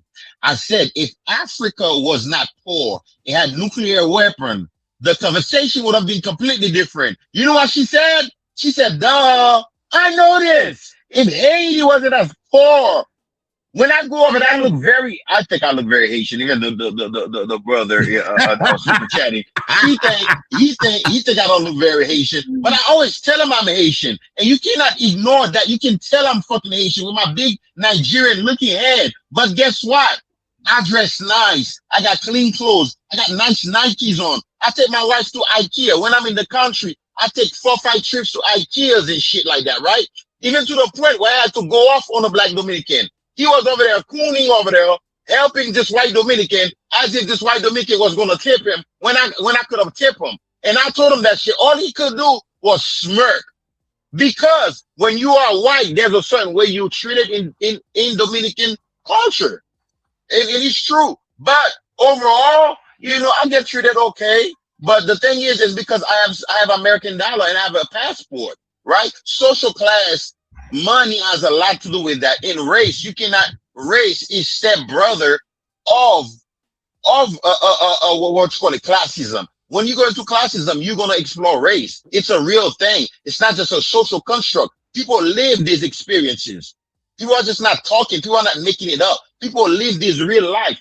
I saw a girl the other day, right? Because I am in Dominican algorithm, my Instagram and all. She's like an Afro Dominican. She's talking about when you go to banks, when you go to places, all the people they want to hire. And we talk about this, the age thingy, right? When you're like a 35-year-old Dominican woman, society don't even want you no more. That's one of the points she was making in her video. She said, when you like a black Dominican, when you're not like thick, you are a big size, thick woman, right?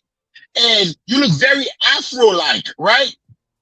And you are over 35 years old, you're not going to get a certain job. You can ask your wife that stuff, right? She was talking about it. These are real results that affect people's life. So we cannot just water it down. And the thing is, I want to stay away from the Haitian and the Dominican thing. And I want to focus on like the actual things, right? Because these things, they affect everybody, right? Because sometimes when you bring Dominican in this conversation, what happens is Dominican act like we're trying to accuse them of creating racism. No, Dominican didn't create racism and colorism. Colorism has always been here. My wife, who's very black, with the curly hair and everything, well, she's chocolate, she's canela looking, like cinnamon looking, right? With the curly hair. She said her mother told her to get a white man. As a black Dominican, that's why her mother told her. So this is real things, bro. We've seen the painting, Redemption of Cain. Y'all can look at this painting and look at it right now. It's a Brazilian painting that show you the grandmother thanking God because her granddaughter has a child with a white man and they're going into whiteness. These are real things. We cannot water it down. And I don't want to sound too angry. Let me shut up. All right. Real shout out YV. My goodness, you are a monthly show sponsor at this point. As much as you've given today to the show, we really appreciate your support of the show. He goes, I love my Haitian people, but we are stubborn as hell. We have too much ego. Our own envy encourages stagnation, which easily allows outsiders with money to change the dynamics of any progress. And I truly believe that, like you brought up China, and why would they have a colorism issue? And it comes down to wealth, classism, but it also comes down with who are they trying to associate with but the original colonizers. You're talking about the Europeans, you're talking about the Spanish, you're talking about the French, you're talking about the English, you're talking about the Romans or Italy. You know, if you get into looking at the religion, Catholic religion had who bowing down to them? All the kings and queens of Europe. So this is taught through the colonization of all those European nations that have gone around and colonized and produced and approved of slavery and moved Africans from whatever coastline they came from down in Latin America, up and through the Americas. You know, and then even with dealing with these people, they have influenced other cultures, maybe that they have even colonized with. If you're going to deal with us, you got to be a certain hue, or we're always going to be considered better than you. And that has worked over generations to where even countries that weren't colonized feel like they need to dye their skin to be just as superior to a European nation that had nothing to do with them. That's how crazy this gets. You got Asian people dyeing their skin. For what reason? They were trading these people. They were selling silks. They were selling all kind of resources through shipping. A lot of them weren't colonized like that, but they're still dyeing their skin to deal with the white man. Not only dyeing their skin, but cutting their eyes. Yeah. Remember the whole slant-eyed, you know. But then you get into national beauty or international global beauty standards and all these other things in order to compete. You're muted, Fearless. I went ahead and drop out because he's got company. But anyway, yeah, we can continue the conversation if you guys like. We're in the 3 hour and 55 minute mark. Again, those QR codes that are on the right-hand side that are to get a hold of Andre Love Crossing Borders, who is in Cali, Colombia, and the different efforts that are going on there. He's a good resource to point you in the right direction, or you can donate directly to him and his organization. And then the other one is an actual legitimate nonprofit organization that is in Choco, Colombia, or Choco. And that money will get directly to the people that need it, where they were hit pretty hard with that earthquake that just recently happened. So that's up to you guys. If you want to donate, I would appreciate you guys doing that. If you feel so led, we definitely appreciate you guys contributing to the conversation, and we can continue the conversation even more. So go ahead, Black there, Mr. G or Drew. Go ahead. Hey, Ronan, I got a show idea for you guys, man. And yeah, I know we kind of touch on this here and there, but I would like to know, I like us to do a show on why can't we as Black people get away from calling each other nigga? I never use that word as much as other people. Me neither. But you know what? I just don't feel, and there used to be a brother that had a show a long time ago, not a few years ago. He did a radio show, and he had some young interns in his office, and it was during the time of President Trump's first administration. And then it's the first administration. I think President Trump said something like paddy wagon. We got to call the paddy wagon for him. I don't know if you guys recall this. And people said, well, he's interns. He said, wait a minute. Do you guys know what a paddy wagon is and where that term comes from? Yeah, and they it's said, an no. Irish term. No, they said, no, we don't know where that comes from. Never heard of it before. Paddy wagon, never didn't know. And he said, isn't it funny how those slurs like patty and, you know, there's other Hispanic slurs that many of these younger generations, Patty they don't has know. something to do with Irish more so than it has something to do with Irish than Spanish. Yeah. Well, What I'm saying is that a lot of those slurs don't exist anymore, but ours has endured the years. Yes. And it's I agree with you. I think that would be a great show, but you know, it's like I said, the value that brings to a lot of people, and like, you know, we have never been the type of guys that have always been wanting the clicks and views as much as giving out positive information or the right information. We hold ourselves accountable, and we try to fact check ourselves. Hold on one second. I got the video that Dominican Route sent me, and it's the guy that was talking about It's the guy that was talking about free in the Dominican Republic. So, but yeah, I agree with you. We should do a show about it. Yeah, and definitely have the different, we got younger guys like Homie Sub and, that, I guess the different age groups. Yeah. All right. Well, first 4 minutes of this is the video that Dominican Route was talking about earlier during our live. I want to go ahead and play that to be included.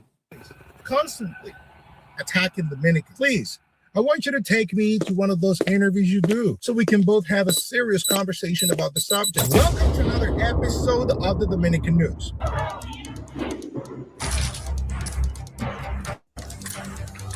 So today, I want to talk a little bit about this gentleman right here. Okay, he has an obsession with Dominicans, and I know we live in a world where I support free speech. That's why I'm going to use my right of free speech. Come on, leave alone. We don't care about you. Most Dominicans don't even know you, so we don't care. I'm not black.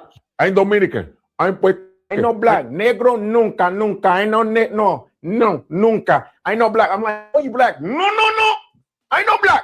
Dominica. I go, I know, but you're black. No, papi. I know black. No, black. You're always, constantly trying to get the tiniest opportunity to attack Dominicans' identity and attack Dominican as a nation, as an everything. So I have to talk about an interview that he had where they're actually talking things that are not entirely true. Lies. I don't even know if this gentleman specifically has been to the Dominican Republic ever. I don't know. Maybe yes. I don't think he's been to Haiti either. So let's listen to what they say. Check it out. Dominicans checking Haitians, stopping them in the street and taking them to jail. Tell me if you want to stop. Right there, that's not true. He talks about the You can stop it, man, dude. This shit is overkill. Right. And what do you mean by overkill? Dude, I mean, people use snippets they see in social media and talk about it. It's the same shit, the same fucking videos. So it's just like people are not in the country. They're not seeing what's really happening. So they use these snippets on social media and use as talking points. That's why I tell people, like, turn the fucking computer off, go outside and see how shit operates. It's like the shit's fucking old, man. Like, dude, I don't know, man. There's a lot of sorry ass people out there. Let's be clear. Are you referring to the Haitian dude? I mean, are you referring to everybody? Everybody. Just everybody. And Godfrey's not Haitian. He's Nigerian. Well, It's just the context. Wait. Let me finish. Are you talking about the Dominican guy saying he's tired of it too? Or are you talking about? I mean, dude, he's a content creator, so he's gonna jump on it. But that shit is so old. It's like, dude, honestly, if you go out and about right now, do you think people talking about Dominicans not being black? No one doesn't give a fuck. No one don't care. That was a Godfrey talking point. That wasn't what that brother was talking I'm saying, if you were to go outside right now, Roland, would you hear people talk about the shit? No. It's just not social media. It's a small segment. No. Yeah. All right, man. Not about Godfrey. Can I chime in on that? What I'm saying is Troy just had an experience, so you can't ignore somebody's personal experience of getting run up out of a fucking club. Okay, see, the thing is, like you like to do, Ron, you like to bring something that has nothing to do with this. That's perfect.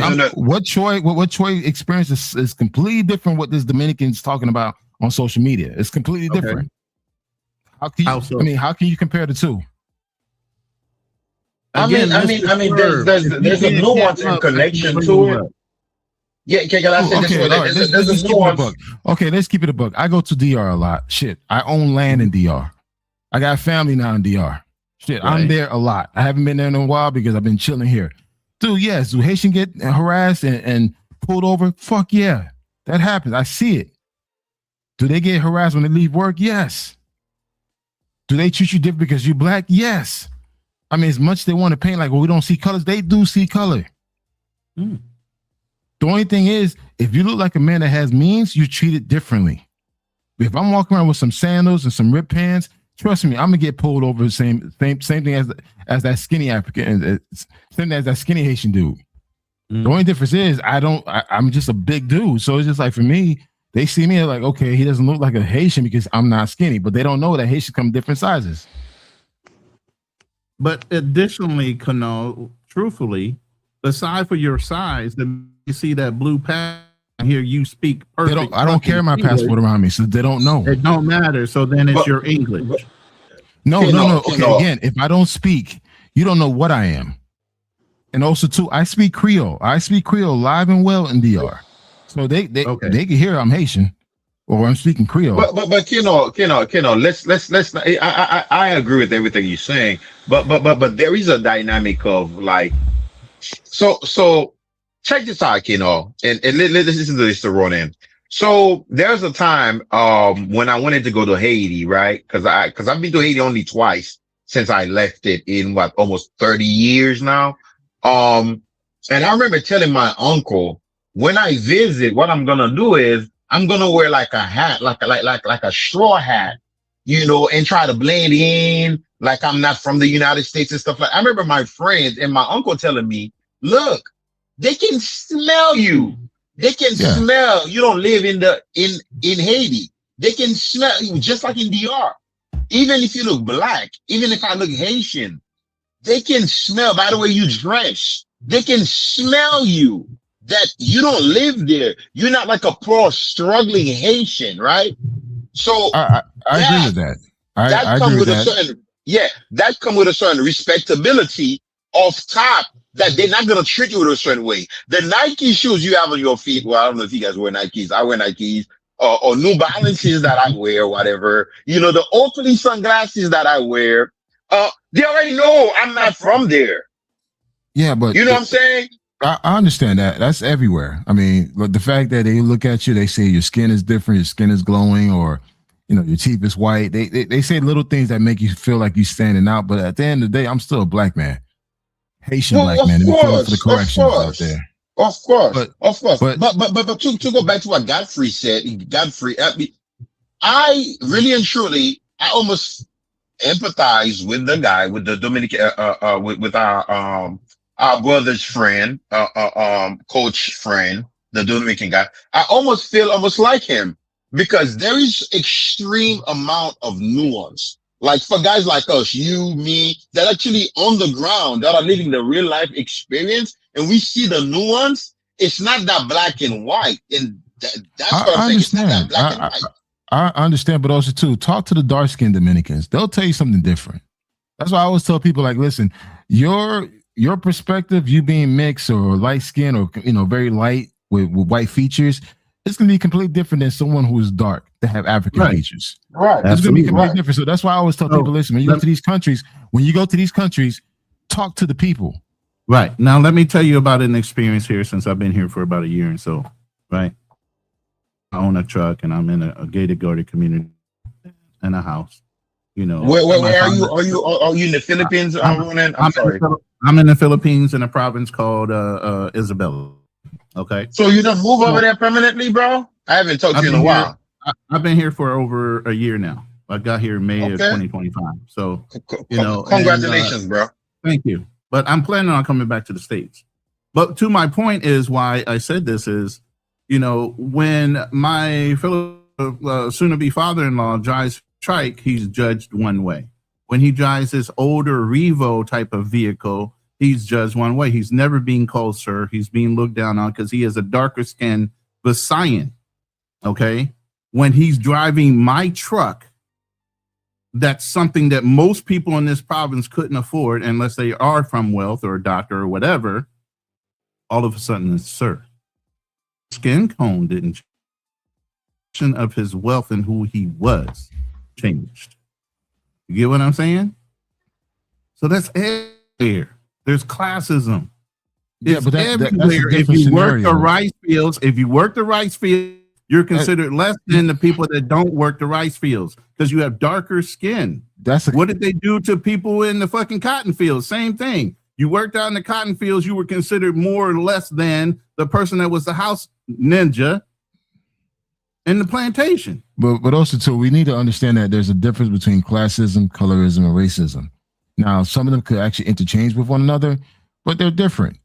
So, but it's just like, again, if you dark skin, there's the instant perception that you're from a lower class, and that's in every country.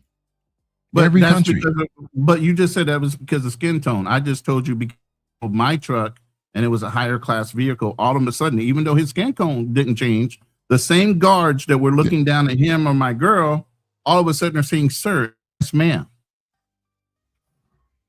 because of a vehicle. What else changed? Look, I mean, let's keep it a buck, right? If a white man and a black man were to go to the same country, right? Who's considered more desirable, the white man or the black man? Depends on the country, to tell you the truth. But by default, they're majority of countries. Majority of countries. Default, like I said, by default, they're going to say the white man is more preferred. All right, why? Why? Because of colonization, for one. Why? Perceived wealth for another. And what else? That's about it, because we outclass everything else. Because once they get, and that's why I say, you take these nations as being stupid. After they've dealt with white people for a while, they figure out who they are. And unless they're about business or anything else, they're more receptive because black men are able to do more things when it comes to family orientation. There are other things that are culturally more acceptable for black men to fit into their cultures than a white man. Let's be honest with each other. But I'm gonna bring one more guest on, and Mr. Swerve. Until you turn on your camera, bro, you gonna sit in that back. I don't know you. I just say let's not be delusional. I mean, the reason why the white man actually gets first dibs because he's white. Then it comes to class. Why is he getting first dibs? Because he's white. It's perception of wealth, right? It's a perception of wealth. A black person does not give a perception of wealth. It doesn't. It's not just perception of wealth. But let me read YV, and then I want to hear from Nat Measy, who just joined the panel. YV with the $50 super chat. Jesus Christ, bro. I appreciate it all. None of the internet divide is tangible in real life. It's all about looks and money. Dominicans, Haitians are interacting with each other in a positive manner if the money is right. That's in the United States and anywhere in the Caribbean. Yeah, money is king. A lot of things is green. It has nothing to do. In the military, we used to say we're all green. You know, nobody saw color. That was some bullshit. We weren't all green. We were whatever you were in front of the officers. You were all green. Okay. When it came down to it, if you were getting shot at, you knew that boy was going to cover you no matter what. Other than that, nah, we ain't all the same. You know, and I agree with that statement. Yeah, if as long as the money is right, people are willing to do business, and that's the different thing about business and personal. When it comes to doing business, of course, nobody sees color. I walked into several companies where I was working in Fortune 100 companies, and walk in to see the CEO. They're thinking I'm one thing because of my name first, Alexander, and then my voice when I'm talking to them on the phone is so proper. They're thinking I'm white until I show up and you can see the receptionist's eyes blow up out of her head like, oh, you're not what I thought you were. No shit, but I see your CEO. Right? But welcome, Nat Measy, to the panel. Nat, I don't know how and what you've been listening to, but go ahead and join in to the conversation whenever you feel like you got something to add. Man, I see the salute all my brothers, man. Salute to BMT. I ain't see you in a minute. I hope everything's good with you. I see the link and I click. Y'all talk about black issues, I click. Where are we with it? So I stay on topic because this is definitely. We're just talking about black perception as far as how we're treated abroad, and you know, that's about where we're at. And we had different situations where people were asked to leave restaurants or not allowed to come back into a restaurant they were in, you know, situations like that. So yeah, and Nick, you're in Europe right now, so you can give us a different perspective too. Who's this? That's Drew that said that. Oh, what's up, Drew? How you doing, bro? Good, brother. So here in Europe, especially in Holland, it's a former colonizer of black countries. so they're familiar with black people, right? So it's not like if I was in Eastern Europe, but there's some mixture there because we got a lot of immigrant from Bulgaria, Romania. That's where it gets spicy for the most part. With Dutch people, their intolerance is passive aggressive. They don't really come at you sideways out here. That being said, even within black communities, it's like, there's difference. People from Suriname have been more integrated into Dutch society than people from the Antilles.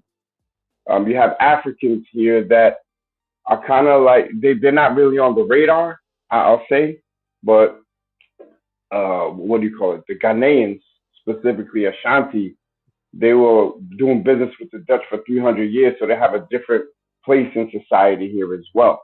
I did want to speak about my Haitian brothers. I don't like the stereotypes that they get, especially in the Caribbean. In Curacao, the stereotype is good because they're only known as hard workers. They're not known to be drunkards. They're not known to be robbing and stealing. They're known for doing good work at a cheap price. I think that same thing might travel to the Dominican Republic, except for that whole historical issue that they got between each other. But make no mistake, in DR, I've been seeing videos about them just running up on random dark-skinned people on motorcycles saying Moreno, which just means black person, Moreno, and then chasing them, making them have to show their ID on some like Gestapo, not Nazi Germany stuff. And it's really because of their phenotype. And a Dominican homie of mine, he actually looked like he's Ghanaian, very dark-skinned, short, squat, brolic dude. He said in Dominican Republic, if you are black and you got money, you're Dominican. If you're black and you're poor, they're going to call you Haitian until you prove otherwise. And I think that's a shame. Facts. That's one thing I wanted to, cause shout out to my brother, not me, my fellow airman, my wingman, fellow Air Force guy. But what he said is correct because I know a guy, actually my baby mama, her auntie got a child with this Haitian man. He has a restaurant in Bayahibe. When I tell you this guy is dark skin purple, we've been over there, man. I've chilled with him, man. He's taking me around. When I tell you he's respected because he's a hardworking, he's worthy, he's bond. If you've dealt with Dominican people, you've dealt with Dominican women, even then they will admit that if you give a job to a Dominican, sometimes they might shit you. And this is not me trying to say anything bad about Dominican, but it's just, some people are not. If they tell you on the first, they're going to deliver that product, you might as well wait for the 15. That guy, that Haitian guy in that town, Bayahibe, he's very respected. He's worthy, he's bond. He's very hardworking. He dressed nice. He smelled good. He behaved good. So he's very respected. It's almost as if he's not Haitian anymore. And literally, this is the conversation about less than 2 weeks ago. Me and him, we were having, right? He said, yeah, Dominicans, when you have money, it's them as if you're not Haitians no more, right? So that means it's correct. Class is a big part of this conversation. Poverty, too.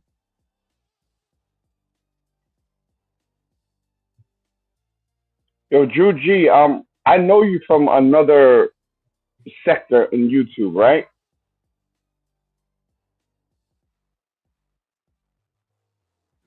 Because I think Mr. G. Sometimes I be trolling.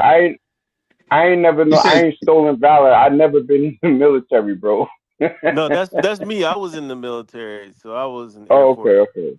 Not me. You was in the military. Not me. You was in the military? Nah, never, bro. How about you said you were like an Air Force guy? That's me. Nah, I was. Yeah, I never been in the military. I troll people, say I was in the Salvation Army, but I ain't never been in the military. Okay, I guess I. Am I still your brother then? Am I still your brother though? Oh, of course you're still my brother. You're my FBA brother, and I have a ton of respect for my FBAs. You know what I'm saying? Like so, salute. Yeah. Of course you're my brother. Salute, brother. All right. I've said on plenty of places, like I'll never step foot in the DR on the strength of I think it was 10 years. What I saw on video, what they was doing to people, what I learned about Trujillo and everything, I said I'm never going there. I'm gonna make an exception for this October 29th joint, but then I'm getting right back out. You know what I'm saying? I'm not patronizing anything that ain't, you know what I'm saying, owned by us for the most part. And then I'm out because I just don't like what I'm seeing on videos. You know, I'm not Haitian, but in that regard, I do show solidarity with my brothers. And if you ain't treating my brothers right, I ain't got nothing. So can I ask you a question? Would that be your first time to the DR?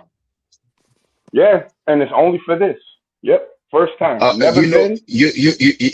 And you sound like one of these, you know, Haitian that are very prideful or whatnot because your blackness, you're like a very proud black man, you know, and I appreciate that.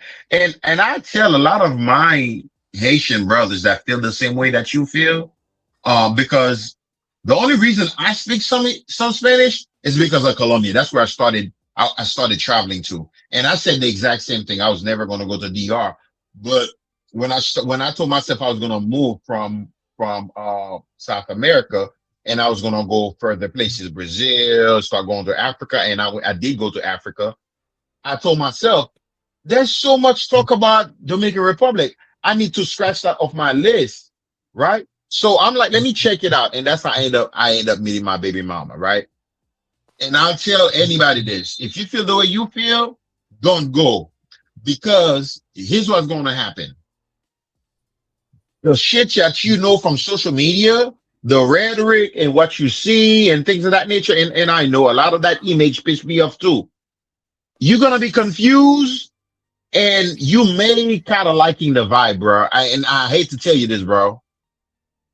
Like, don't go if you feel that way because like you'll be confused as to like what's this whole big fuss is about.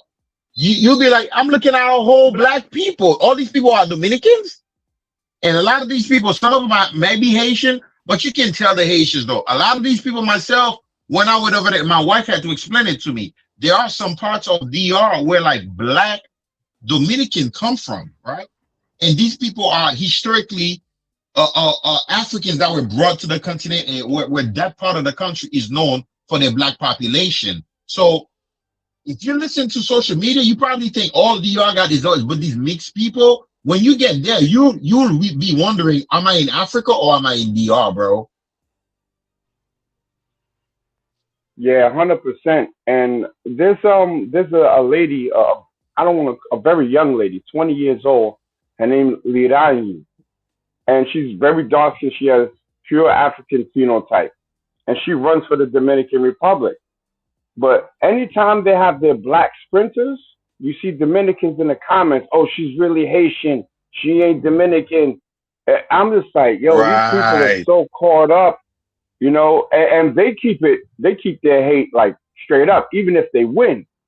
They're like, yeah, a real Dominican should have won that. I'm like, yo, these people are wilding out.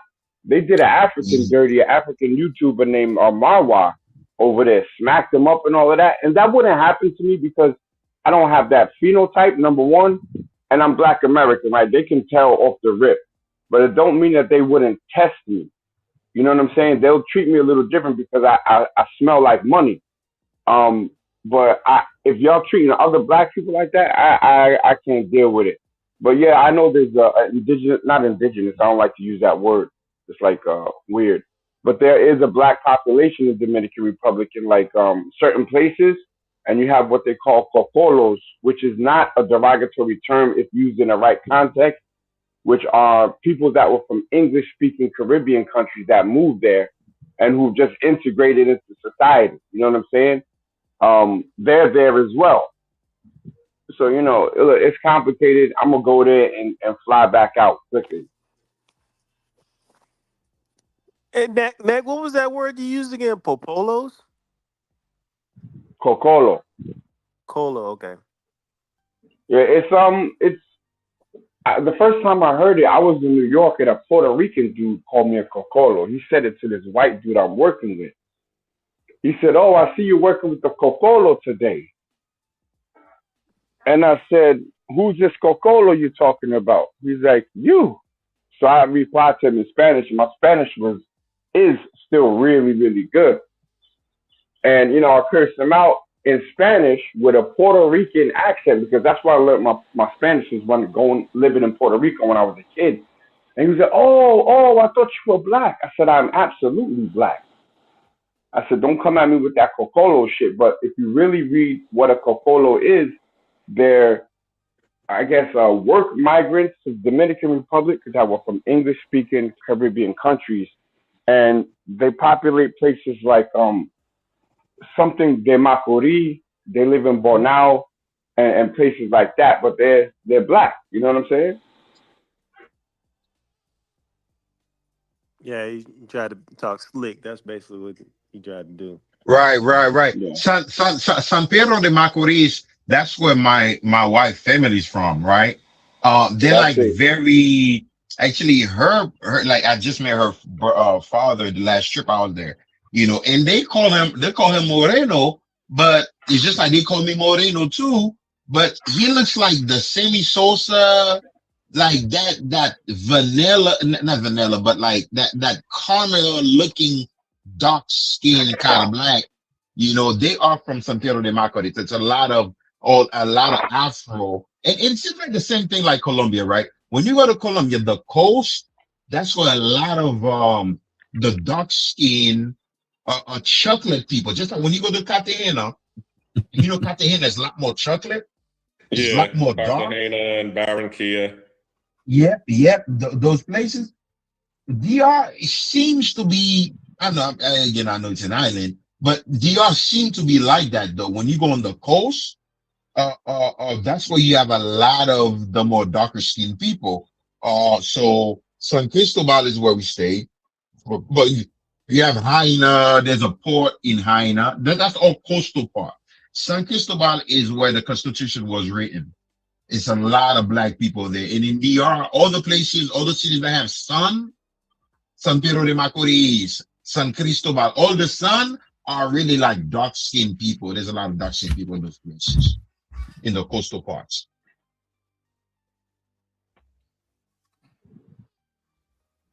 Oh, I'm doing stuff in the background. I'm sorry. If you guys are waiting for me to put an input on something. But not me, you should check it out. I think you will actually enjoy it. It's a very I love Dominican culture, and I know that may sound a certain way, and I may get in trouble with even Haitians saying that. Maybe because the time that I was raised, I'm 41 years old. I don't have anything, I'm mostly American educated. I don't have anything personal with Dominican people. But I know that colorism, racism does exist. My wife, she's very, I wouldn't say Pan-Africanist, but she's very black-minded. She talked to me about her friends. They be discussing the skin color of my daughter. You know what I'm saying? So colorism is a big thing. They wonder, both of us, even though she got the curly hair or whatnot, we all a little bit darker. How come our daughter's a little bit lighter skin and things of that nature, right? So colorism is a big thing, but Dominican culture is very dynamic. So, Mr. G, answer a question for me. You said you had a daughter or a son. What shade is she? It goes to my shade. She's a little bit lighter, a little bit than us. Have you noticed her being treated differently? Are you abroad or are you in the States? No, she lives over there. She lives over there. But I go over there, travel with her to the States. But I mean, she can, I don't know. This is why for me, I think there's a ton of nuance in this conversation for me, because my daughter, she looks very Afro to me. She got the big nose. I remember my baby mama, because she got the straight nose, right? With the curly hair. I remember her telling me, and this may sound a bit colorist, right? Oh, when my baby was like baby newborn, she said, "Oh, you damaged her nose." So her nose is very African. She got an African nose, right? Wait. What was the term she used? You damaged her nose? Yeah. So it's the translation, but it can come across like that. Daño su nariz. it means that you messed up her nose or whatever, you know. But my daughter, she got a beautiful nose, kind of like close to mine, but a little bit more, you know. She got a beautiful nose, nicely symmetrical and shit like that. But that's all part of that, you know. It may sound like a Dominican that would be saying some racist shit, but you know, and I guess she was trying to describe, because at the time I was trying to get a DNA test. So I guess, you know, she was trying to throw a shot at me like, look, she looks so much like you. You know, you messed up her nose. She's just like you. You know, she looks just like you. Okay. But now, how old is she? She's 2.5 years old. She's 2.5 years old. So she's not interacting with other kids or school kids or none of that shit right now. It's she will be very soon. She'll be soon. Starting Monday, yeah. She'll be going to school. Oh, wow. Oh, yeah, that's right. You just said that she was good and she's getting enrolled. So how do you think the perception of her is going to be with the rest of the children of younger age? Because, you know, racism and colorism is taught. So thank you for asking this question. And I think this is a very pinpoint question. There is an extreme. This is why I told the brother, don't visit if you feel so like Black Power. How come they treat the Haitians like that? And I did too. That's why I never visited. Right? Matter of fact, I've never been to Sosua. I don't even know what Sosua looked like. But I've heard so many videos. I've watched so many videos about Sosua. It's almost as if I know Sosua, but I've never been to Sosua. Right? Just to show you. Right? Listen, she looks like kind of like the average. She's not like a darker skin, but she look like the average Dominican that look like the average Black or Black American, you know. So this is what I'm saying. That when you go over there, you will get confused because you're thinking like you're gonna meet this vast super mix. Now, depending where you go, if you go to Santiago, if you go to the Cibao region, some regions are heavily more lighter. But if you go to like more general Dominican let's say if you go to Santo Domingo, if he goes to Santo Domingo, he's gonna be confused. Like, what the fuck? Am I in Africa? Am I in the United States? Or where am I? These are niggas that speak Spanish to me. That's what he's gonna come to the realization of. So I know I didn't answer your question, but I kind of did answer it. So my daughter will have a general. Just a general experience. Now, I mean, what's her? I'm gonna have to say this. What is her grade of hair? Is it? It's like a 4 curly. It's not 4C. It's like 4B. And I don't know if you guys understand what I'm saying, because my sister's in the beauty industry. You understand why I got 4C and 4 hair? 4C is like super nappy. Yeah. You know, 4B, I will say is like, what kind of hair is that? Close to, I don't know. Like Ronan's hair? Like Ronan's hair? What little hair I got? Yeah, like Ronan hair. See, that's a side shot because you know I barely got any hair on my head left. For me, it's still nappy. It's still nappy Afro hair. You can tell my daughter is like is more on the Afro side. But again, though, there are Dominicans. This is what I'm saying, though. For him, I would love for him to go because okay, let me say this. Side note. Dominican Republic is almost like it's like a project almost. Like if you wanted to like write a book on humanity and race, in that you still travel to the Dominican Republic because it will confuse you. Because for me, to be honest with you, every time I go, I learn something new, right? Dominican DNA is so unique in itself because some of these people, some of these Dominicans, they may be like not non-black, but sometimes when they're in the sun, they look very niggerish. They look very dark. Whoa, they can turn very dark. Whoa, he hard artist, bro. Yeah, didn't he? Yeah, I know what I mean. Very niggerish. Very niggerish. But yeah, I know what I mean. Give me a little pass. Give me a little pass. I know what I mean. I can tell you've been around some white people. You get a pass. You've been around some white people, though. I know you've been around some white people saying that word. No, not nig. Niggerish, like very niggerish. Like some of these black Dominicans, the only thing they have the way you know the shit of like if it's a man, if he got a lot of wave, if he's very wavy, you can kind of tell. You can kind of always tell. But then again, there are Dominicans you're gonna meet, they got dreads. They got dreads. You wouldn't understand, you wouldn't know, you wouldn't be able to differentiate.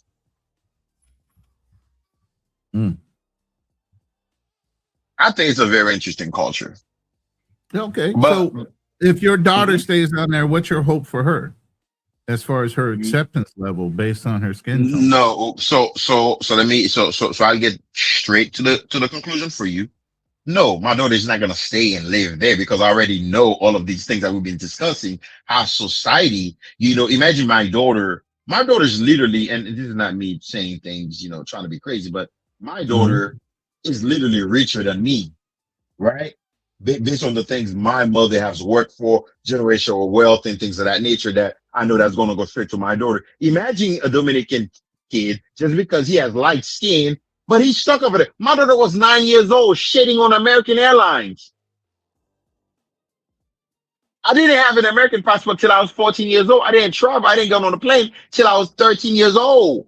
My daughter was 9 months old, shitting on airplanes. Imagine a light skin or Rubio Dominican for a shit mistreating my daughter. This is why I will not let my daughter get educated all her life over there. She's only 2.5. What's your plan for her then? I already told you, I will not let her stay over there all her life, get educated. Now, once you know, Dominican, would her mom allow her to come to live with you in the States or wherever? Oh yeah, we've already had this discussion, and the dynamic. It's a little bit complicated when you talk about these kind of things, but we've kind of got to that conclusion. If the relationship, we're not going to go that route. This is what it's going to be. I want the best for my daughter. No way my daughter is going to spend her life over there. Do you know what it's like? Do you know what it's like when a girl is get abused over there? There's conversations. And the other day, I know, they call this thing travel space. They were having this conversation about a certain YouTuber and what he did over there and things of that nature. I understand. And not that I'm a fan of his or none of that. But people don't know the real things that go on that island. When these girls when these kids get violated, that thing gets swept in between family over there. I'm gonna say they don't go to the police, none of that. I'm gonna say this: that they got a lot of shit in their closet, bro. Like a lot of shit in their closet. The pedo stuff down there is big. The incest is big. Uncles banging nieces, cousins. Don't the Latin Americans cousins banging cousins.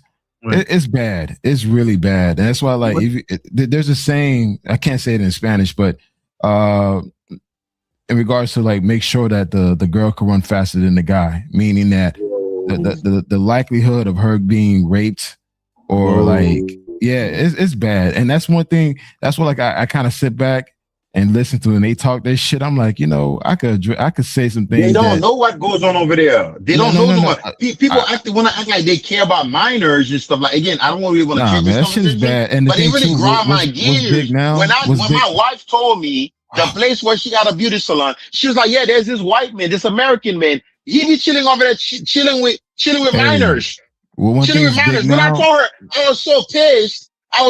And I told her, "Yeah, I'm gonna go to the American embassy." She's like, "Baby, come down. Baby, come down. You can lose your life." He's over the top. Hey, real quick. One thing is keep in mind too, man, and they don't talk about now, and it's been a big thing in the countryside, in the Campo area.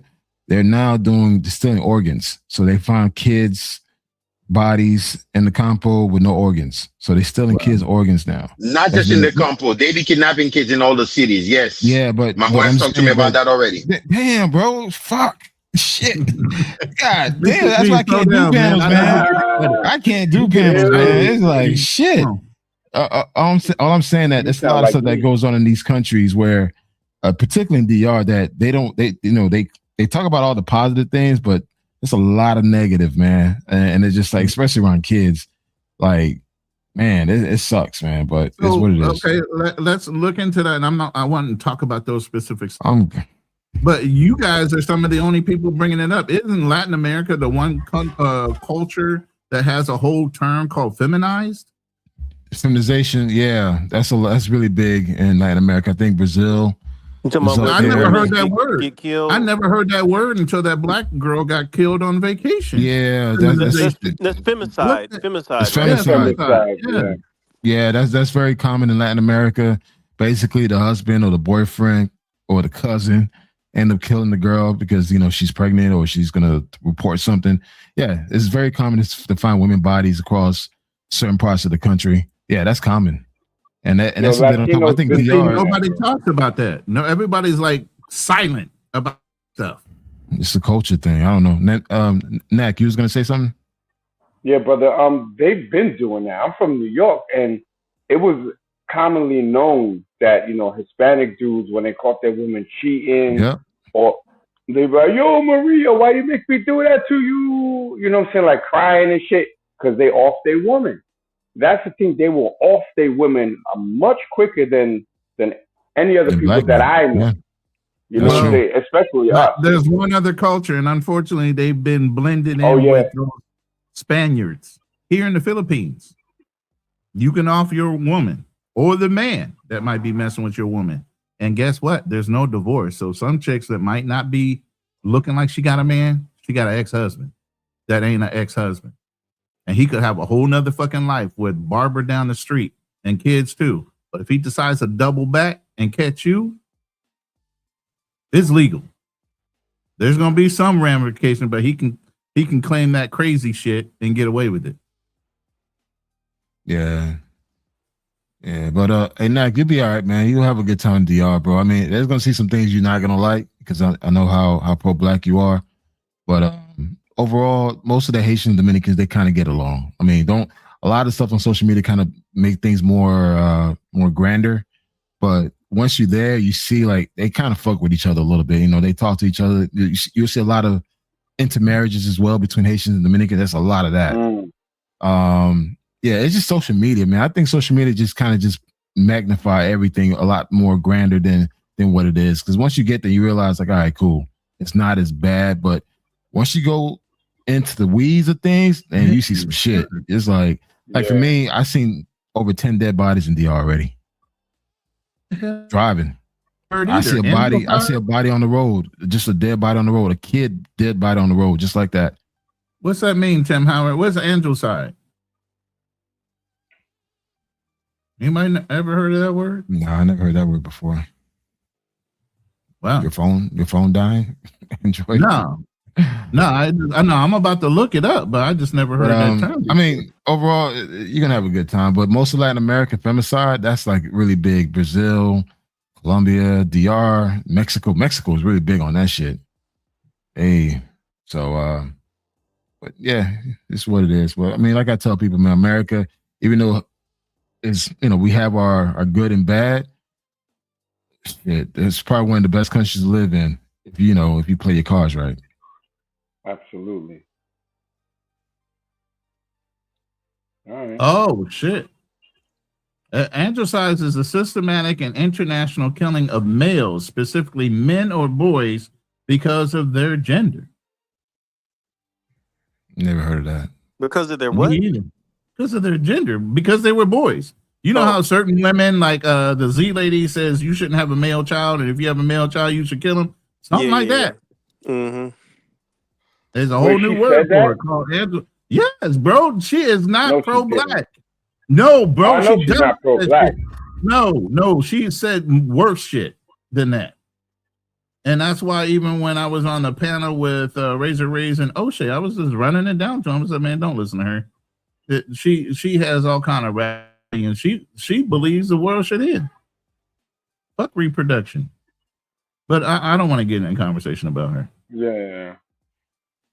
Bless her heart. That's why we find each other every time that name comes up. But you got to pay half a fine because you started with the letter. That's still mentioned. No. I got to say the name. Okay. I got to say the name. And I still owe Fearless. I got to send him $20. I get to send him his cash app right after we get off the line. Matter of fact. But yeah, anyway, anybody else got anything? Because we've been at hours and 43 minutes. And if we kind of exhausted this conversation, definitely for Lions. First of all, Kunal, you got a a live tomorrow night based on some more in-depth conversation about this topic, right? Yeah, I'm gonna do it live, man. I wish I could control the conversation better. So definitely you doing running the live show. about it. Yeah. Huh? Well, you'll be running the show tomorrow night, so you absolutely Yeah. can. So I'm definitely gonna be just giving more of an international perspective how things, Okay. how colorism, racism, classism actually works. All right, and then next week, I guess we got an FBA. I guess we got an FBA versus Haitian challenge next Friday for Lions Den. They want another round, Nick. You know, we've done 2 of those already, man. Man, that conversation. Yo, man, let's you ain't learned your lesson yet, man. So, You know, I honestly, listen, as much as I want to do it, man, I'm like, that's a waste of energy for me. I ain't yeah, going back man, I'm exhausted. I love my Haitian brothers, man. Those that talk slick. You know, at some point we just gotta be like, yeah, whatever, dude. You know what I'm saying? Like we had the young brother. What was his name? He's like an accountant, and his uncle got on here. Oh yeah, KB. Once Yeah. his uncle said, "KB don't know shit about Haiti," I'm like, you know, the shit is over. The debate is over. But hey, apparently, so I have to spar some guy that's in Germany, and shout out to him. Berlin, Broken Berlin. That's what you're talking about. Broken Berlin. I couldn't find any social media for him. Yeah, But you know how like Watching and Washaw or something like that. Washing and Washaw, something like that. watching in Washoe. Yeah, send me Watching, send me his stuff. But you know, like if I was to say like, I'm gonna get my brothers for you. After you fight my brothers, you gotta shoot the hands with me. You know what I'm saying? Like, so if somebody facilitated me and him sparring, the guy who facilitated got to get these hands too in a friendly spar. So Charlie Chan, when you come to DR, brother, bring your gloves, man. You and I got to shoot a friendly fade for at least 30 seconds. Have 50%. Oh my goodness! You set it up, brother. Yeah, Charlie Chan was like, "Yo, y'all had a debate. Okay, why don't y'all spar? Okay, that's cool. He and I gonna spar, but Charlie Chan, we'll just do body shots, Charlie Chan. Okay, so bring your gloves to DR, my brother. Love you." He's not coming on the 29th. He's coming on the 11th. So. Oh damn! Your Black Cleaver gave his whole shit out. Yeah, that's Ryan's party. We going for the link up. We're not going for the Kitchen Time with Ryan is throwing a get together for a lot of the YouTubers that they all travel together. So they're gonna go down. What are they for a big linking up in Sosua?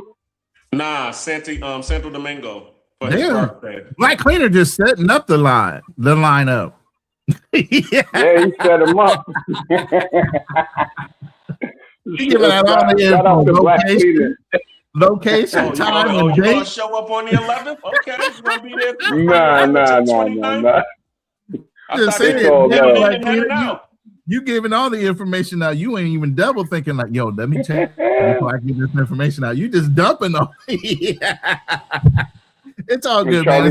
Bring your gloves and your shin guards, bro. I let him know, man. You got his information. You got his WhatsApp. Yeah, I got his number. I just wanted to say that here. I'm joking, but I'm like, how the hell did they hook this up? Okay, yeah. You want me to shoot the hands? I didn't even know Broken Berlin was a martial artist. But hey, you learn something new every day. Yeah, he think he a Patrick Swayze. Roadhouse. Bartender by day, martial artist by night. Yeah, okay. Send me his channel. I want to look at some of his content. I gotta see if he has one. If I find one, then I'll let you know. Yeah. Yeah.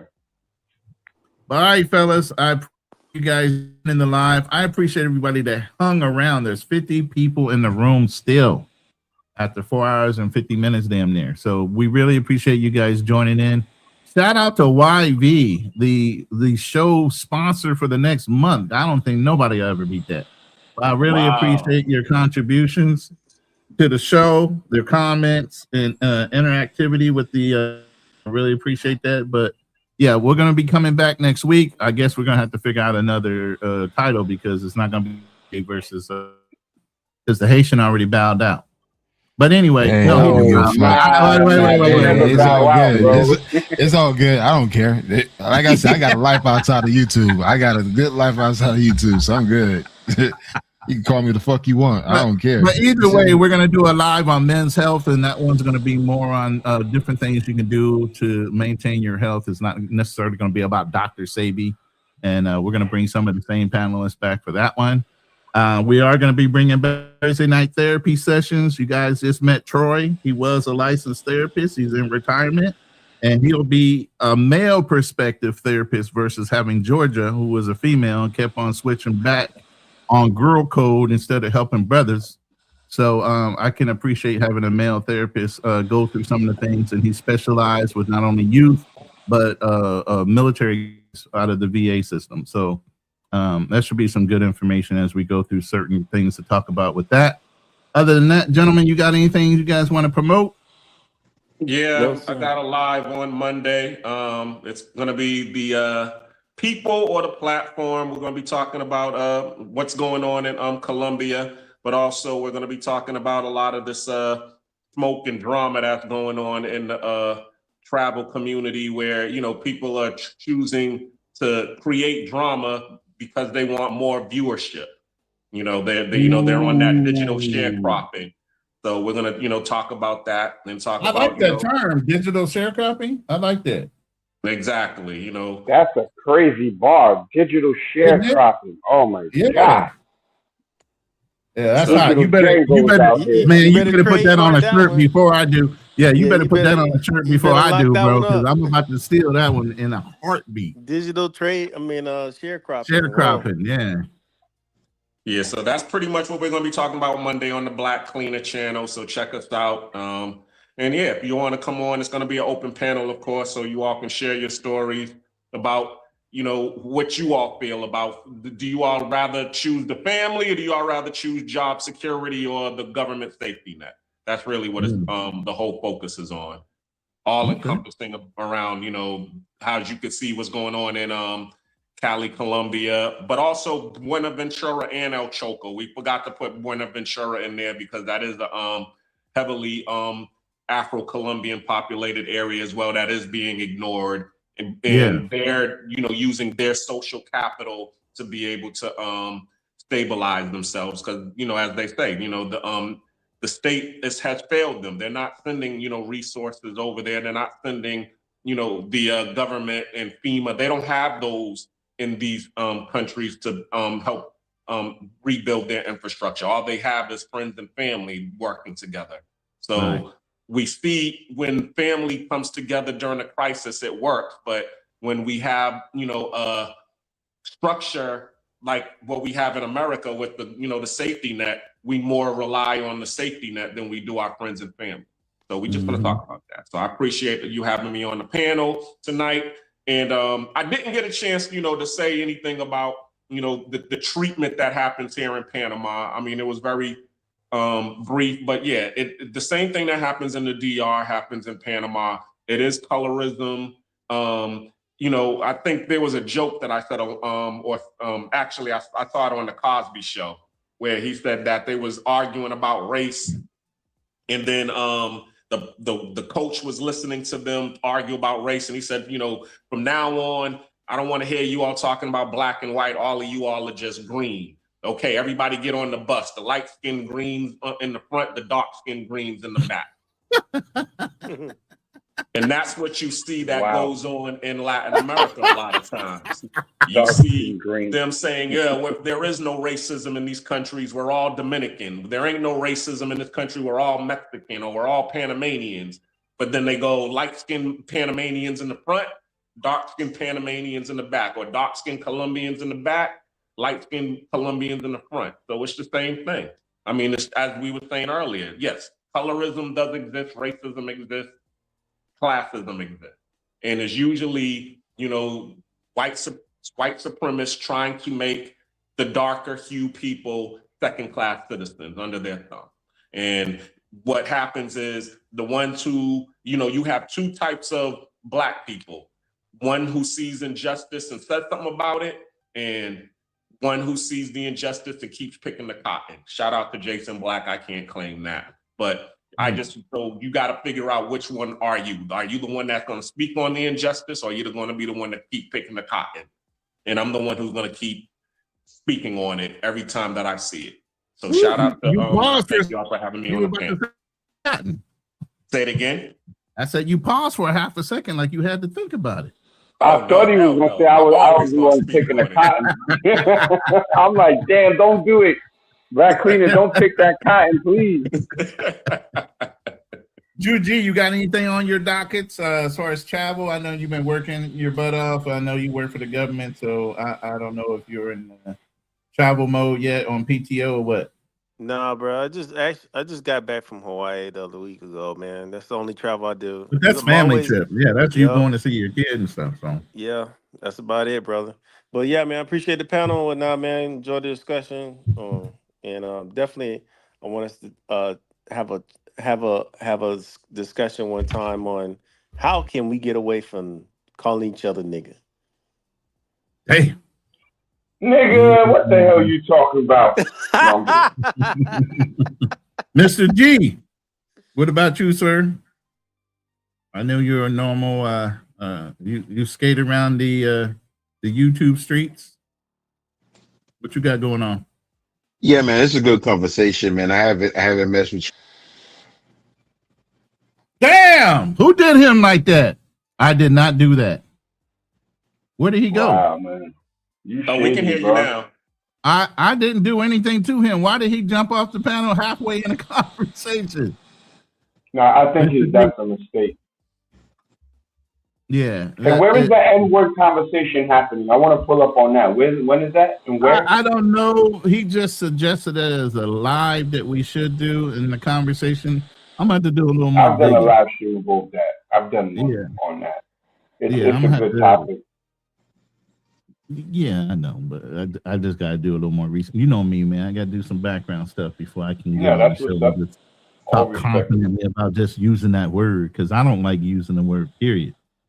You know, like and maybe because I am sensitive, but you know, me being sensitive that my grandfather, as dark as he was, other family members being as dark as they am, just because I'm light, don't mean I use that word freely because I knew who I had as my family member.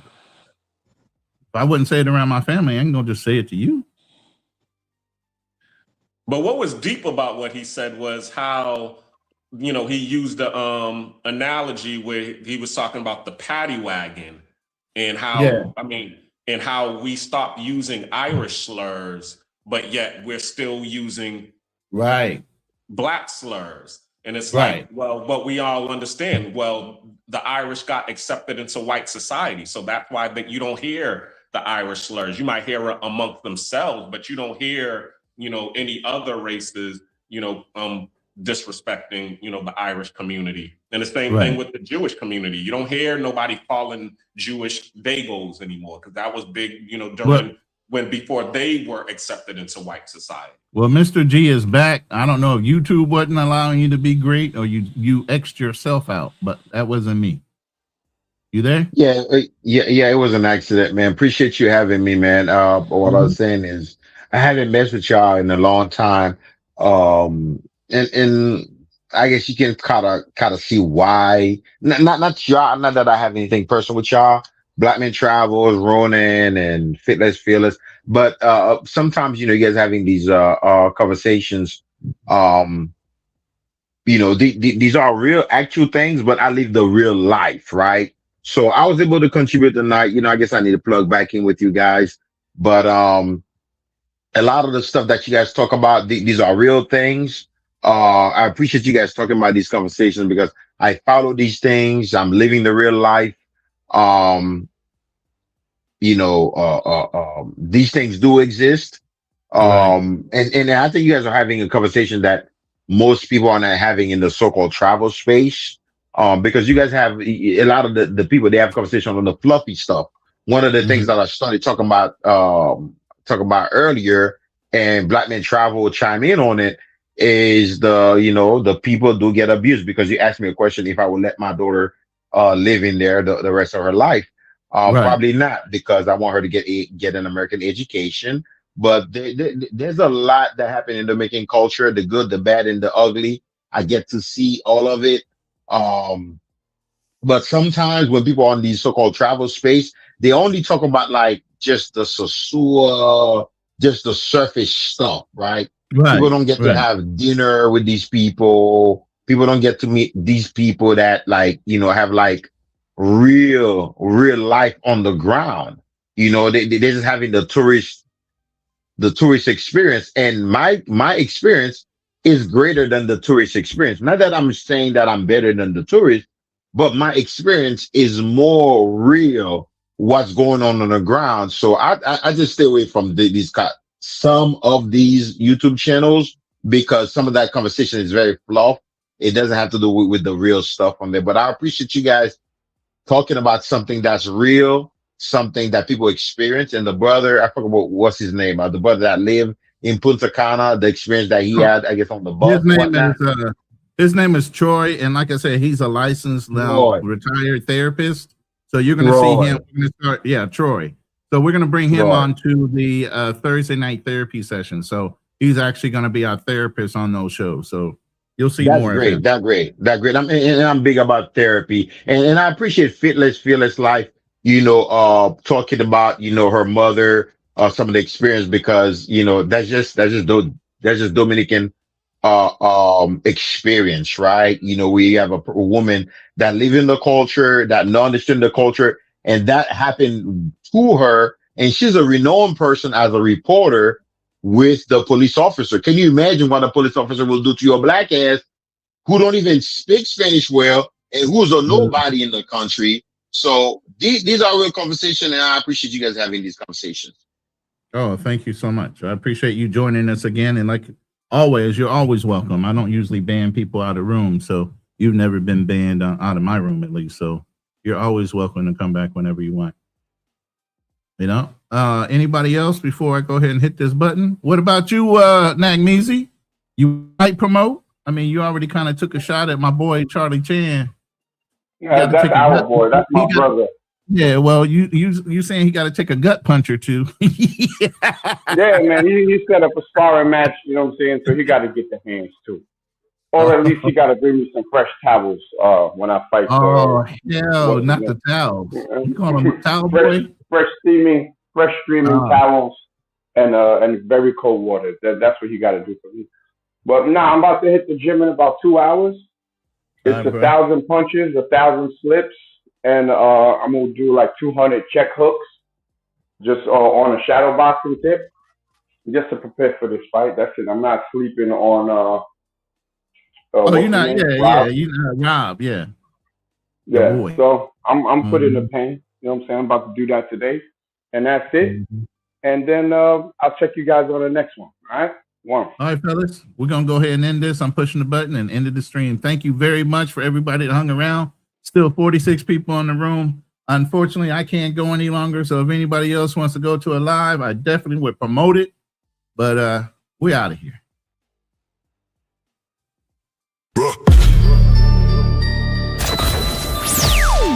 Kill the noise, lock the doors. 3 men at the table. No scripts, no retreat, no fear. Welcome to the Lion's Den. Welcome to the den, Lion's Den, where the pressure gets heavy and the real stand firm. Welcome to the den, Lion's Den. 3 voices at the table, let the truth be heard. No running, no folding, no hiding behind the fence. Running, BMT, fearless. Welcome to Lion's Den. First through the gate, let the strategist speak. Calm under pressure, but the structure runs deep. Running at the table, every word got weight. Study every system, every motive, every state. Veteran discipline plate. Long range sight. Separate the facts from the noise in the fight. I do not chase trends, I examine the frame. Follow the incentive, then expose the game. Build with a purpose. Stand on the code, carry the pressure. And control the load. No empty performance, no counterfeit shine. Running in the den, hold the line. Running. With the passport stamp, global perspective, every pattern gets mapped. Traveled in an unfiltered, no rehearsed disguise. Seen the world firsthand, so we recognize his lies. Facts in the chamber, context, the place, culture and money. money examined face to face. Type of mind sharp, business sense clean. He reads the machinery behind the machine. Receipts for the claim, evidence before spin. BMT brought the world inside the den. Bring the facts. Bring the facts.